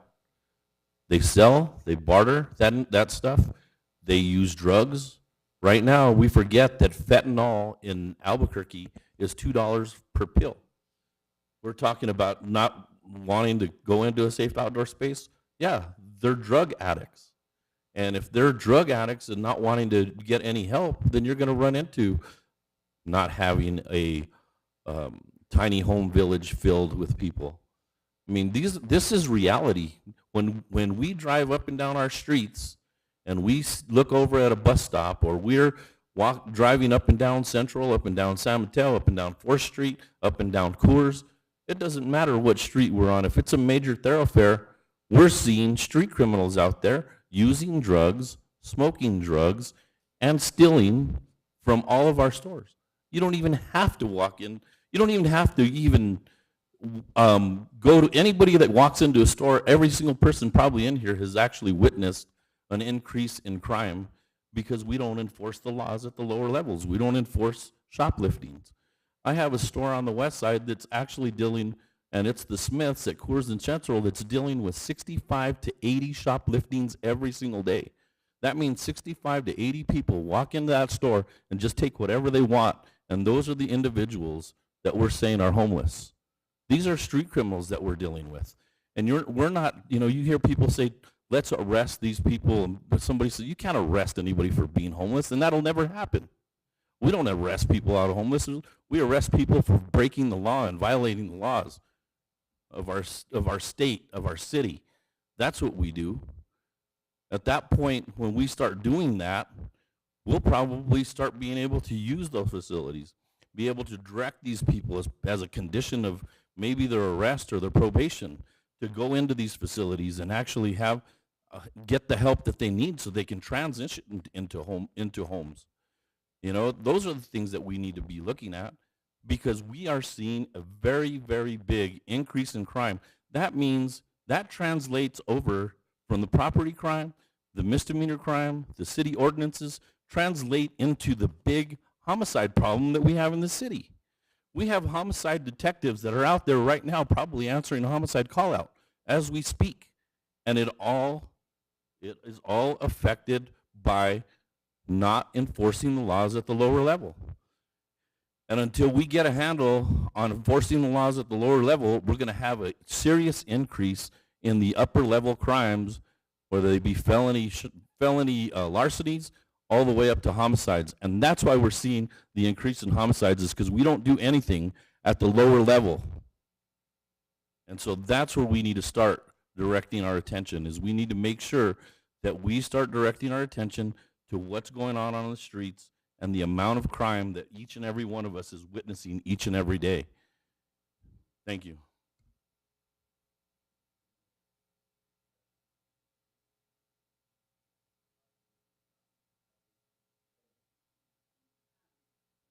Thank you, Mr. President. I'll be supporting Councilor Bassan's resolution. You know, it's just hearing the conversation. You know, I think that if we had an answer, the situation that we have out on the streets right now is more complex, and there's not going to be no single solution that's going to help to address the issues we're facing. You know, I'm always saying that, you know, until we address the underlying issue, which I believe is one of the overarching root causes, is addiction in our community. And sometimes we don't talk about that as much as we talk about homelessness and mental health issues. It's like 1 in 4 people have mental health issues, and I think most people who do suffer from mental health issues kind of get a bad rap with all the conversation that goes around the people on the streets, considering them all to have mental health issues. I think some people who are on the streets who are suffering from mental health issues are actually also becoming addicted because they're using drugs to help with to treat their symptoms. But I really believe that the overarching issue is substance abuse. And really, when you look at that issue that we have in our community, and when we're talking and hearing some of the counselors on here talking about how important this issue is, and when you look at where the permits are at, and some of these communities that are really suffering are overburdened by some of these societal issues, when you're hearing some of the counselors talk about this, and the 3 permits or permits, some of the permits that we have existing now are actually in marginalized communities that are already suffering from these societal ills. It's kind of hard, and when you talk to, and you see the 2 counselors here at the end of the table, people of color, and knowing that, issues of addiction have really hurt communities of color more so than others. And now, with the addiction issue, we're seeing it everywhere, and no matter what your socioeconomic status is, people are being impacted by this. And really, until we get a grip on addiction and provide additional resources and services and assistance to help with substance abuse, we're really going to be, just kind of pounding our head on the table in terms of how to address this. Anyway, I'm going to stop. So I'll be supporting Councilor Bassan's resolution. Councilor Bassan. Mr. President, before I close, I do have a couple questions for clarification, please. Earlier, we were talking about the appeal process, and I do think that it would be good for the public and for the counselors, including myself, to be reminded. Can you please tell us approximately how long the window to apply for an appeal is open before that part closes? Mr. President, Councilor Bassan, the appeal period is prescribed by the IDO, and it is 15 days from the date of approval. Thank you. Or denial, I should clarify. Thank you. So just to repeat that, because I want it to sink in for me too. So once something is approved or denied, then the public or any entity or person has 15 days from that moment to apply for an appeal. Mr. President, Councilor Bassan, the IDO prescribes all those processes, and so there are other factors at play beyond the time period, and so it'd be important for somebody to visit the IDO and what the requirements are. Mr. President, stand by, Mr. Melendrez. You're next too. Mr. President, speaking of timeline, I've been asked multiple times, and I've done my best job possible to explain, whether it be to the media or constituents or whomever reaches out to ask, what is the timeline should this pass, or, well, should this pass tonight? What is the timeline for when the actual moratorium will become in effect? And I try really hard to give the 2 options that are likely to happen, whether or not there's a veto, but if you can please describe for the public, I think that would be beneficial as well. Mr. President, Councilor Bassan, when the City Council acts, the charter requires that when the City Council adopts a resolution or an ordinance, that it be presented to the mayor for consideration of veto. The next step after the council votes, assuming the bill passes, is that it is finalized by our clerk staff and prepared for signature by the president on a relatively simple bill that can be done relatively quickly, sometimes the next day. And at that point, it'll be transferred up to the mayor's office for review. Upon receipt by the mayor's office, a 10-day window, the clock starts ticking. Within that 10 days, the mayor has the discretion to either sign the bill, in which case it would be presented to the city clerk, and upon receipt and signing by the city clerk, it would become effective. Also has discretion to veto the bill, in which case it would come back to the city council for consideration of an override. In this instance, that bill would come to council on September 7th, or the mayor may just let the 10 days lapse and not sign or veto, in which case it would be presented to the clerk after 10 days and then become effective. So from tonight, the paths forward are, if the bill is presented to the mayor's office by tomorrow, at the expiration of 10 days, if it has not been vetoed, it would become effective. If it is vetoed, the next opportunity for the council to review that veto would be September 7th, in which case it would not become effective unless overridden until approximately September 8th, when it could be presented to the clerk if overridden. Mr. Melendrez, so 10 business days or 10 calendar days? Mr. President, Councilor Bassan, it's 10 calendar days. Thank you. And then one follow-up, because I don't want to be giving out the wrong information. But I was under the impression, and I've been telling people, so I hope I'm not wrong, but I've been told that if in the event that the bill is not vetoed and let's just say it's signed by the mayor, is there still another approximate 2-ish to 3 days that the city clerk would publish it before it becomes enacted? Mr. President, Councilor Bassan, for ordinances, there is a publication requirement. It cannot become effective until a minimum of 5 days after publication. The bill you're considering is a resolution, and there is no publication requirement, so it would become effective as soon as attested to by the clerk.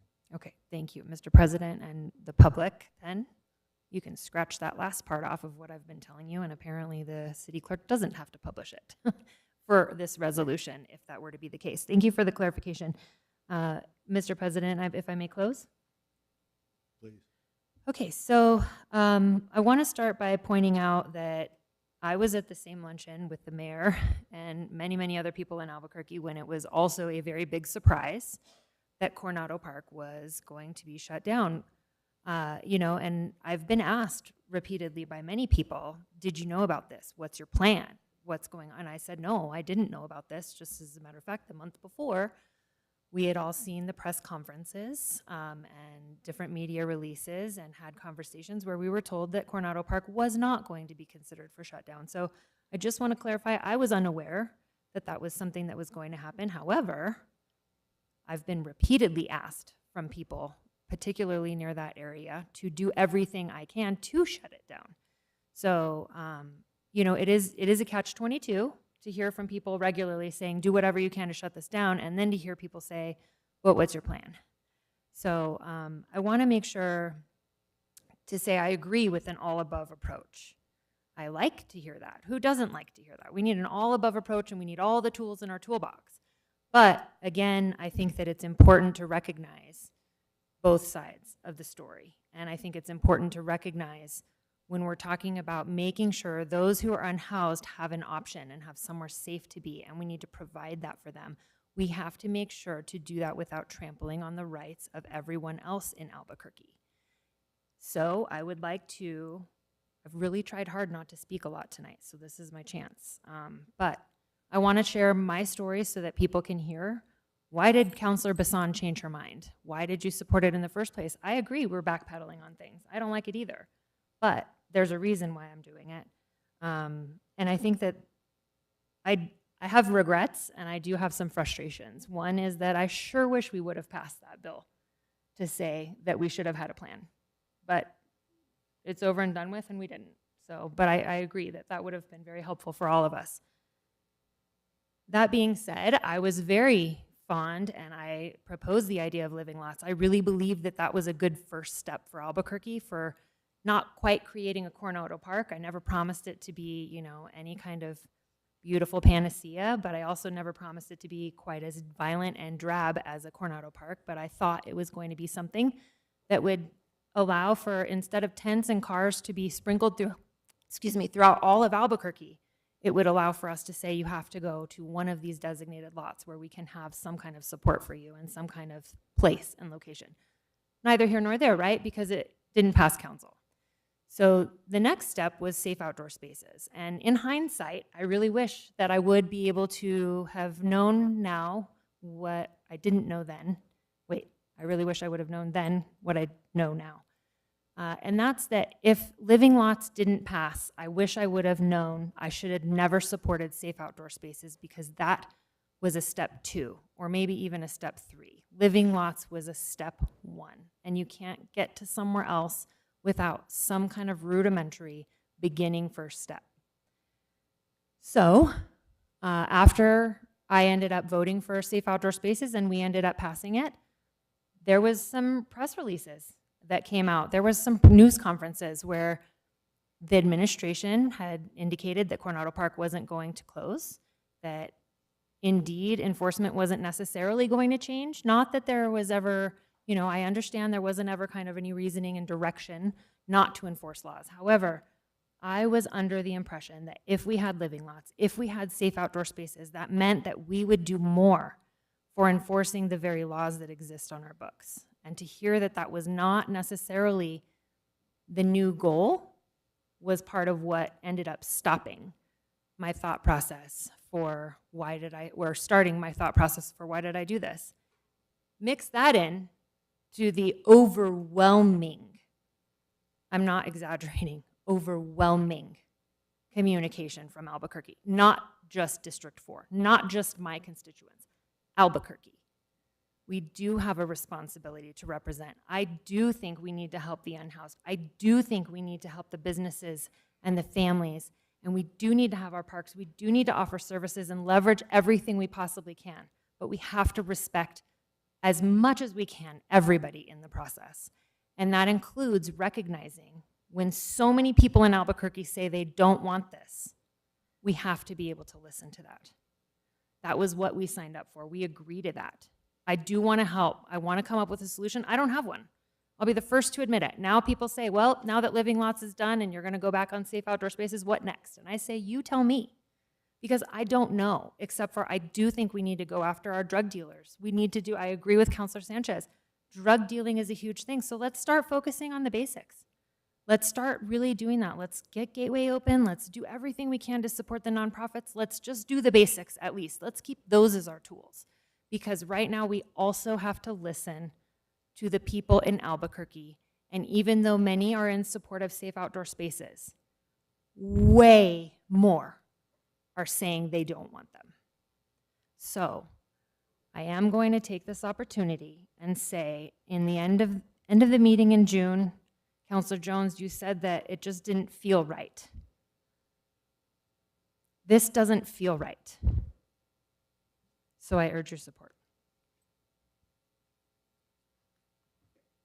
All right, we're ready for a vote. All those in favor of R56, raise your hand and say yes. Opposed? And that passes on a 6-3 vote.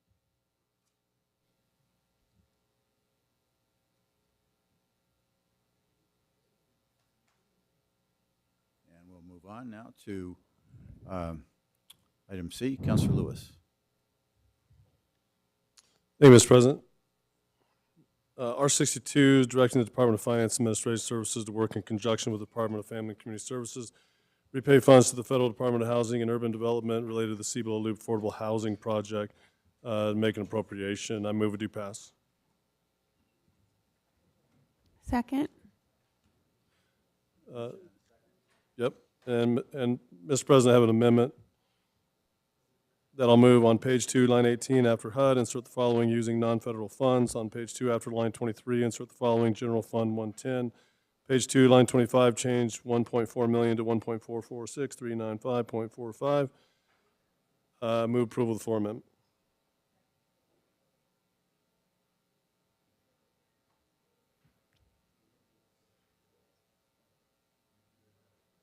And a second for the floor amendment to R62.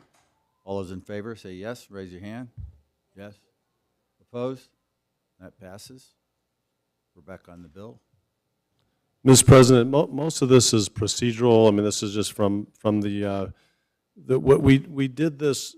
The intention was to do this in the budget, and there was support from everybody. Agreed on this. Been working together with the with Director Pierce, and so this was really something that the department, along with our staff, helped draft up and go in this direction. And the idea is to be able to make sure the dollars matched our priority, really, that we set in when we did the budget at that time. So if the staff or the department wants to give some further explanation to it, if y'all need it, we can do that. Yes, and we do have folks signed up, or one person at least signed up to speak.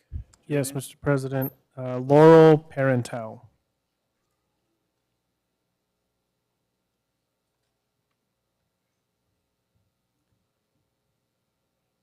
Mr. President, looks like Laurel is not here. All right, Councilor Davis. Thank you, Mr. President. Just very briefly, I wanted to ask the sponsor and maybe Mr. Real, I think you know some of the history here. This is a little unusual in that we we've had this habit lately of doing one thing and then undoing it and then undoing it, undoing. I want to be sure we sort of have what are we doing here? I think we've talked about the Cibolo Loop project since I started on the council years ago, and I realize there have been different plans, but this is a little unusual, Mr. Real, in that this was CBDG block grants done, I guess, with the last counselor for a particular plan for senior housing, which we certainly need. I realize that there, as I understand, and this is where I need some help from the experts and the sponsor, it seems like it had gone out to bid at some point, but it didn't get a response or a reasonable response, but some of that might have been during COVID, and it's just odd that we use federal dollars. Now we have to repay the federal dollars. I know we'll get a credit, and now we're going to start a new plan, but why are we going back and forth here? Mr. President, may I ask Director Pierce and her staff to give you a little bit of the historical context of this project, so you'll have some perspective about it. Actually, Ms. Hawal will make the presentation. Good evening, Mr. President, Councilor Davis. We acquired the Cibolo Loop site in 2018 with about $1.4 million in CDBG funds. And at the time, was when Councilor Borrego was the counselor for that area. The original desire was to develop affordable home ownership units on that site. We actually issued 2 RFPs to find a nonprofit developer to develop affordable home ownership on that site, but did not receive any eligible proposals. And I won't go into the weeds, but did not receive any proposals that kind of met the criteria. So we decided to switch gears and to do an affordable rental housing for seniors. We released an RFP to find a developer to do affordable rental housing for seniors. We did receive several proposals, and we actually selected one, and we're preparing to make an award, but had to cancel the RFP for technical reasons. We were then thinking we would issue yet a 4th and hopefully final RFP to develop affordable rental housing, but at that time had discussions with Councilor Lewis, and the decision was made not to develop affordable housing on this site. We will ultimately repay the funds to a local account, and the city will be able to reuse those CDBG funds for another activity. Mr. President, Ms. Hawal, thank you. That's very helpful. I want to point out that that's not exactly the way the write-up from the council reads. It seems to read that it was going to be a senior housing project, and it says since that time it was unsuccessfully gone up for RFP. It doesn't mention that there was actually an RFP that was successful-ish, except for technical reasons. And so it seems that the senior housing project was marketable or doable. And so, I want to defer to the counselor in sort of their district, but we have such a housing crisis, and particularly for those on the vulnerable edges. I just wonder if having federal dollars in hand and a project that's planned and seems to be that it could be out for RFP and answered again, I just wonder if our priority should be housing over a pool at the moment, or if this is going to further delay development of that site. By the time we put the money back in the feds, we have to redesign a whole new project, resite another location, decide if that's federally eligible, if we haven't used those dollars or not. It's kind of seems like we have a project ready to go that helps with the housing crisis, and I wonder if this is our best move. So I just want to ask the counselor if there's a reason that we need to swap this out for a swimming pool, or if there's an option to do some of those community enhancements in another way at another location or at this location and still do the housing that's funded by the feds. Mr. President, I think that was a good summary. Thanks for the summary there.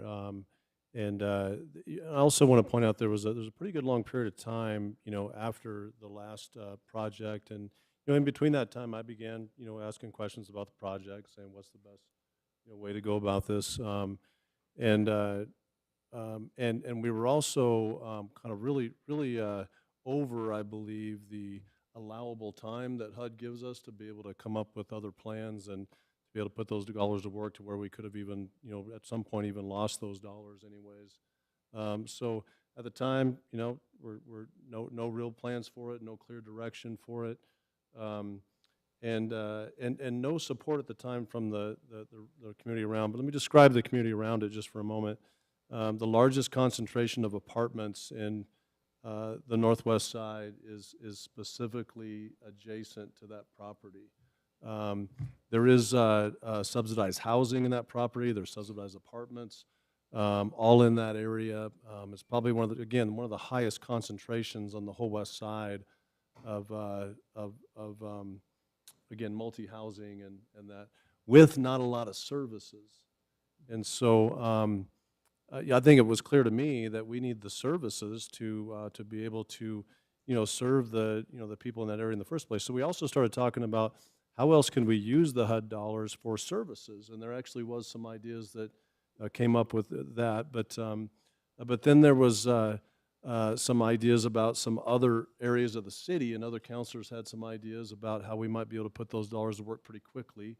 And there was some proposals about that in the budget, and so at that point I said, look, let's free this money up so that it can be used for whatever the next need is that's ready to go. And so that was the plan right there. The history on this is so the city purchased about 5 years ago all of that property for multi-gen center, pool, a library. We don't have a library in District 5. There's no multi-gen center on the west side. And there's a community or a county-owned pool that's in that area, but not a city-owned pool in that area. So again, I mean, these were services that are provided for a good long time. And this is additional property that the department bought a few years ago. So, and again, I don't know if that helps, but that's the context of it. And let me say this too, that I've never opposed any kind of affordable housing project. I've approved every single one of them that's come before me. And really, what I would really like to do is work with the department on just locating another piece of property in my district. So again, this is not about opposition to affordable housing in any way. This is about, does this piece really fit with this kind of project? And that's it. Thank you, Mr. President. I appreciate that, Councilor Lewis. I won't belabor this point, but I just feel like we've got a project, we've got it cited, we've got it funded, and it's an urgent need. Even if we were to revert these funds and pay back the feds at a cost of $1.4 million, we do not still have the funding for or a plan for all those other things yet to a place where we could start moving on them. We just funded one big pool with some bonds, and that took how many years? 5 or 6 years to get going. So I'm not opposed to any of those things. I just think they're not ready yet, and this one is, and it's an urgent need. So I would, I think we ought to stick with the CDBG plan we have and reject this resolution. Mr. President, we have a multi-gen center that actually is about real far along in the design, and about $8 million that's already banked for it. So we've got about a few $1 million that we're going to do over the next year, and we'll have that multi-gen center built. So, I mean, the area is going to be built in a way that I think we originally intended that to do, and it's going to provide some great services to people that can't afford it, to be honest. I mean, a lot of people that live in that area. So, honestly, we've been working together with the department on this. I don't. My intention is to just say, hey, let's come up with the best thing possible for this moving forward. So that's been the issue. I'd like to ask the department a question, or perhaps Mr. Ryle. I mean, if we do this with the feds, are we getting any demerits for having done it this way? Lisa's probably got the best answer.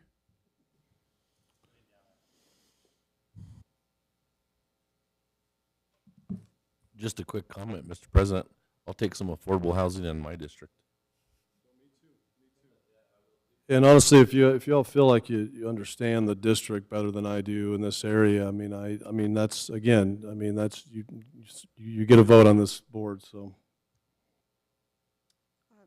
Mr. President, we have communicated with our local HUD field office about our intentions, and we will be able to repay these funds to a local account and then use them for a different CDBG eligible activity.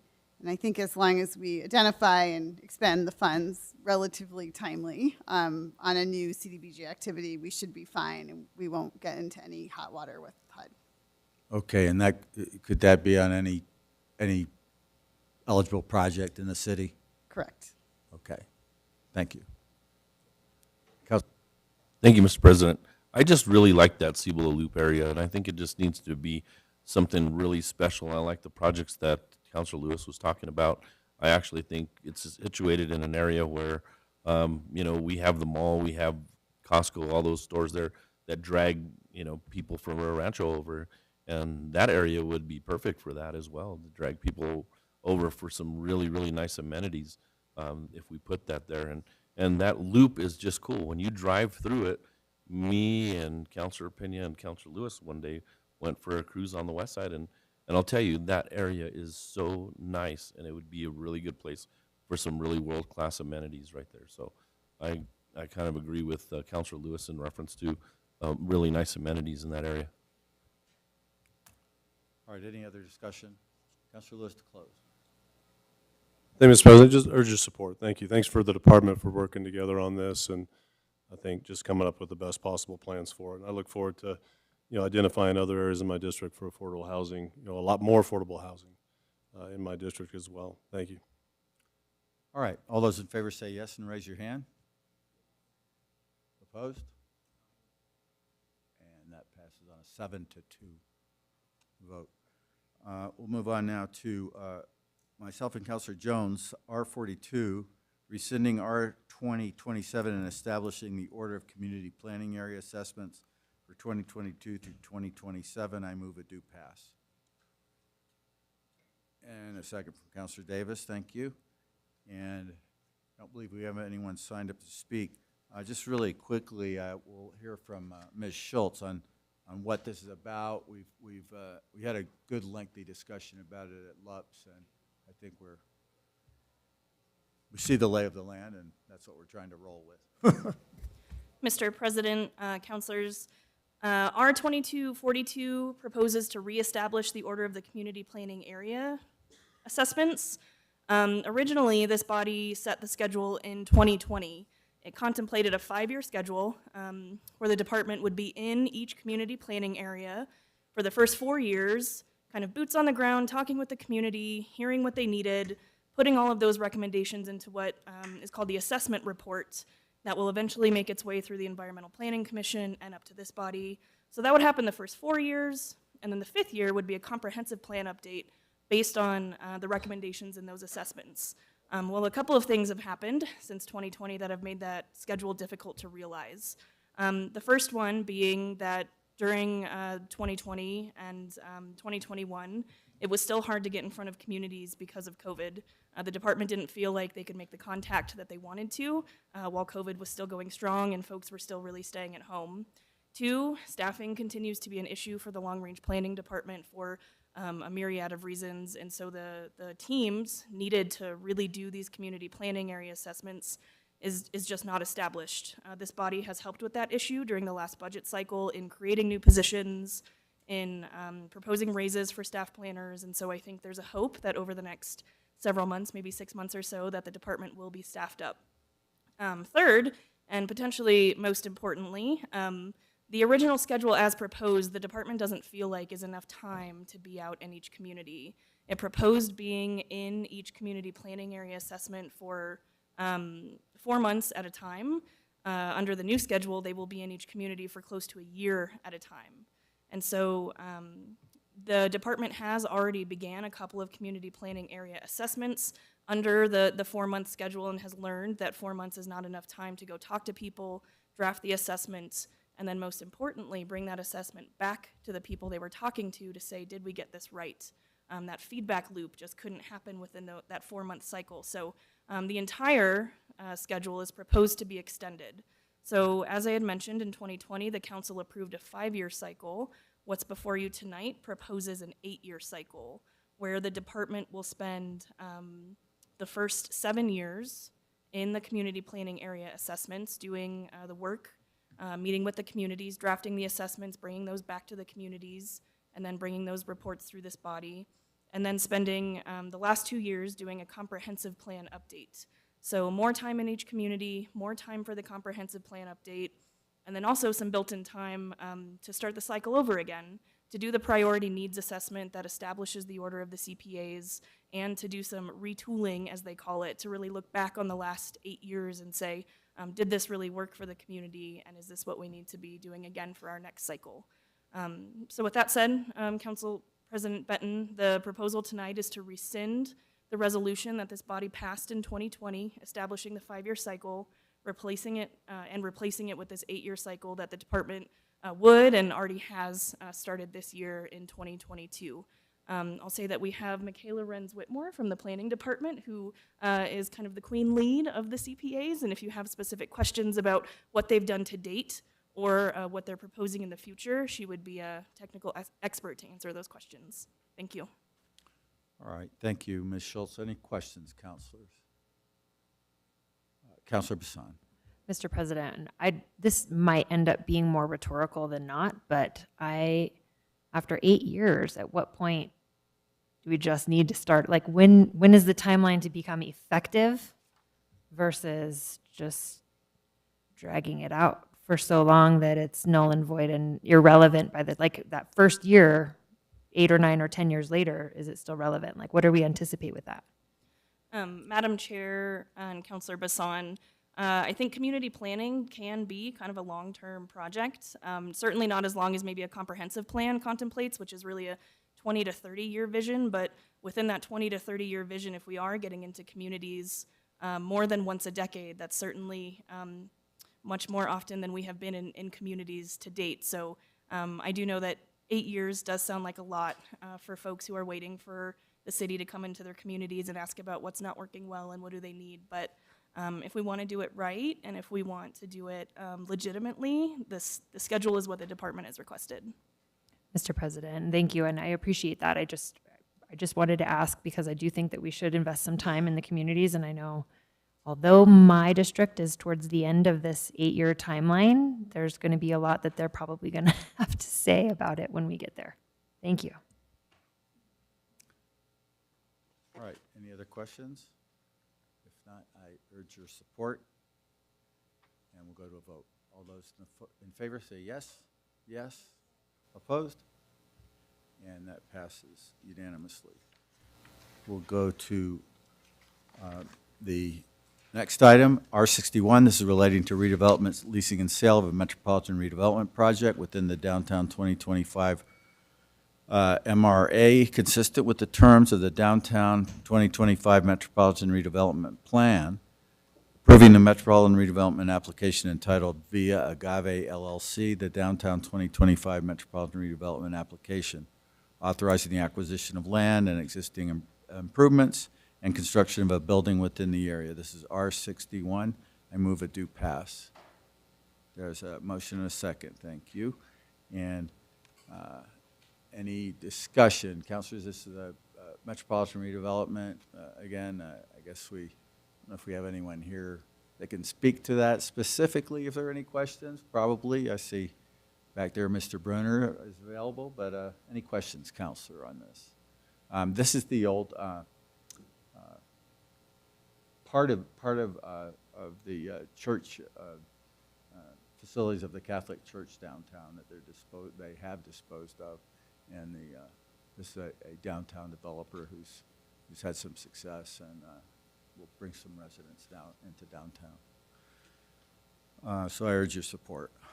We'll go to a vote. All those in favor say yes and raise your hand. Yes. Opposed? And that passes.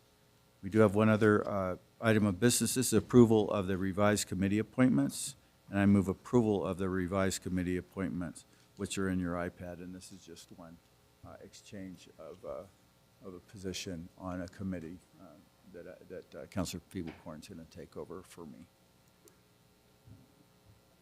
So thank you. There's a motion and a second. Any discussion or questions, councilors? If not, we'll go to a vote.